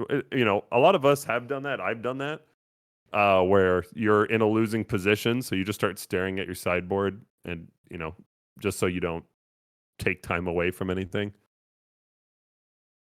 Yeah. But this is definitely clocked now. The Snapcaster was well timed. It's going to be Evoke Solitude, which will buy him time, as we mentioned, but it's not going to do much in this instance. But hey, it's a move. Something happened. Yep. Something got through. But it's definitely a tough uphill battle. And I think Scratch is just biding time. We do see his one up Teferi come out, which is not a Mage of Zalafur is not a card you see often, and not a card I necessarily expect. But for Kiki combo, it's not certainly the worst thing. I mean, the only thing it does in this case is give Bone Crusher Flash, which you basically never do. But it's for Kiki, just so you can operate Kiki at instant speed, which is great. But Yeah. I mean, it has the static effects of Teferi, the T3 specifically. I mean, screw that card, but it does have that, so that's cute. And I guess, it's a cute card, which I think specifically only, if you want to say works in Kiki combo. The sideboard for this is going to get, I think, only tougher. I mean, Flutterstorm is a great card because of Evoke, being able to just hit an entire evoke with for 1 mana is Yeah. nice. And you bring in more blood moons, and then things just get more difficult. Counter spells is tough to say the least. I mean, granted, he can only Scratch can really only bring in counter spells as answers. He doesn't have a lot of stuff that I would necessarily bring in. He does operate kind of from the graveyard with Priest, but for the most part, I think you're bringing in a few more counter spells, and that's really about it. I mean, your deck is Yeah. pretty well situated to answer what Choco is doing. Choco, on the other hand, he has pithing needles. So that Yeah. is certainly a huge plus for him. And that can go a long way just because you can pithing needle Kiki Jiki and then, start to figure things out for yourself. But again, it mostly is just going to come down to can he get can his early turns be efficient and ruthless? And he doesn't have hand hate outside of Grief and Tide Hollow. Granted, that's 8 cards, but you still need to be playing those cards early. Like it's not Yeah. just a simple Thoughtseize or Inquisition. There's a decent commitment to those cards. So we'll see. I think he might also try to bring in a card to get a response to that blood moon out there. Something to destroy an artifact or an enchantment of something like that to prevent that danger he was put in with only having mountains on the field, basically. Right. I mean, Fracture is just a good card in general for the meta right now. So I think he definitely brings that in, specifically that the deck he's playing against. Definitely, yeah. And he's probably bringing in Hour of Revelation, if I had to guess. It's, again, a lot of this is just playing around the Blood Moon and your early turns. You can bring in as many sideboard cards as you want, but if you're just simply not setting yourself up to succeed around Blood Moons and counter spells, then it's just going to be rough. I mean, you give turn 4 over to Scratch without any real threat, and you're just going to be staring. Yeah. If he doesn't get those threats on the field, we're going to see Scratch move on to the next round, which I believe is the finals for the upper bracket. Yeah, no, again, like I said, it definitely gets a little more interesting, but it's going to be it's going to be tough. We'll Definitely. see It's going to how be, it plays out. Like I said, these early turns are important to say the least. yeah. It's going to be very important for him to get those threats out. And even with those threats, it's going to be a very, very steep uphill battle for him, probably. Yeah. I mean, we'll see how play. Obviously his entire deck, the Ephemerate matchup, just relies on getting the Ephemerate off early, and without that, these decks kind of fall apart. Which is, everyone was freaking out when Grief was announced. How broken this is, yada yada, yada, all this crap. But in reality, the needing Ephemerate in your hand makes it not so hot of a card. Yeah.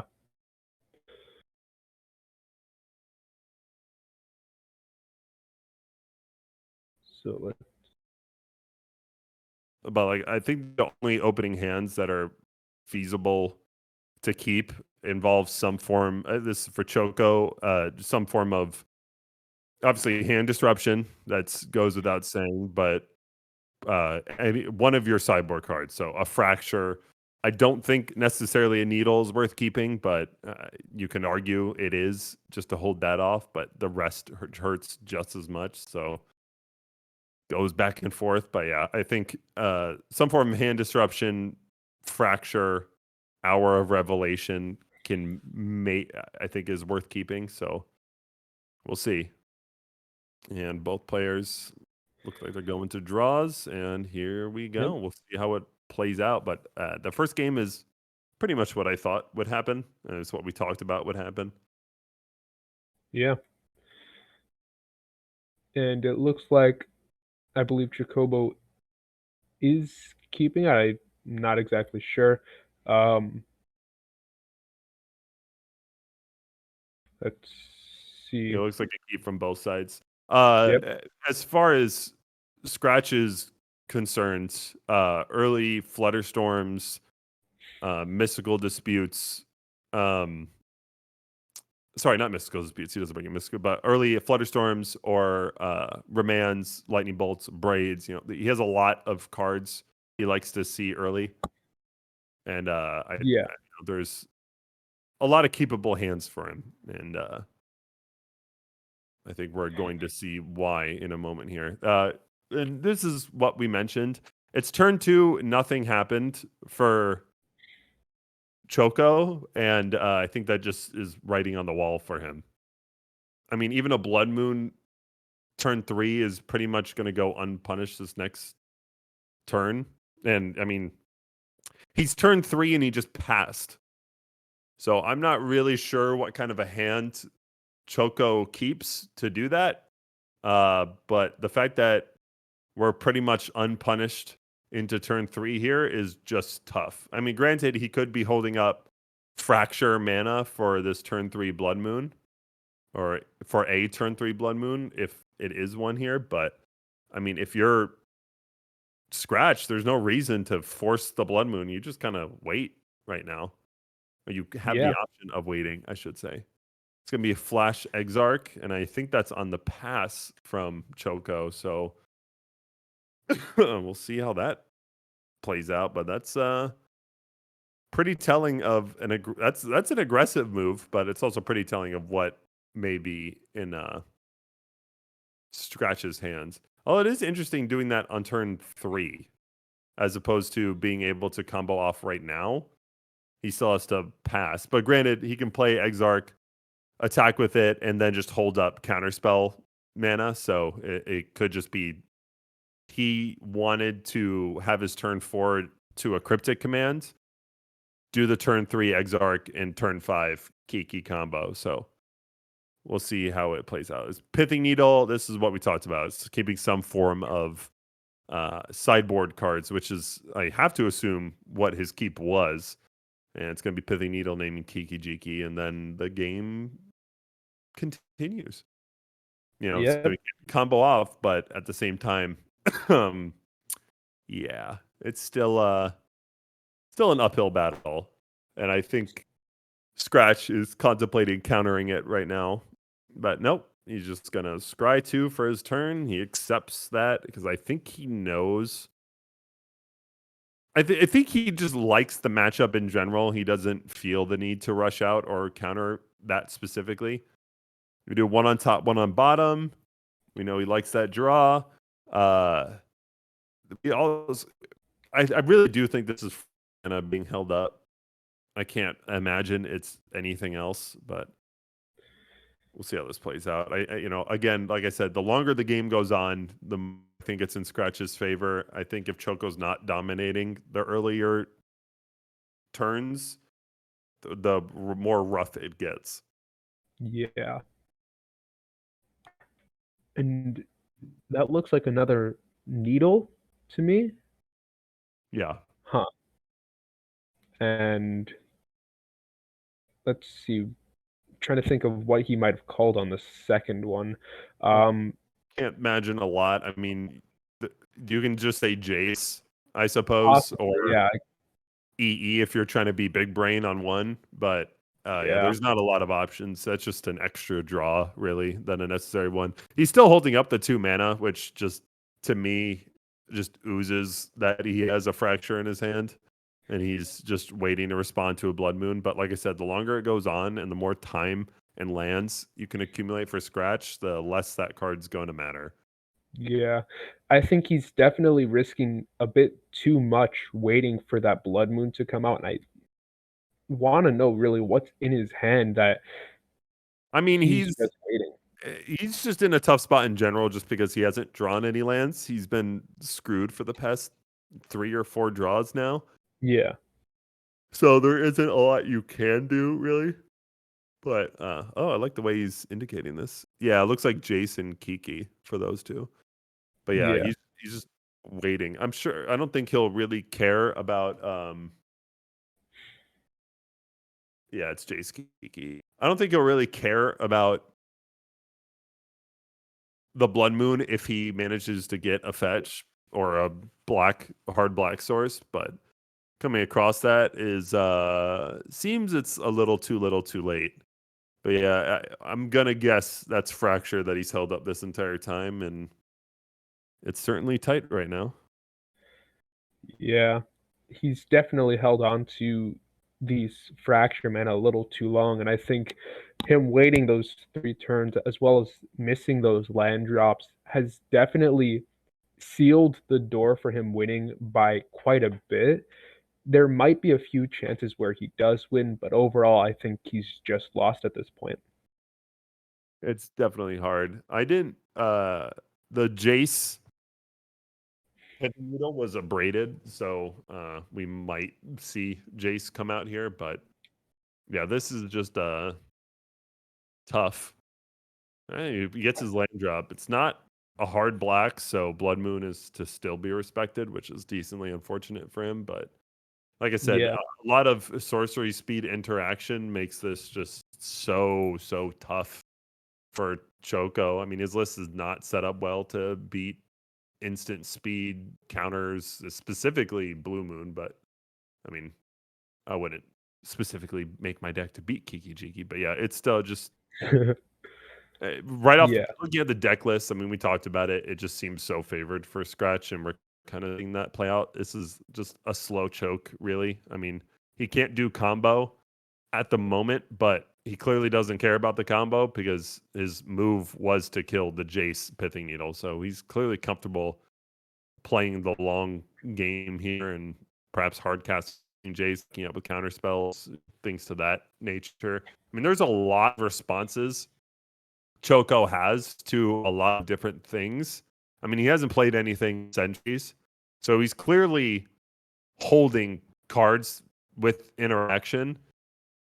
And we know he's definitely flooding, but I'm gonna assume it's some combo of Grief and Solitude, maybe a Sorin he just doesn't want to tap out for, a Dam, a Vindicate, for like these sorts of things, or maybe he just drew into the Stoneforge, Cauldras or Batter Skulls. But yeah, this is just this is a toughie. Yeah. It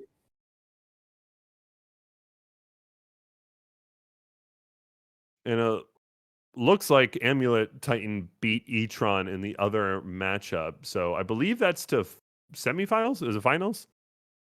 Regardless, Amulet Titan beating Etron in the finals of the lower bracket is I don't like either deck, so I'm not rooting for either one. If you're playing Titan, I don't like you. If you're playing Tron, I don't like you. So it's just tough to hear. You kind of wish it ended in a draw. sadly draws probably are not happening. In the They finals, just you don't aren't. think? Nah, sadly. I always draw my finals. Ooh, risky moves there. Yeah. I say, hey, I don't want this record. And then I just shake their hand. Oh, fist bump. Yeah. Because I'm respectful. Yeah. So the slow And bleed continues, and he's not really scared of Blood Moon anymore. The swamp is definitely a relief for him, but like I said, it's still not great. I mean, a Blood Moon even shuts off his Hour of Revelation just because you need 3 white mana for that. And this slow 1 damage beats has just been awful. It's just tough to watch. He's been yeah. taking 1 damage for I think it's connected 5 times now, so it's definitely a slow bleed, but it's a bleed nonetheless. Yeah, I'm thinking next two turns maybe, even if Choco doesn't have anything up, he probably scoops right there. Yeah, I mean, we'll see how it plays out. I'm curious. There's a solitude I mentioned he had to have had at this point. I'd be surprised if that card lives longer than like 2 minutes, just because Lightning Bolt exists as a magic card. Yep. There hasn't been anything he's needed to bolt yet. So, I mean, he'll That's go ahead with this the turn with a full hand, and again, this is just rough. Yeah, this is the first creature that Choco's actually put up all game, if I remember correctly, right? This is what? Sorry. The first creature that's been placed by Choco all game, isn't it? Yep, correct. Which is just not good enough. But hey, Yeah, who knows? Maybe Scratch's internet drops or something. You know, maybe. the big brain plays. DDoS He's your opponent in an online tournament, and then yeah, advance to the invitational. Yeah, and then lose to whoever else is playing interaction. yep. That's actually exactly what Choco's been waiting. That's been why he's been playing out each game. He's sending someone to DDoS his opponent. Could you imagine online tournaments being like that intense? People are getting like raided during their play. As one damage Definitely. continues, that's this like the 7th connection, and I'm pretty sure Choco is at 13 health because he hasn't fetched once. So I think he's literally just taken 1 damage 7 times. That's definitely a slow and painful death there. Oh yeah, it's I love watching this kind of magic. This is my kind of magic. Yeah. Ones that want to make your eyes bleed. Yep. You know, this is basically how Americans view football, European football, real football. They just view it as a slow, monotonous nothing when there's really like a lot of strategy going on during it. Fair. And there's your grief. Yeah. A lot of this is he's still holding up Vindicate mana, which I think he's had the entire time. But you as in this matchup specifically, you being a mid-range Stoneblade deck, you are not the control player. Like you're not holding up mana or waiting for the game to extend. You have to go before you're just the butt. Dead. And right Yeah. now he's getting absolutely wrecked just because it's been so long. It's gone on for 15 plus turns, and you're against a control deck, and you are mid range. Like it's just unless you're flipping BBE into shardless agents and going, it's gonna be Pinocchio for you. Yeah. Is that an expression? Pinocchio. Not that I'm aware of, but yeah, it's definitely an expression now. But yeah, this is just and also let's not. Scratch has a full hand, so he's just waiting. I don't know.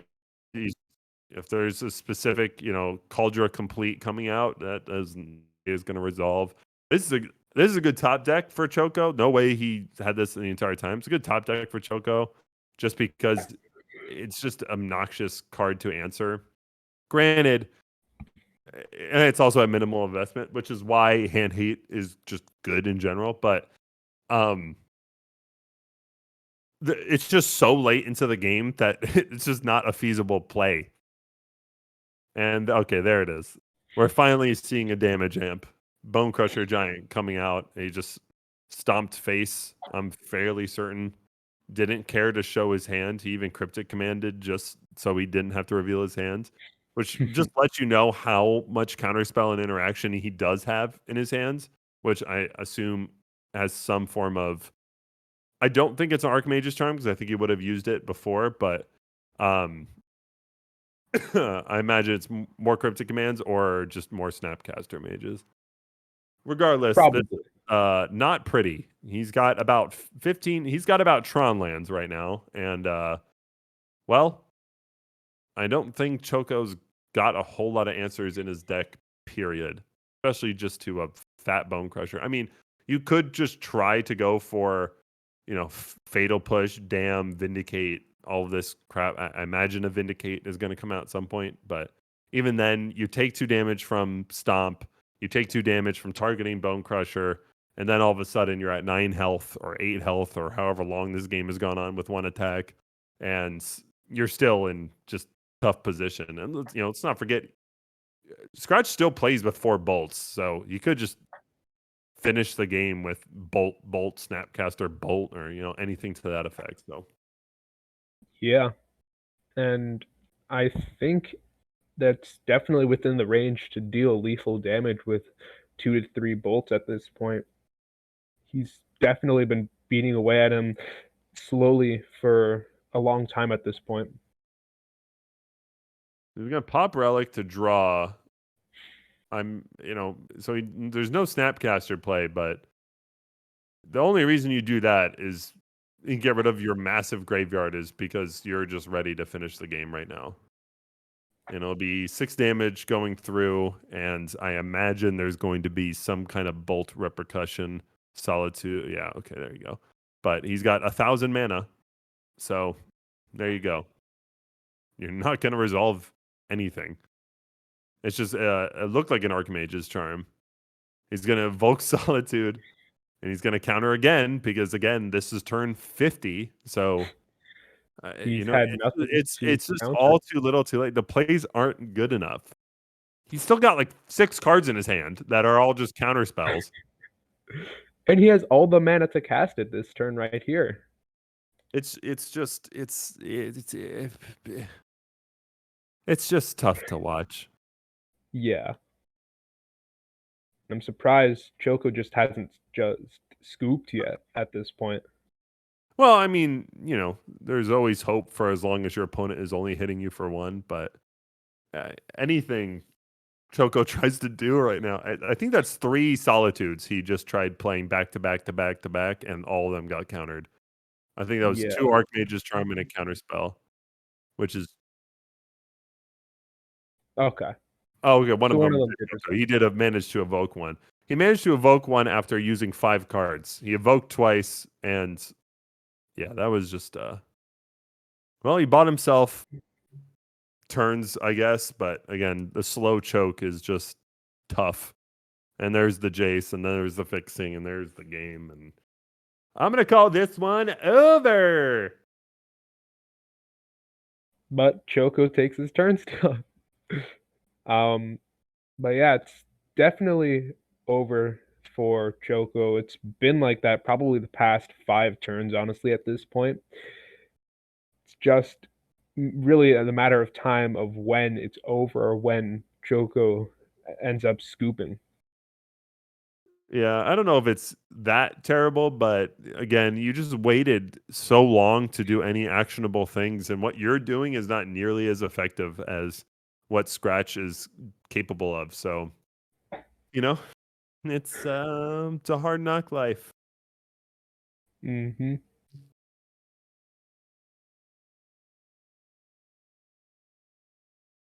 And So Choco has no this- cards in hand. That's Did he remand his own bolt? I think yeah, he did. He remanded his own bolts to draw a card. But he did have Jace, so I think he knew what the card was. Now he's brainstorming. I have no idea. I think that was just a meme at this point. I mean, granted, he's hellbent, and he probably just has more counter spells in his hand. And by probably, he definitely has more counter spells in his hand. So yeah. we're just watching the slow death. There it is. That's the game. Yep, that's Okay. the game. Well, that wasn't close at all, but kind of how we saw that playing out in general. And it's not, I think there were necessarily... No, I'll say there were misplays on Choco's end. His keeps just weren't good enough. The keeps weren't actionable enough. It was too passive. They really weren't, he wasn't doing enough. Which his deck is limited by variants. I mean, a lot of the stuff he has works together. Malachor Rebirth, effects, even Priest of Fellrights to some extent, and as well as the Evokes. So he has a ton of cards that need other cards, which just makes it hard if you don't quite get the draws. And I mean, we saw that play out there. So it'll be Scratch advancing and advancing to the finals. The actual finals. Okay, that's what I said the entire time. He's advancing to the final. And the finals will be between obviously what we just saw, Kiki combo and The the other game going on. I was trying to look it up, and the other game is going on at the moment. So we'll be back with the finals game, but we're still waiting for the other game to finish playing out. Should we bring in Scratch or Chocobo in for an... Oh, okay. Okay. Cool. All right. So we're gonna see Amulet versus Choco's deck that we just saw. It's a better matchup just because there's less interaction from the Titan player. So it's Choco certainly stands on a bigger pedestal than he did for the previous matchup, but I still think it's going to be tough. I mean, he doesn't have a lot of ways of dealing with Titans. I mean, it's nice to damn them and vindicate them on your turn, but at the same time, you don't really get that luxury a ton at sorcery speed. So all the sorcery speed interaction, and one deck decision that I find interesting. I mean, granted, it's a 2-color deck, but no prismatic endings is interesting, and only 2 fatal pushes. So resolved Ragavan. Not that that's relevant in this specific matchup, but resolved Ragavan, I imagine, just hurts. Yeah. But hey, that's are we story gonna... for another day. Yep. Are we gonna run through the decks for this matchup, or have we already done that for previous rounds?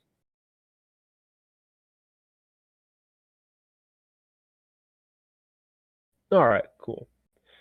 So we've already shown the Amulet Titan before, and we just showed this deck, the stone deck. What are you thinking about this matchup, Jared? Like I said, it's Choco stands a better chance, but it's still just going to be tough. I mean, Resolve Titan is not impossible for you to deal with unless you have a Solitude, and you do need to be responding to Resolve Titan the turn it or the second it comes down, and it's not necessarily something you have the luxury of just going sorcery speed interaction with. So it's gonna be interesting. It's definitely gonna be better for Choco again, just because of the lack of interaction Amulet has. So he'll be able to operate on his gameplays, his Stoneforge, Tide Hollow, Scullers. A lot of stuff just has a bigger impact, but like I said, in sorcery speed interaction is tough. And Vindicate being a 3 mana onto Amulet is even tougher. And this is Amulet on turn 1 going Amulet of Vigor into just a whole bunch of shenanigans. So this should be interesting how this plays out. And it's gonna be this is something. Like it needs to be interaction here right now from Choco, or I have a feeling this is going to be a song and dance. I tied Hollow Sculler here as completely necessary, or it just gets a little bit too sketchy. And if he has Ephemerate Grief, great. If he has Solitude, Evoke status, fine. But even then, that's not the best in the world, simply just because and it'll be a Stoneforge. I think it's just a little too passive, especially on the draw. On the draw is just rough in this specific case. Cauldra is cute, but Cauldra also, I mean, you could just be dead by then. He's got an amulet. He's got 2 amulets, so this is about to get a little wet and wild. So Yep. yeah, if you don't know what Amulet of Vigor does, your land's coming to play untapped, and the whole combo is you play with bounce lands, and they tap for 2 with the caveat of they come into play tapped, but and you return a land to your hands. But with Amulet of Vigor, they don't come into play tapped. So you play it, 1 Amulet of Vigor triggers, then you tap for 2, another another Amulet of Vigor triggers, and you tap for 2 again. That's 4 mana. And with Dryad, you just throw up mana like crazy. And that looks to be the case. He's going to Solitude the Dryad, which is what we talked about that was decently necessary. He's going to leave the Titan, but I imagine that's all to get around Valakut absolutely just shattering your dreams and hope. And it's not to say it's impossible to deal with this Titan, but because Cauldron Complete does get rid of it, but at the same time, you're giving this Titan a lot of room to breathe. I mean, if he goes Hasteland, which he probably should and will here, you can just do whatever the heck you want. But he's not. He's going Teleria West, and it looks like a Simic Growth Chamber. Again, untapped, and then he can just do whatever he wants. He can get 6 mana back again, which, yep, he now has 6 mana, including 2 green, and he bounces the Teleria West back to his hand. He's going to Summoner's Pact for a Titan, and he's going to play Titan again, and this is sad. I mean, let's compare boards. There are 2 Primeval Titans on one board and 1 Stoneforge Mystic on another, and this is turn 3. So, yep. That's very much of a rough spot for for Chocobo. He just wasn't able to get things out fast enough, but that's probably going to end up close to game for Shoryu over here. I mean, okay. I always say most players in this game are not beating a Titan on turn 3, let alone 2 of them. I mean, this start for any Titan player will win you most games. So yeah, and it looks like they did indeed scoop there. I mean, what else would you do? This is just just tough.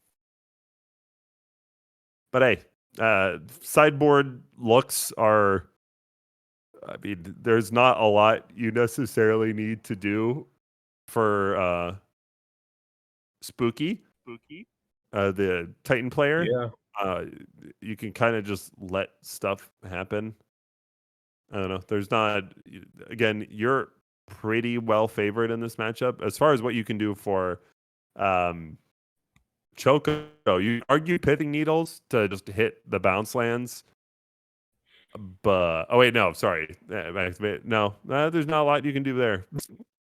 I mean, you bring in fractures, you try to kill off as many amulets as possible, but it's not that fun for you. Our Revelation is pretty good.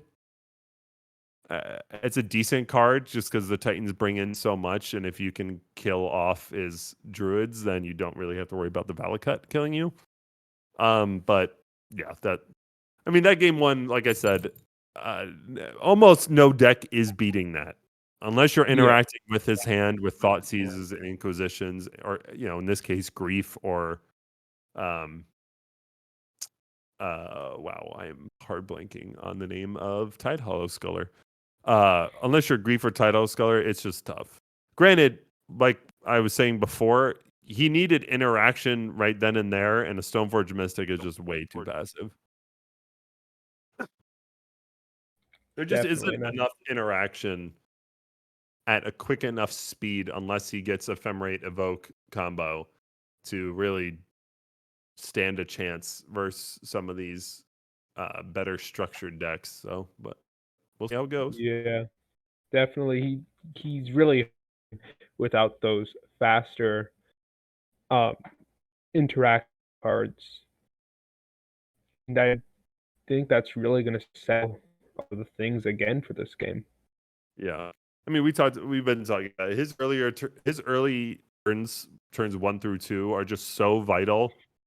Eh, that I mean that's game really. His turns 2 through 3, no matter what he does after that, just because the deck is meant to get the cheeky ephemerate stuff going. That if you don't get it going early enough, then it just ruined. Like if you get to the point where you can just hard cast grief, it's kind of ruined the point of the combo. Yeah, he needs to be a bit more aggressive, I guess you could say. And looks like they're pulling out their cards. I don't know if that was a mole by Shoryu for that he was just Definitely placing a its mold. cards down again. No, it was definitely a mold. He decides to be Okay. keeps first, and it's clear that not scratch. I'm so used to saying scratch. That spooky is keeping his hand. This is just what you have to do for games, paper games online, just to make it obvious what you are doing. And he'll keep 6, Yeah. and we'll see if it has more interaction. He's evoking his Tidal Sculler, and he's gonna ephemerate it, and this is the kind of opening he needed. There's no way this is not getting ephemerated. He almost messed up and evoked first before he played a land, which would have been entertaining. Seeing that you're gonna ephemerate, you probably just take the Explorer, and then you take the Azusa, and then you play it again. So you can just start taking what you want. That's definitely the fast kind of turns and aggressive turns we were just talking about that definitely will keep him in this game. Mm-hmm. I mean, that's about all he can do. I mean, that's it. What just happened? That's it. True, yeah. Does limit it a lot. He doesn't have much more he can do right there, but that was definitely a great turn for him. Is this a tied Hello Sculler? I mean, this is still really good. So, I mean, he's in excellent position, but like I said, the deck entirely relies on getting that type of turn 1. And if you don't, oof.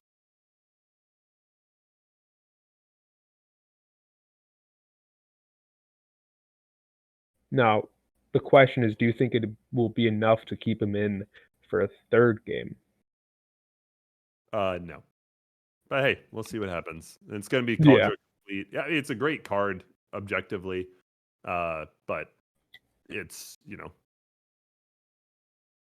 you're relying on some major cheese to squeak out wins, and even then, I mean, it's still not a terrible position because it's in reality you're dealing 8 damage now, so you're still giving him 3 turns to do something, which is something the deck is pretty used to. I mean, his lands are pretty bad. Urza Saga and 2 bounce lands is pretty bad to be efficient, but yeah, I mean, we'll see how it plays out. I mean, he does get an additional blocker here, and there's one more turn left, so I mean, it'll need to be Spooky pulling out some very efficient stuff, and he has another ephemerate. So yeah, it looks like he's won this game. He's just gonna take one of the 2 Karns, and I mean, yeah, it's a scoop. Yep. Yeah, well, there you go. When the deck works, it works. When it doesn't, it's miserable. Yeah. That was definitely the optimal start over there for him. And going into sideboard, let's see. Do you Let me take a look at the sideboards really quickly. What do you think Much changes. that what was that? Not a lot changes for either player. There's not a lot Spooky is looking to bring in. I mean, just because he on a Karn Wish package in general, you're not really bringing in a whole lot. Really, you're just talking about, do you bring in Force of Vigor and Foundation Breaker? And the answer is no, or Endurances and no. So for Yeah. Choco, like I said, it's Our Revelation and Fractures just to get rid of amulets. But again, there's just not a lot. Fracture is really good because it can kill Urza's Saga, which is good for searching out their amulets. But yeah, it's this should be more interesting because he is not on the play. But if he, I mean, again, if he has Ephemerate Grief, the game completely changes. But he also, Yeah. you need those two specific cards to be effective. So We'll definitely see how things play out, but I don't think he's gonna be able to get that kind of start two games in a row, and I probably will end up with Spooky out here with perhaps another win here, but we'll definitely see how it plays out. yeah, I mean, also Titan does have a decent chance to mull their hand. I mean, they keep some pretty bizarre hands, but do you have that going for you at the very least? And if you interact quick enough, which you will absolutely need to do here if you're Spooky, I'm sorry, if you're Choco, there is a chance, but the odds of getting an Ephemerate combo turn one again is just low. And not having hand hate is just such an interesting decision. I mean, this is just you just pass turn one versus this disgusting combo of Amulet Titan. So it's not gonna be easy. And it's a Vesuva to copy the castle, which is just saying I need the mana. That's a good Tidehouse color because I bet there's an Azusa or a Druid in his hand. Oh no, it's just double Titan. So it's a not Hmm. really actionable hand from Spooky. So there is hope. There is a glimmer of hope. Yep. Surprising bit of a hand there, actually, in my opinion. I was, if I was him, I'd probably try to aim to have one of those in my hands at this point. You know, it's definitely game on, I suppose. Oh, any top deck summoners packed to get Druid to just play a lot of cards. Or Azusa, yeah, either one. Either way, He you're just was, playing a bunch of stuff. yeah, That is playing a lot of lands. a very fortunate top deck. Yeah, that definitely did save him there. I And think save is a good good response to that. That's not a bad turn. You went up 3 mana out of nowhere. So it's next turn Titan. Oh, well, he still has to pay for Summoner's Pack, so he still bought maybe a turn unless he grabs an amulet out of nowhere.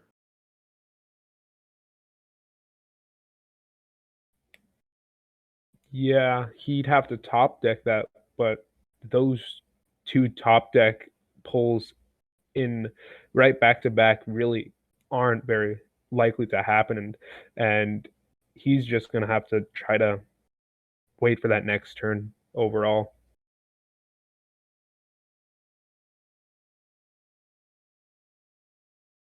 I mean, this is as big of a turn as you could ask for, but it looks like shenanigans has begun. Again, paying for the pact definitely buys you a turn, and I think he just passed without playing a land, Ooh, that actually which that is just so tough. Yeah, so then this is just I don't know.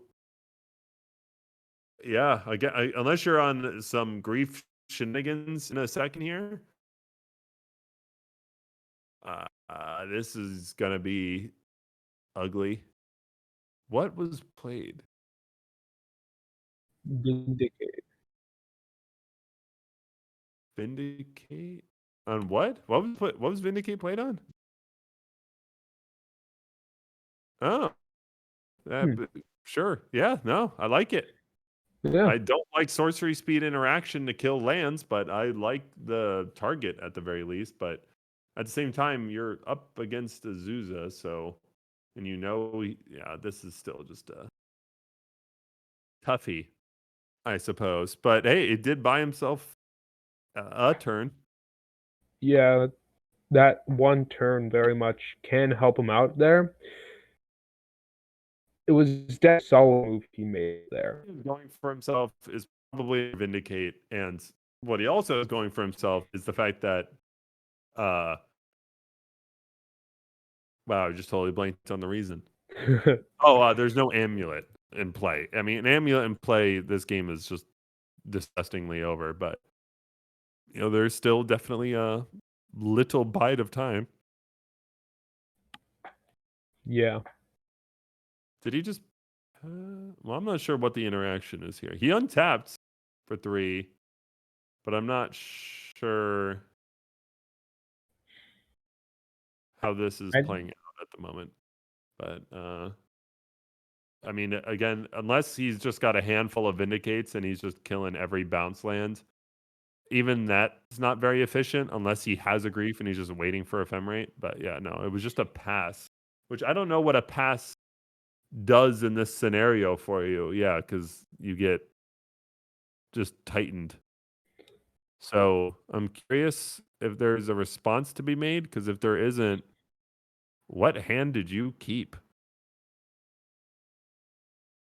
Yeah. Granted, the top deck Azusa was, or Pact was pretty good. But I'm very curious how this plays out. Because now he's got Urza Saga ticking, and he's going for his Amulet. I mean, that's the whole reason Amulet Titan plays Urza Sagas, really just for the search effect. Solitude. Ephemerate Solitude? He does have Ephemerate. Okay. All right. So you have that going for you, which is cute, I suppose. Yeah. It definitely does go for him a little bit.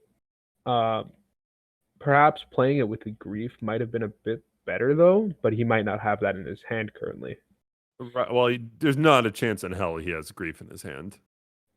He's going to target Yeah. Solitude and just give him back 3 more health again, because I believe it's toughness. Or is it power? Even my screen, dude. Discord quality is so poop. Yeah, it is power. Okay. So he gained 0 health from the monkey, but the monkey still came on. And you're also completely under the threat of Amulet happening soon, and you just gave your opponent 7 health. So it's definitely just got significantly longer, and he still has all the mana he needs. And it's a deck that, I don't want to say top decks poorly. They do have a crap ton of lands. I mean, specifically, we're talking 32 lands, but they have good draws. I mean, a lot. The draws that aren't Azusa are all pretty solid. Like, even Expedition Map gets you another Urza Saga, or it gets you Teleria West, so you can just search up whatever you want. And it'll be Karn search, and I am looking at Discord quality, trying to figure out what the card is. Oh, it's Golos. Okay. I mean, yeah, that's decent. And from here, what do you do? I mean, the advantage right now, I mean, Golos is just a blocker for him, just because he doesn't have Druid out to effectively make use of Golos's activated ability. But again, Druid can happen at any time. Curious where this plays out and how this goes from here. He's got 2 sagas ticking, so it's literally just a matter of time before shit just starts happening. He might go search out an expedition map with the first one. That would Expedition map definitely gets you Teleria West, and then Teleria West gets you Dryad. Dryad gets you Golos triggers, and obviously yeah, that Valor. would So, definitely make sense for him to do it that way. right. No, but it is dead. I think that was Fracture onto the artifact, and it's going to be Stoneforge follow-up. Pretty sure that's too little too late, but we'll see how it plays out. Again, it's going to be really interesting how these Urza Sagas play out. Again, I think Expedition map into Teleria West into Primeval Titan is probably what he's looking at now that he doesn't have the option of getting Dryad. What was that interaction that they... Oh, no, he's just attacking. So, Karn dead. Karn Daddy bought him a turn. Let us see what this Urza manages to dig up. At this point, seeing that you have 2, I would just probably make tokens, right? Yeah. Looks like he's going to start making fatties. Not that it particularly matters in this case, just because I think the game's gone long enough and there's enough resources available for Spooky to play whatever he would like. But it's definitely going to be interesting. I really got to think one of them's Expedition map, though. Yeah, okay. Yeah, there we go. And that'll be the pick. And it does make sense. I mean, just getting Teleria West is nice.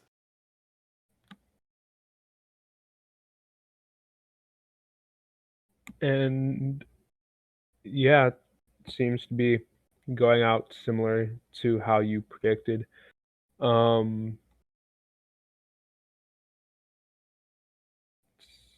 see. I mean, this is a huge turn. I mean, you're facing a whole bunch of shit you do not want to deal with. Looks like a Pithing Needle naming Stoneforge Mystic, which makes a lot of sense. No Cauldra complete, which would definitely switch the game up a tad. Yeah. Is that for no, another Solitude? I mean, Card Daddy is just not having a fun time in this matchup. But he Yeah. does get. Wait, is this taking damage? Why didn't he make a dude to block? Oh, because he just wants the Expedition map now for Teleria West. Teleria West getting you. Yeah, I get. Yeah, sure, that works too. Guess he just wants the Primeval Titan. I mean, he could have just let. I don't know. I'm over it. I mean, Karn Daddy would have died either way, but he could have killed off some of his creatures. I mean, he could have killed off the Tide Hollow Sculler and gotten his Primeval Titan back anyway. Right? Yeah. So, Could have done that. Maybe he has a different idea in mind, but I don't see what else could have been played other than that way.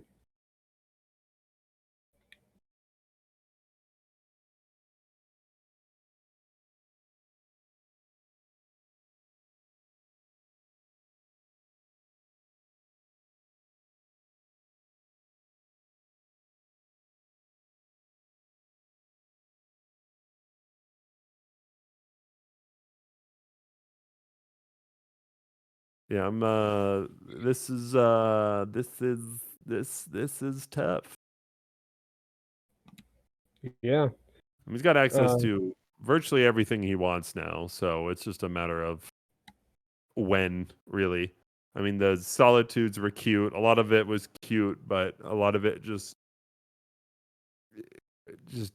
too little, too late. I mean, we saw that pretty much Choco's best opener and best chances were just Grief Ephemerate, which, granted, great opener versus Titan and any other, solitaire deck. But the fact that you need those 2 specific cards to really combat and fight this is that's tough. Fire emoji. Yeah, definitely limits the amount of things he can do if that's what he needs to be able to have a chance to win. Yeah, I mean, I'm curious how it plays out. I mean, theoretically, you could just keep if you have like another Ephemerate or Solitude, you can do stuff with that. But yeah, you're still staring at the. You're still on the back pedal, just also because you gave him 7 health with Solitudes, and you are just not dealing a lot of damage with 3, 2, and 1. So Yeah, like giving him 7 definitely did harm him quite a bit. Right.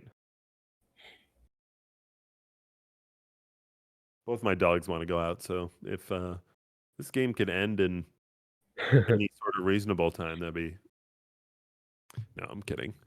But yeah, at this point, he's just searching for whatever the heck he wants to. Yeah. I'm not sure why he keeps checking his graveyard. I'm not sure what the search is for. Maybe it's for what to get with Titan, but at the same time, you could just do that when you're searching your deck, playing out extra turns. I mean, what do you think are some feasible comebacks for Choco in this specific instance? I really don't think there's too many comebacks, but I guess if he's able to possibly keep out some of the land, or not the land, but some of the dropping of more primeval titans, or maybe getting Cauldron complete out, I think, which he just did play there. Hard Um, pass. Yeah. that could definitely help him out quite a bit if he's able to keep that on the field and buff that a bit and able to swing for a good amount of damage there. That might be able to help him, but I don't think there's much room for him to come back here.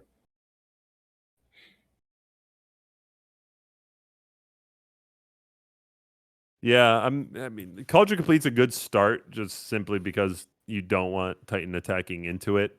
I mean, this card just says a lot and does some stuff that you wouldn't normally really prepare for. It's kind of like Neo Space and Mole.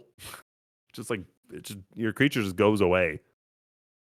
And Yeah. first strike into immediate buy is just kind of like, oh, sure. Yeah, that's what we're looking at right now. eh, I guess that's interesting, but at the same, oh, there you go. Valakut just got online, so I'm curious if he does just attack with Titan anyway, just to get Valakut going. Yep, looks like he's gonna double search Valakut here, which again, Yep. I do like the play. Yeah, I think it's a solid play as well. I'll definitely move things forward there. I mean, it would be so super baller if in response to the Titan attacking, he somehow managed to kill off the Dryad, and you were just like, what? But nope, that's not the case. And instead, that is a very much. I'm not sure why he's piling all of them. I'm not sure what's happening there. Excuse me. Uh, Culture Complete still does just immediately kill Titan. So, I mean, if you can manage to kill this Dryad, that's even better. But yeah, I'm not sure what the interactions are being talked about right now. But double Valakut with a Dryad that you need to kill, this is going to.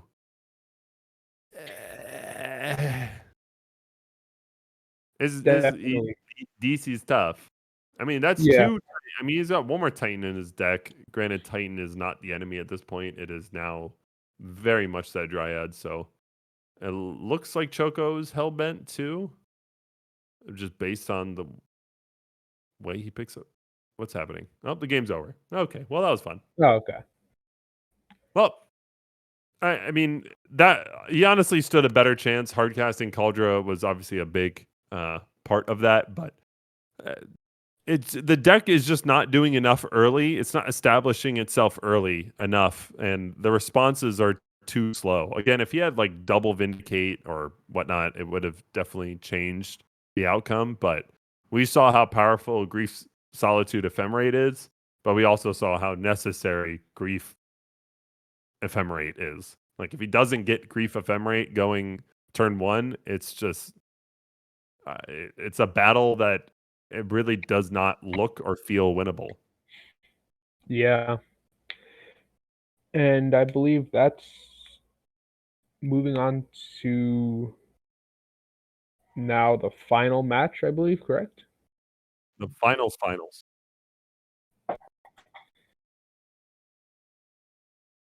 All right.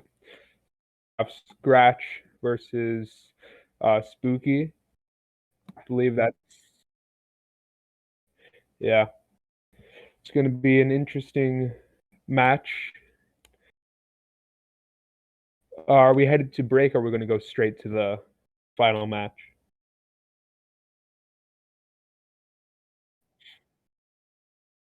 All right.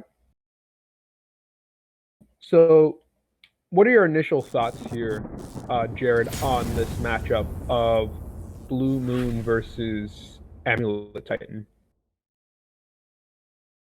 I mean, Blue Moon main deck is nice for any sort of matchup. Counter magic on Titan is a major feels bad, so I can't really see that being something you like being on the other side of. Main deck of Braids is just icing on the cake for that, and he's got a lot of sideboard funness to play with too. So it'll be interesting. I don't think it's totally out of crazy that Titan couldn't win this just because Blue Moon isn't interacting with the hand, and Titan just does a lot of shenanigans once they land or Azusa. So certainly possible, not impossible, but I think Blue Moon is slightly favored. Again, Blood Moon specifically is just oof. Granted, I it does not go particularly fast. So there are certainly venues and avenues to overcome and beat a Blue Moon player that's kind of just dirtling for a while. But for the most part, a Titans deck is you're playing statement cards, and if those statement cards are countered, you cry. Yeah. I definitely do agree that it will be a bit of a tough matchup here. But if the Dryad is able to get off, I think that's definitely one of the scenarios where Spooky will have a solid chance there. Sure. I mean, I think Titan could beat any deck if it gets double amulet, or even one amulet is pretty just devastating for most decks to deal with. So yeah, that's up in the air. I think this is just strictly favored to counter deck because you just lean into the counter aspect of things, and you're just set up well. And this is not a meta where you play Veil of Summer, so having no veils in the sideboard for Titan is well, that just Yeah. that's gonna be tough. That's tough. Fire emoji. If anyone Yep. gets that reference, I love you. So going into this match, Scratch does already have the advantage as he just needs to win one match. And if he does, he wins. However, on the other side, Spooky needs to win 2 matches to win this all, if I'm correct. Well, we shall see. I mean, Scratch objectively, Scratch just puts himself in a better position just with this Yeah. deck alone. So gonna be an uphill battle to say the least, but hey, it's not impossible for Titan player to draw 15 amulets.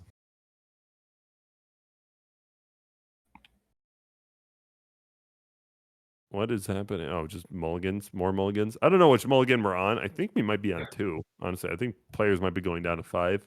But yeah, I mean that's just I think any sort of mulligans favors Titan just slightly, just because they're really only looking for a few select cards. They're not necessarily looking for playable cards. They're just looking for. Oh, I'm sorry.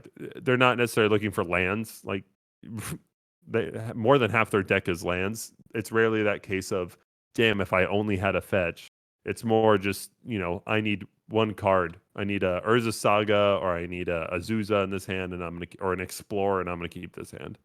Yeah, it seems that that was down to 6 for Spooky, but that might be 5 there for Scratch. I think that's the case. Yeah, that does seem to look like 5 for Scratch there. Which is rough for control. Showing us that he has 6. How kind. Yep. Looks like it's 6 for each, actually. I'm not sure who wins the die roll. That's tough about these things, too. Yeah, it's 6 for each. So it looks Okay. like Titan is starting, which, again, that's good for Titan. That's good for Spooky. It does tilt the no, it does push things better for him. I mean, if However, you're I'm not trying to win, going first is pretty advantageous. definitely, yeah. Um, we'll see if it's enough to push the already advantage that Blue Moon has in just a moment.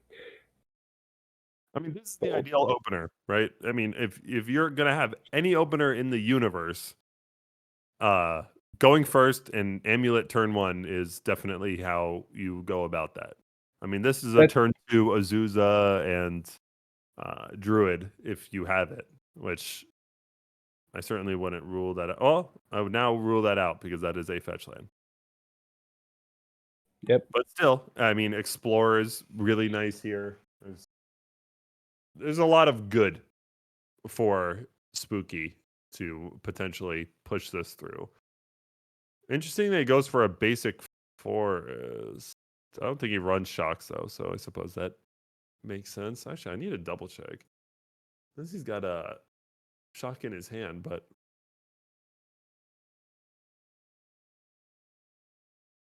he there is one. Yeah, there is one shock. That's what I thought. It was a breeding pool, which is interesting that he didn't because it comes into play untapped. But hey, we're still going. Explorer's pretty good.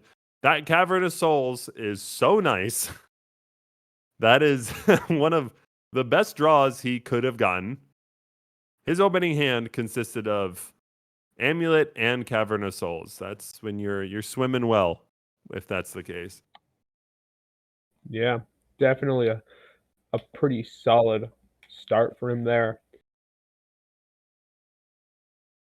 I mean, I'm very interested to see how this goes from now because one Cavern of Souls really just changes the landscape. Really,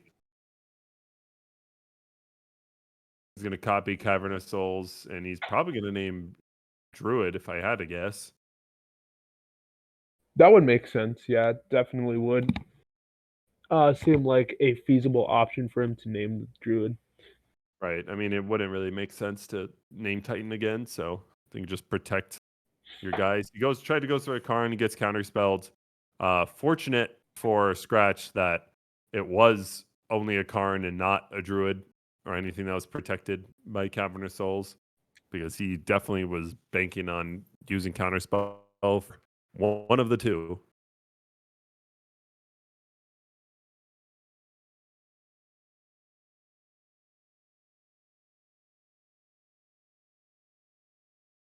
Was that an Archmage's Charm to draw 2? Maybe I think that looks like that. Not exactly sure. Or an Archmage's Charm to take the Amulet? I'm not sure what happened, but Druid is rough when Amulet is. Oh yeah, okay. That was a hard cast Archmage's Charm to take the Amulet. That's what it was. I Okay. forget this is online and these two players are not next to each other. The sideways Amulet indicates that it is with him. Granted, Druid is still a very viable threat, but that definitely slows things down. Not necessarily to where you want it. I'm sorry, not Druid. Nymph would be the name, but yeah, not necessarily to where you want it to be, but decent. Yeah, that definitely does help out Scratch there a bit and slows things down by a turn or a few there. Yeah, and he'll play Exarch as a flash just to block, which is, or maybe he just tapped it in general, but either way, don't have to worry about taking 2 damage and potentially just setting up combo. Yeah, no, it was Exarch to block, and then he bolted, which, hey, he's dealt with threats well. I mean, again, the Cavern of Souls sucks. That just sucks. Yeah. But I mean, if you've dealt with Amulet and you've dealt with a Dryad, that's pretty nice. But hey, you can't avoid it forever. Titan is inevitable. And again, he does not have interaction for it. He can't counter it because of Cavernous Souls, which is just so tough. Yeah, it definitely hurts Scratch over there. And is a great pull, a great draw there from Spooky there. I think that was top deck as well, from that turn a while back. And he passed without playing mana, so he's now screwed. While Titan just exists. And as this ticks closer to an Amulet of Vigor, this is going to be TUF. He's just going to flash in Exarch to tap Titan as the beginning of combat phase enters. Looks like, though, we got another Titan. Yep. Brutal. And he can't counter it. Not that he would be able to anyway, but if you said he top decked the first Titan, then he definitely top decked the second one. And here we go. And that's 2 Titans on the field. That's definitely a lot to deal with. And no countering probably hurts a lot. Oh, is it? Probably. Definitely. Oh, yeah. It definitely hurts a lot. That's what I meant. I mean, the game plan for Titan and beating Titan is definitely dancing around the Cavernous Souls. You manage to just get Cavernous Souls in your opening hand. It's just oof. Very much so. Especially with Titans coming out in a moment here. And he can't even do combo this turn, even if he did draw land. So, I mean, he has access. There is still hope in that if he draws a land next turn and he has Kiki Jiki and Cryptic in his hands, there's still very much a chance. But the odds of both of that is just rough. And yeah, he's going to start making constructs too, which is further rough. Yeah. That is I mean, there's very a lot rough. of mana. You just keep making constructs. Again, Cryptic Command is really a hard out, but this is unpleasant to say the least. That's swinging for a total of 16 each turn there, isn't it? At the Or moment, no. These constructs are just. Did he make another construct before it died? I'm not sure. It doesn't look like it, which would surprise me. Yeah, it was Cryptic Command tap down. I mean, like I said, if he gets Kiki Jiki, he can still go. So that's a little more interesting. But he needs the lands. I mean, we know he does not have the land at the moment. yeah. It looks like he calculated the amount of mana is the reason he didn't make the construct to be able to tap out and do that. Wow, that's a lot of just hard cast Primeval Titans with absolutely no search whatsoever. Yeah, it's 3 right there, right? Yep, that's not bad. Yeah. And he could still lose. Yeah. Those things aren't looking too bright for Scratch here. No. But he did get to Cryptic tap draw. So he's got 2 chances at drawing another lands. And obviously you need Kiki as well. So that's where it gets a little more interesting. I think he just dropped the land. So if he has Kiki, congrats. Although, wait, no. No, that's 3 islands. Oh, that's devastating. He can't cast Ooh. Kiki. I didn't Yeah. even see that. But yeah, he's got 3 islands. But I mean, he hasn't quit, so I assume he's got another Cryptic Command. I'll be right back though. Yeah, that's cool. But yeah, those 3 islands definitely does put him at a rough spot. Um, and let's see, going into this next turn, we have I believe it's definitely not looking too bright without the mountains for Scratch. And going into this next turn, we have, let's see.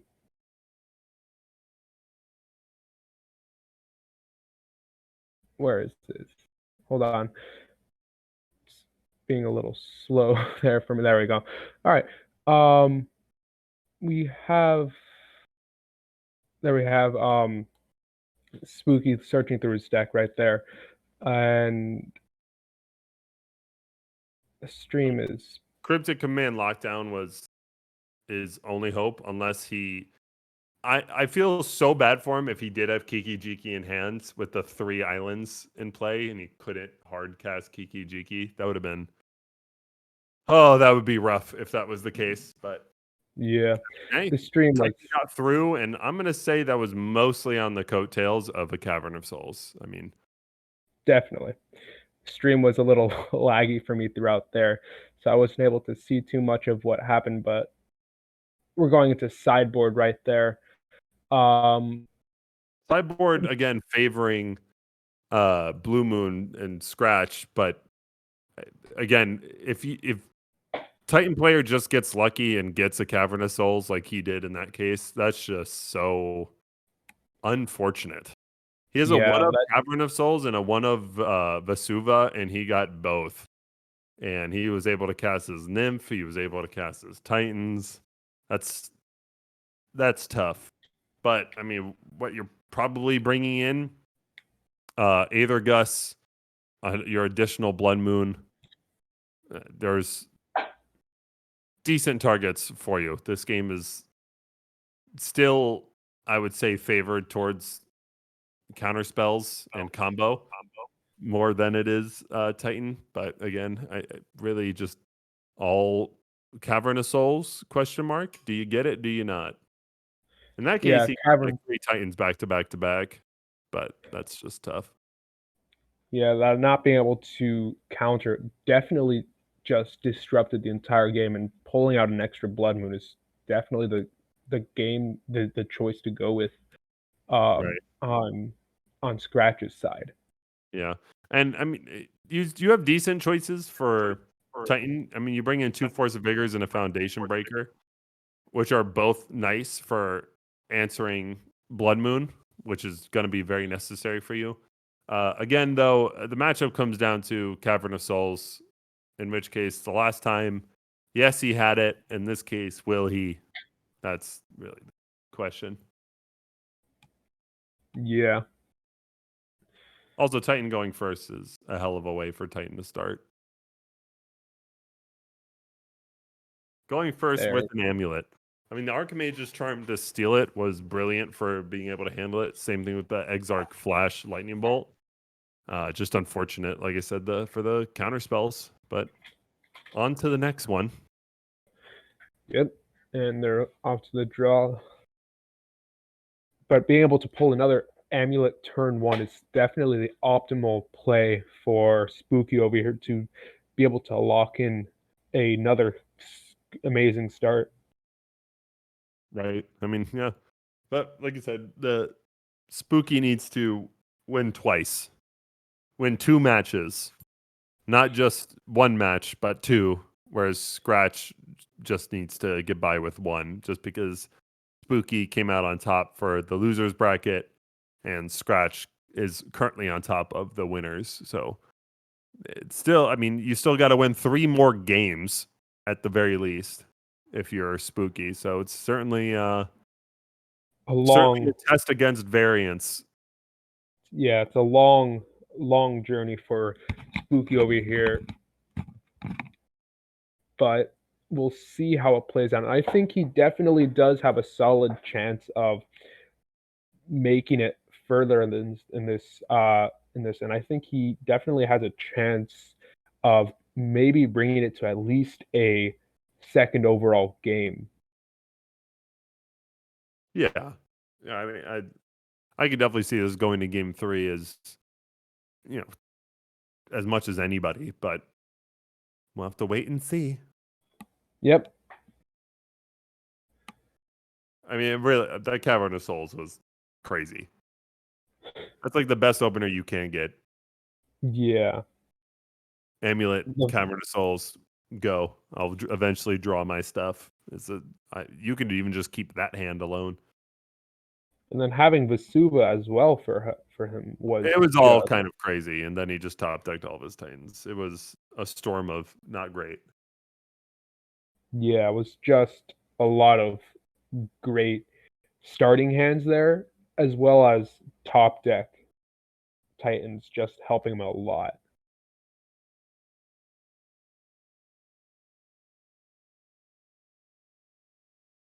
See how this plays out.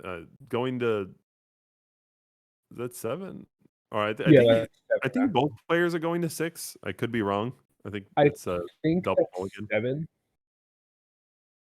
No, that's 7 right there for Spooky, and I think that was also 7 over there. Draw 7 regardless. That's right. I keep forgetting about the new rule. Yeah, it's pretty old at this point. Fair. But yeah, it's a mulligan to 5 for Spooky, and Scratch appears to be going down to 5 as well, which again, we talked about it. Definitely favors Titan. Mulligans are pleasant for Titan. Well, they're pleasant for Titan if your opponent is also mulliganing, because again, they're only looking for like 1 or 2 cards, because the rest of the stuff just kind of comes naturally.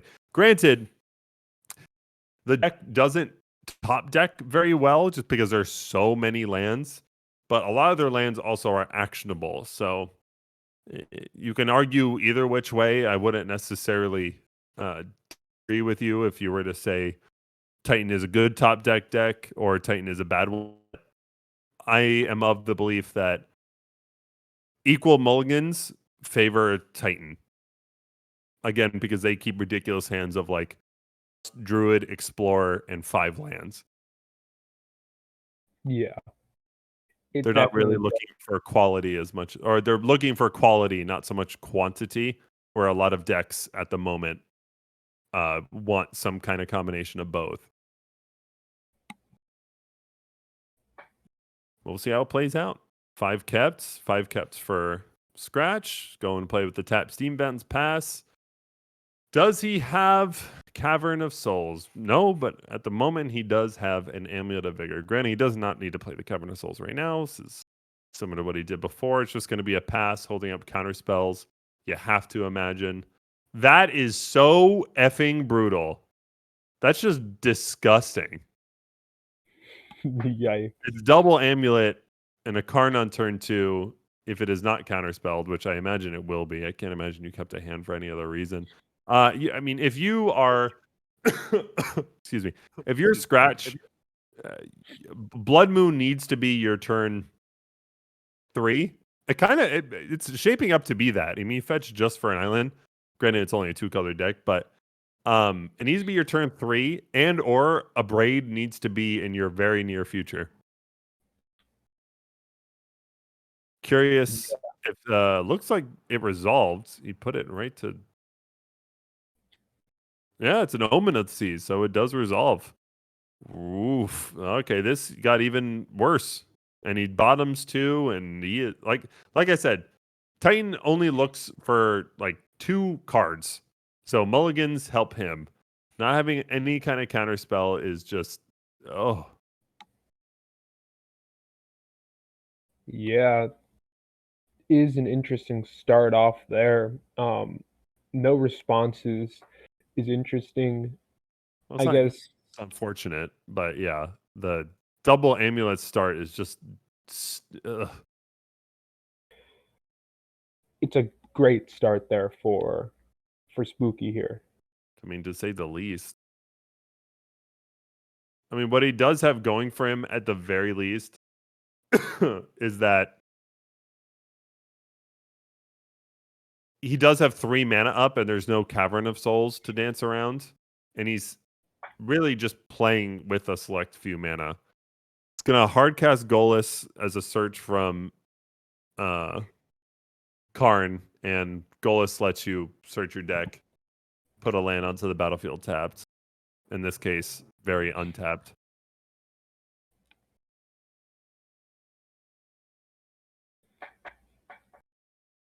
Yeah, this is a basic land. I should have. Oh, is it into your hand? I'm pretty sure it's onto the battlefield.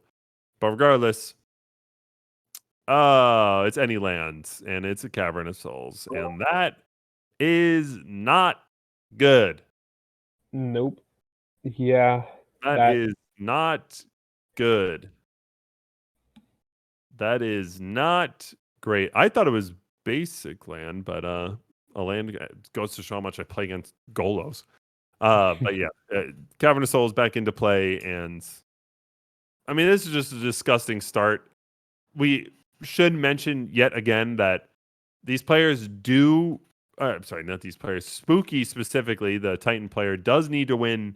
If he does manage to win this match, he does need to win another match in total because he's the winner of the losers bracket and he's fighting Scratch, who is the winner of the our quote unquote winner, or who came up on top of the winners bracket. So, despite all this and this great RNG that he has displayed so beautifully, there's still more Magic to be played. yeah, pulling it off for like 4, 5 more matches is very unlikely. Yeah, it'll definitely be interesting. And it should be noted that Spooky, the Titan player, is the champion of our last invitation, so he's certainly no stranger to and that I'm not sure what the cryptic was directed towards, but it bought him time. There was no bounce. But yeah, this is it. Double amulet is just so gross. It's just so gross. You can just do so much crap with that.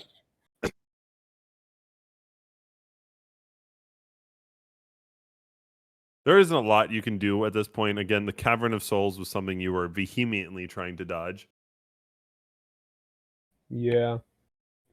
It's definitely something that was probably that Scratch was hoping wouldn't come out this soon, or at all in general.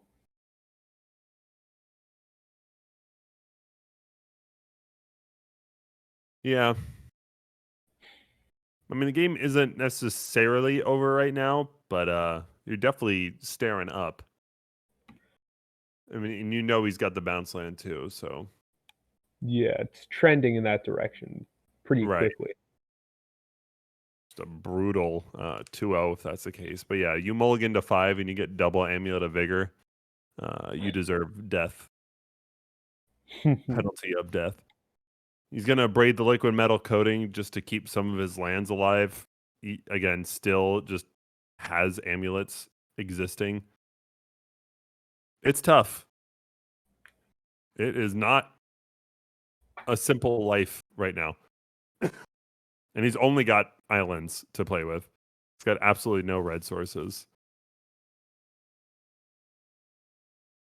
Yeah, the no red sources also definitely is something that is harming him, as it is preventing him from playing the Kiki combo that is going to probably one of the main things that can keep him in this match, or at least get him to win. Yeah, I mean, it's not going to be this match. There's going to be no Kiki in sight this match. But Yeah. it's definitely a cute idea. But yeah, the fact that you can just he can make 8 mana from his deck. Because he can make 4 mana per bounce land that he picks. If he so chooses to do. I mean, you don't that's definitely overdoing it, but it's a thing he can do. He Yeah. can get Simic Growth Chamber, Teleria West, and then tap Teleria West for double blue, double green, Nymph, and then just have fun with that. I mean, there's a loads of possibilities. As crappy as Amulet Titan is to face, there's still a lot of calculation to be made. Is he doing exactly what I said? Yeah, he is. He's doing Teleria West Simic Growth Chamber. And yep, he's gonna tap Teleria West for double blue. He's got 4 mana from Simic Growth Chamber, so he's got 6 mana, which is 4 blue, 2 green. He can Teleria West and still cast. Okay, yeah, this game's over. You do Teleria West and cast a Dryad with that, and then Dryad enables all the other stuff. Not that you necessarily need to do that, but you can just cast Teleria West and get your Searchy, and then after you get your Searchy, just hold on to it for another time. There's just a lot of things you can do. So, yep, that was a brutal 2-0, but like I said, he needs to win 2 matches. So they're gonna go again for a whole another set of Magic. So definitely stay tuned and strapped in. They're just gonna deboard real quick, restart it, and we're gonna go again like it never happened. Yep. Now they're a bit more on even playing fields here. At least win amount needed right at this point.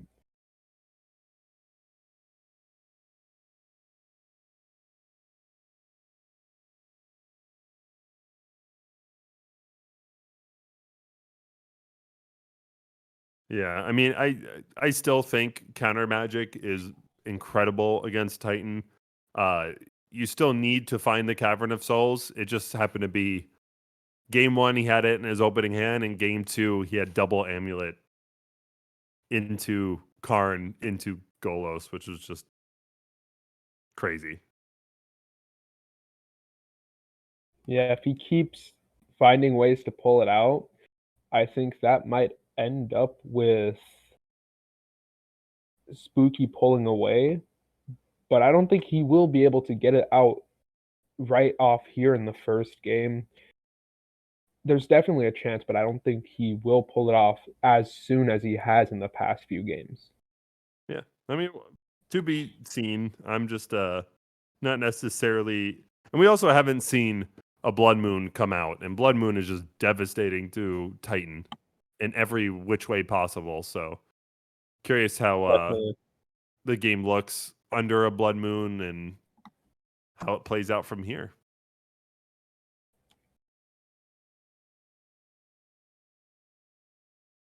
I still think counter magic is better, but hey, what do I know? Yeah, and they're going off into the draw here, and we'll see if they end up mulling. And again, as Jordan's been saying, yeah, as he's been saying, is that basically mulling more will definitely help out with Spooky's side of the match if they both keep mulling. And it looks like they're both going for a mull there down to 6, if I'm correct there. I don't think they mulled yet. I Okay. want to say from just body language that Spooky is going first, and he was just showing that he was keeping, and Scratch looked like he was contemplating whether or not he should keep. This is basically a double amulet start with Urza Saga fetching up the amulet, so that's brutal. It is just not. He just can't get away from these 4 of amulets. He just keeps getting them, and all 3 games so far, he's at an opening hand amulet and Cavern of Souls. What the? Wow. I would start making him cut in front of me. Like, just, I don't, this is just ridiculous. Wow. And just after I said I don't think he will get it. All 3 games he's had Cavern Amulet, and 2 of the 3 games he's had double amulet. So yeah, that'll tick up to 3. And it's just a quick sacrifice. It's not an issue. Tap it for a colorless before you sack it. Grab amulet, and now you have 6 mana. Granted, oh no, I mean, even if you have 6 mana and you also encountered. So good stuff. Good stuff. There's not a chance that Cavern is on anything but giant. Yeah, he That's confirmed in always the chat. first name. it's Yep, and there you Cavern. go. There's the 6 mana that we talked about. It has been And confirmed to there's be on Titan. Titan as well. Yep. This is just gross. This has been This variance is incredible for spooky. I mean, there's no other way to put it. A one of Cavern of Souls, you've had all 3 games. Granted, one of them you tutored up, so I'll give you that. But we've seen 5 amulets over 3 games. wow. 1, 2, 2. Yeah, that was That was a over quick very match quick. though. Yep, that was as quick. I mean, I said it before. You're most likely losing if your Titan opponent is playing double amulet. Most decks lose to it. So Yeah. it's not necessarily like there's just nothing you can do. Period. Now, you got to ask yourself, what are the chances though that he's able to get another amulet starting off? It's like to see how a game plays out where he doesn't have Cavern of Souls and Amulet. But Yeah. we might not see that. So who knows? With how it's been going, I want to say it won't happen, but the Well, chances of it like RNGesus is just doing his best to bless our friends. yeah, it's just insane the luck he's had with RNGs this here. It's just nothing I've ever seen has been like this honestly before in Magic.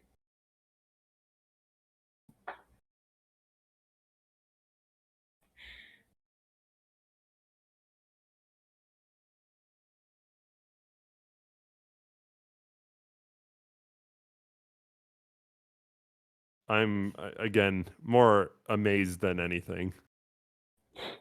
Same honestly. Still somewhat speechless on how good this is so far. But hey, you never know how things can play out. There could just be a storm of variants for Scratch. I've said spooky so many times that I forgot Scratch's name. You never know. I mean, this is Magic after all. And again, that a lot of these wins for a spooky have been on the back door of just fantastic draws and or opening hands. So we have really yet to see something strained out. I mean, the first game was somewhat like that.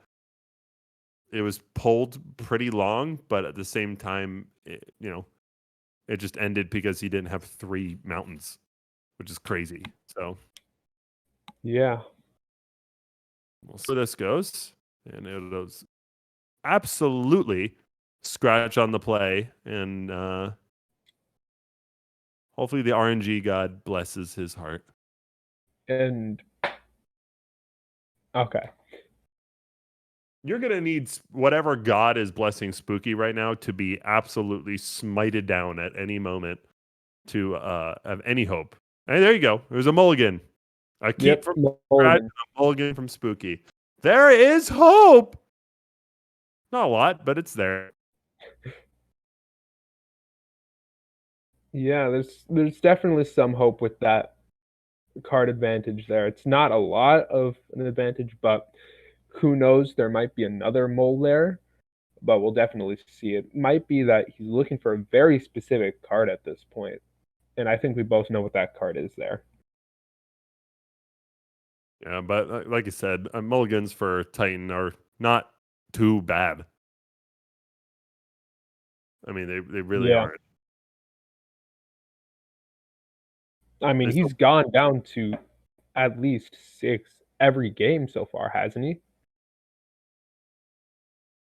yeah, I mean, to be expected. Again, Titan has 34 lands. Yeah. That's about it.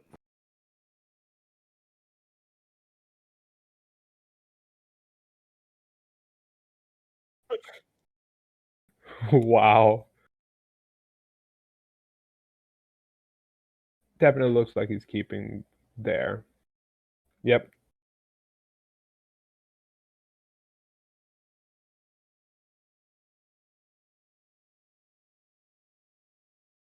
That Urza Saga there does mean he does have a starting off at least Amulet of Vigor in the next few turns. I mean, well, yeah. I mean, he does have an Amulet of Vigor. Well, he's just going to bounce it.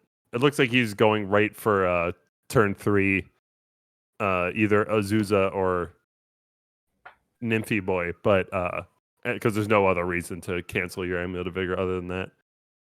Yeah. I believe we're about to see that. I think it's going to be Counterspell. Or Remand. Ooh, Remand, just draw, delay it for a little bit longer, but this is already so much better than these games have ever gone. Yeah. This This is is so much better already for Scratch, just because I believe that's only like the second spell he's countered in 4 games. So pretty rough, but hey, he got there. Yep. So yeah, of the 4 games, that's maybe the second spell that was ever countered. We'll see how it plays out. And it looks like it was just the headphones were thrown down. Looks like it was just Valakut pass, if I had to guess. Think so. Yeah, it doesn't seem that like there's too much that he did that turn. It was just Valakut pass.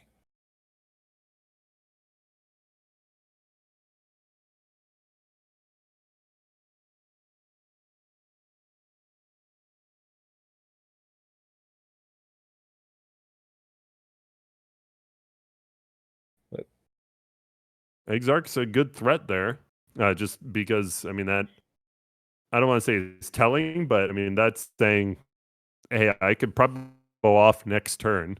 And it looks like he's holding up counter magic too. So no Cavernous Souls right now as it stands.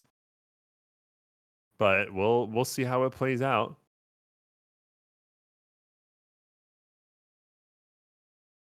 Yeah, he's just making giants because he has no other good constructs because he doesn't have good plays other than that. yeah, there's his amulet though, so he does have that going for him right now.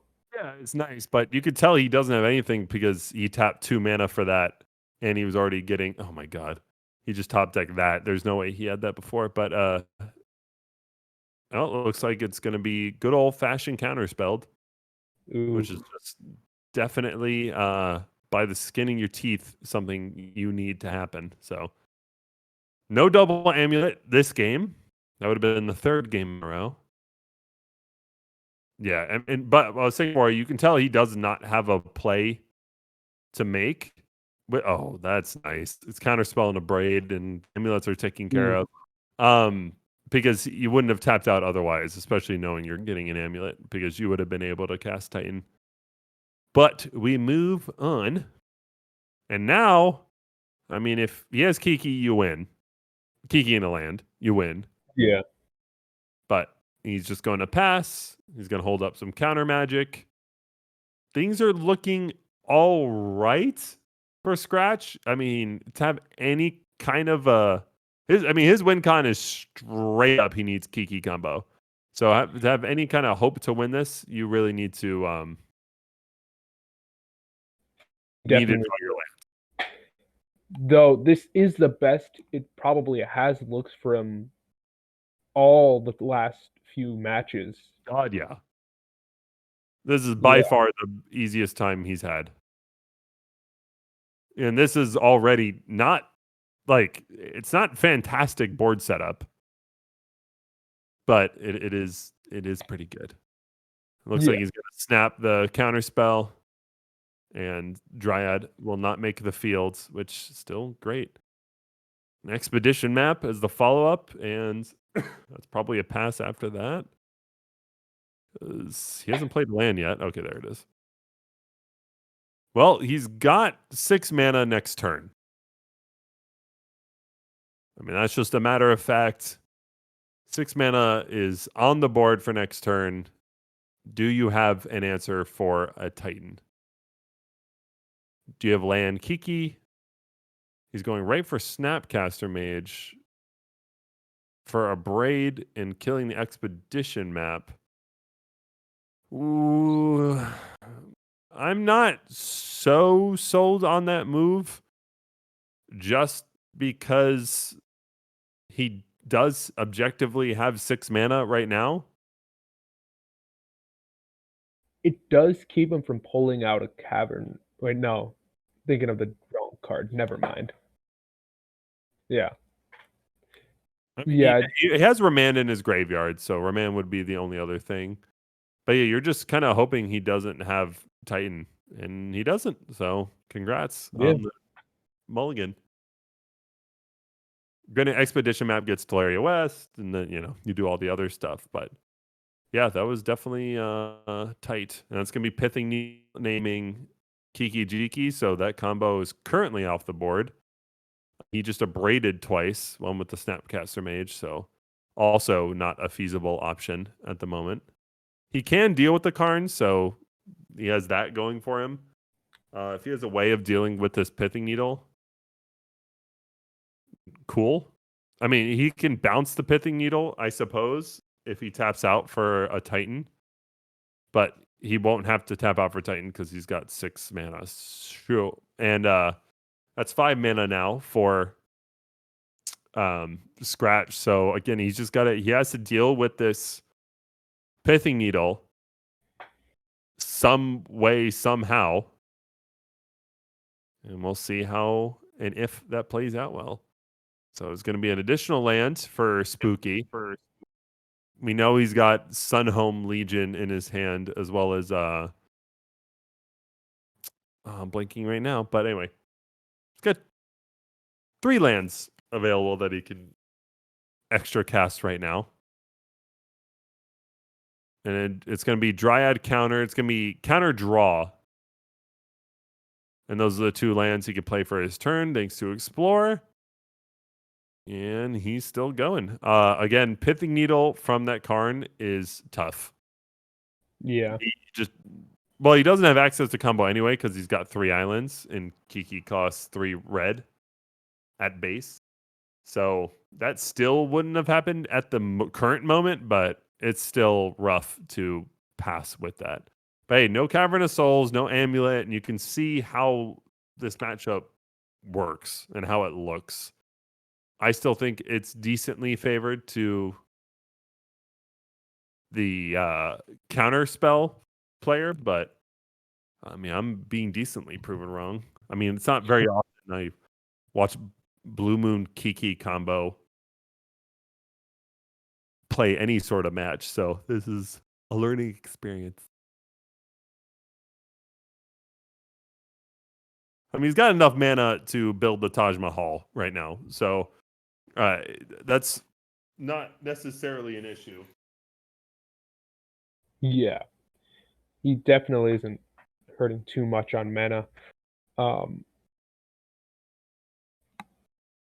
That's 3 Exarchs and a Snapcaster Mage, so it's a decent clock. I mean, that's 5 damage a turn, but the problem is you are just waiting. I mean, you are just giving him turns, and there's a decent amount of draws in the deck that do well. I will say Teleria West cannot be activated as it stands, and now it can because of Breeding Pool, so I take that back.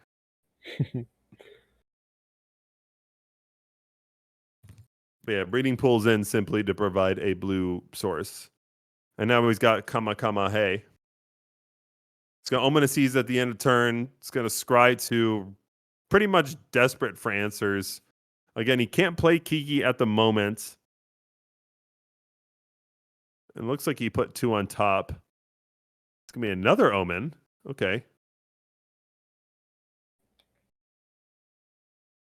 He's just digging right now, and he likes what's on top still. So that was 3 on top and 1 on bottom from all of those scries. So he's definitely a fan of what he saw. But is what he saw good enough to finish this game? I mean, it could be like lightning bolts. I mean, it's bound to be that he's within a reasonable, Spooky's within a reasonable kill range. Looks like he's at 4 health.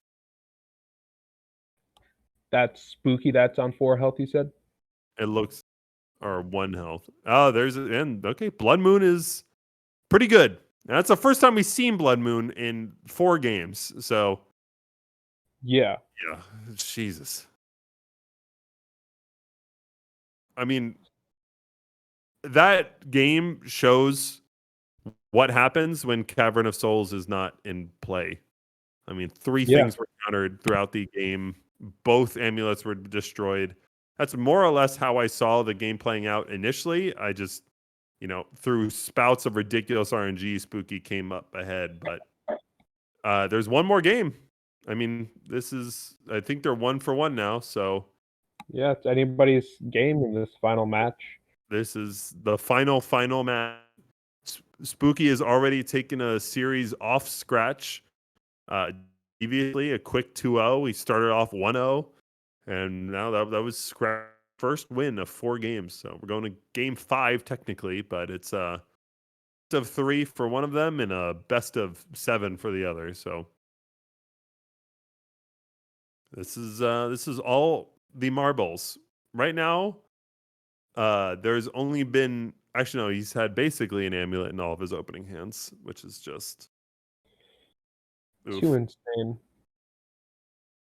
It's pretty good. Underrated, you could say. Yeah, definitely.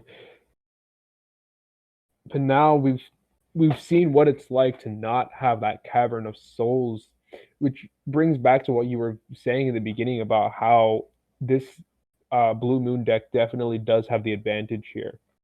So I guess it all really does come down into this final match, whether or not Spooky's able to get one of these Cavern of Souls or able to draw into it quickly. Yeah, again, opening hands for Amulet are just terror. If everything goes right, it's just you want to bang your head against the wall when you look what's happening, especially like double Amulet starts. But see how it plays out. It's less Amulet and more Cavernous Souls. Cavernous Souls existing is just tough for Scratch. I mean, that's the last thing on earth he wants to see is an opening hand Cavernous Souls. It's going to be a Teleria West pass, which, I mean, he's got bounce lands in his hand and know it already. But this is first time we haven't seen Amulet turn 1, so you have that going for you. Granted, it could just be Amulet now, and he only had bounce lands in Teleria West. Whatever. But yeah, anyway, the concept with Teleria West is to just bring it back to your hands and search up for Summoner's Pact with it because it costs 0. Yeah, Yeah. that's I mean, this is as good of a start as you can ask if you're Scratch because there's openings now. There's no Cavern of Souls currently. There's no Amulet currently. You get to turn 2, and turn 2 you have you have 6 counter magic on turn 2, 8 if you brought in Aether Gusts, 10 if you brought in Flutter Storms. So there's you have options of interacting now for Scratch moving to his second turn, which is it's huge. I mean that's absolutely massive for him. Blood Moon, as we discussed, really shakes up this matchup. It's just going to be it's going to be a Misty pass, and I like it just simply because a Dryad coming after Blood Moon makes all of your lands whatever colors you want them. Granted, they lose their abilities, but also this lets you fetch for a basic if he does play Blood Moon right now, which I think is a pretty feasible option if you do have Blood Moon. You could also always just keep passing and just hold up your counter magic. So as the turns go on, you just gain more and more counter magic available to you. So this Misty is playing around a Blood Moon with the Forest. I don't think this is EOT because Explore is that Endurance? Yeah, that's just an Endurance being thrown out. Okay, sure. Why not? It's just to put a clock on, which it's fine. I suppose. But it's not the strongest move right now. But I guess if you got nothing else, might as well throw it out. Again, just proposing a clock. But like I said, as the turns go on, you open up from 10 and 12 counter magic to 15 and then to 18 once you get to turn 4 and unlock your cryptic commands. So as long as you're skirting around a cavern of souls, you're doing fine. It's going to be a Karn, and the Karn will get countered. It'll be just a good old-fashioned counterspell. Counterspell pass, and here we go. That's 3 damage in. I think that's important to mention as well from the endurance. And it's just the land pass. Endurance goes in yet again and again. It's a decent clock. I mean, you're at 14 health. So it can get decently relevant. It's gonna be Teleria West pass 2, 3, 4, 5. He has 5 mana. Next turn, he's threatening a Primeval Titan. This Archmage's Charm was held up for in case he played an amulet and he can just take an amulet, but he's just gonna go +1 for it and draw 2 cards. Seemingly searching for an option here. He's gonna go and he's got 3 new cards to play with, and he's desperately hoping one of them is answers that he's looking for. He's gonna play more lands, which again, more lands, more fun. If he has Exarch, Kiki, and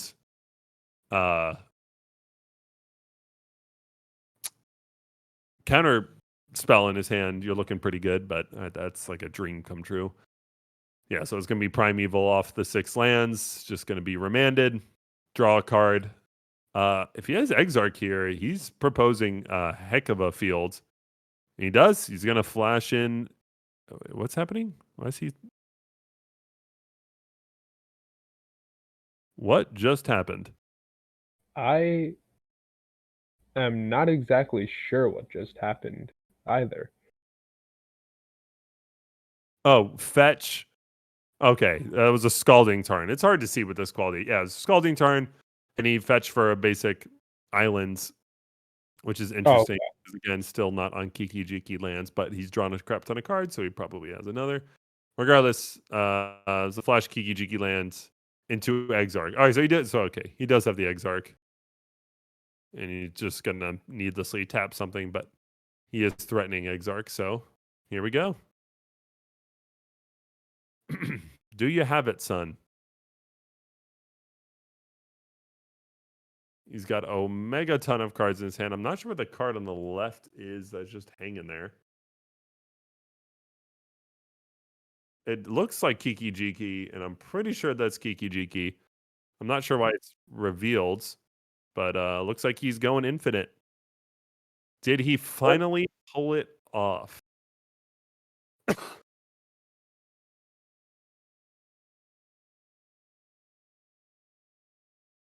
yeah. Looks like he did. Yeah, There you he go. did have it. He had exactly what I said he had. He had Exarch, Kiki, and well, I said counterspell, but he had remand in this case. But wow, I mean, again, that's more or less how I envision the matchup. Sans having a Cavern of Souls and double amulet in every single game. So, I mean, that was still as well played as you can by Spooky. Definitely. Scratch just had it, and Scratch wins. By the way, he just beat the defending champ. Spooky being the defending champ, dethroned by Scratch. Congratulations to Scratch. Certainly the advantage of being the champion from the winners bracket, because Spooky had to beat him 4 times. Yeah. And he had to beat him in 4 games, whereas Scratch only needed 2 games to take the series. And he goes 2-3 and wins. He lost 2-0 in the first match, dropped the first game, but then came back in games 2 and 3 of the second match to win it. So congrats to Scratch. I think a lot of his lines were pretty clean. Not really a lot to fumble and mix there. It was pretty clear that Spooky's hand wasn't very actionable, just simply because of flash endurance when there's usually Snapcaster graveyard plays to be had. But yeah, just well played. It looks like he did bring in Flutterstorm and the Aether Gust, so I was right. Brought in Flutterstorm, Aether Gust, and the one Blood Moon, and that was it. But yeah, thank you everyone for watching. That was fun. I mean, those were good games at the end. I mean, I learned a little bit more about Titan and how good Cavern of Souls is. I do not play a deck that counters magic, so it's all new to me when I see it. Yeah.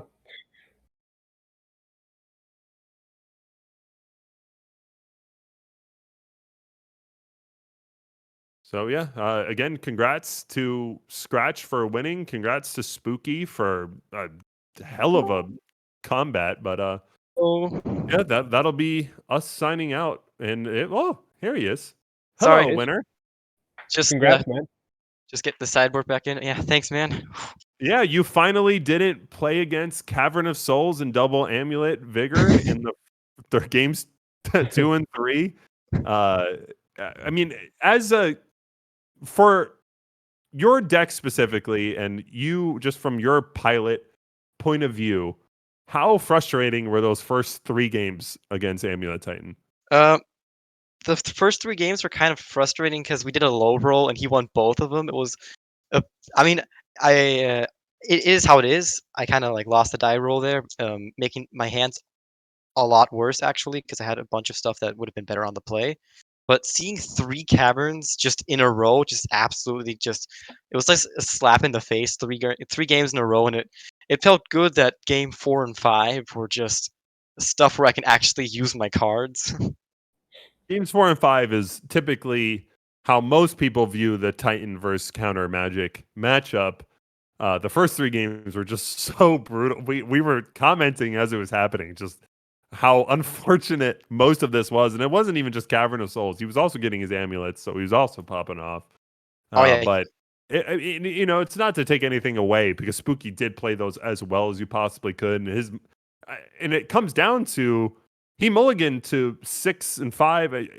Each one of those games, both of you were just going toe to toe with mulligans right off the bat. And mulligans are generally more favored to Titan because they look for quality over quantity. It's credit to Spooky there, just simply because he mulliganed two really good hands and he threw away the bad ones. In your personal opinion, Scratch, which game was your favorite? Which matchup did you enjoy the most from this entire tournament? I wasn't truly happy to play against Murktide. Like the entire matchup just is it is a very bad matchup as soon as of Murktide, since the games were a lot more slower than I anticipate. I anticipated it to be a lot faster. And since the games were slower and I was able to really just use my interaction and also like how I know how the deck pilot like functions at its peak, I was able to use all that to dismantle the Murktides, and that was actually, in my opinion, the most fun game out of the entire event. Awesome. Yeah, I mean it was well played. We were all watching just because a tier 1 deck when you play decks that aren't tier 1, 2, 3, you know, and you're going up against those decks and you come out ahead, you're typically seen as just, you know, basically a hero among everybody who's trying to brew. So, from your personal what were your specific deck tech choices for this meta that aren't typically seen? So I see a Teferi Mage of Zalifer instead of the regular T3 Omen of the Seas. Take us through it. So when you say the omens, omens are always in. The omen is just a really good card. It helps you dig deep to find the pieces. And if your opponent doesn't do much and they dirtle, the omen doesn't depreciate over time. It's you play it on turn 2 and turn 7 you can sack it to scry. That's how I view it. So it is a really important card in order to make the deck not flood as much or just have a much bigger threat density. So it's really nice. Um, I was not sure if Lanny was going to show up with a mill game because he has played mill in the past before. So I did keep him the one Emrakul. Not my favorite card overall, but you got to have it. Currently, I was playing 2 engineered explosives because I was expecting a lot more low to the ground decks. I think I didn't even side in the explosives in one match. It was at least I didn't get Rough. those games. And overall, I think the idea of going for one Teferi and not playing the triple Kiki Jiki as I actually almost always do has really helped make the deck have better hands.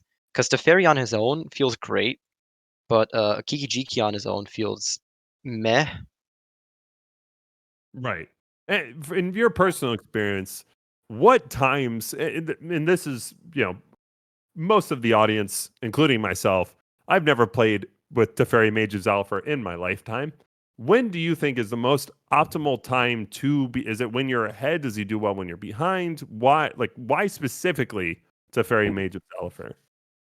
So I was told by some people to just go for the Triome. This actually like goes back to the playing the Lonely Sandbar in the list. I'm not sure how much you guys noticed it, but the Lonely Sandbar is one of the. It seems really odd, but it's one of the most important lands because it bridges the gap between a 22 land deck and a 23 land deck really well. Because you want 22 to not flood, but you need 23 to not get screwed. And just having a land that taps for blue, it doesn't matter if it comes into play tapped most of the time. Having it as at 1 mana, being able to just it's a good card overall. It helps bridge the gap, like I said, between there. And so since I'm not playing a Triome, I am not able to at all use white mana because the deck doesn't need the white mana. So the baby Teferi is just making the deck worse. Your blood moons get worse and everything. So I decided that was not a good one. And since the 5 mana Teferi, Teferi Mage's Zhalfir is just almost impossible to remove. You can only Unholy Heat it with Delirium, or you can go ahead and Path to Exile it. Otherwise, it's hard to remove, and it just helps you win Counter Wars. So a lot of times you can just end step flash this in, and your opponents are just they just can't do much. They're forced to just accept the fact that you do what you want to do. Of course, on the back tails of one of the most obnoxious abilities in all of Magic the Gathering. Uh, Working off that, if you could make any different, not knowing the meta you just faced and the decks you just faced, what changes now that you've taken this deck through a tournament would you make to this deck? Uh, Personally, I think I like the deck just as it is. I know I have one friend who we were talking about it, and he said he likes the fourth Archmage's Charm. Because you're running one main deck mountain, it is, in my opinion, a very bad idea. So I just overall like the way the deck is constructed. Cryptic commands are just a very important card, although they are sometimes clunky, and a lot of people think they're just way too clunky. I think they're just really important. And having Bone Crusher in the deck seems awkward, but the Bone Crusher just allowing a beatdown game plan, which Twin does need sometimes, is just one of the most important aspects, in my opinion. Right. Well, like you said, congratulations, and you worked your way through it. Eventually, you didn't fight Cavern of Souls, and eventually, you got the champion. You beat the defending champ. So, congrats again, Scratch. Thank you, thank you. Yeah, congrats, man. Um, I was also thinking about one of the things I wanted to say is that Archmage's Charm. It's very important that you most of the time just dig deep with this deck because you also need to have a lot of threats and a lot of you just have to find the combo piece is what I also wanted to say in case anyone wants to learn how to pilot this deck. We appreciate it. And if there's any closing remarks you'd like to make, any plugs you'd like to make, feel free to go for it, and then we'll sign off. Nah, I got nothing to say. Either way, He's got thanks nothing. for no, I've got nothing. Thanks for the interview, and everyone have a good night. Yeah, a pleasure, You too, man. Congrats again. Thank you, thank you. See you guys. See ya. See ya. All right, and that'll do it for me, Brad, and Winter Soul. Thank you, everybody, for tuning in as our 11th invitational. We'll certainly have another one, and not during the Hunter Burton Memorial for the next one. That's just unfortunate timing for us, but definitely go tune in to the stream. It's all for a good cause. This is not for a good cause. This is just for Brad's ego. But anyway, I am Jared Streams here, or Jun Jared on Twitter. Jared Streams here is my, obviously, stream. Winter, anything for you? Well, I'm John, and I'm Winter Soul on Twitch. So yeah. Alrighty. And if Overlord Brad has nothing else to say, that'll be it for us. Yeah. Thanks for having You us on can't here, hear Brad. him, but he said good to go, which means goodbye.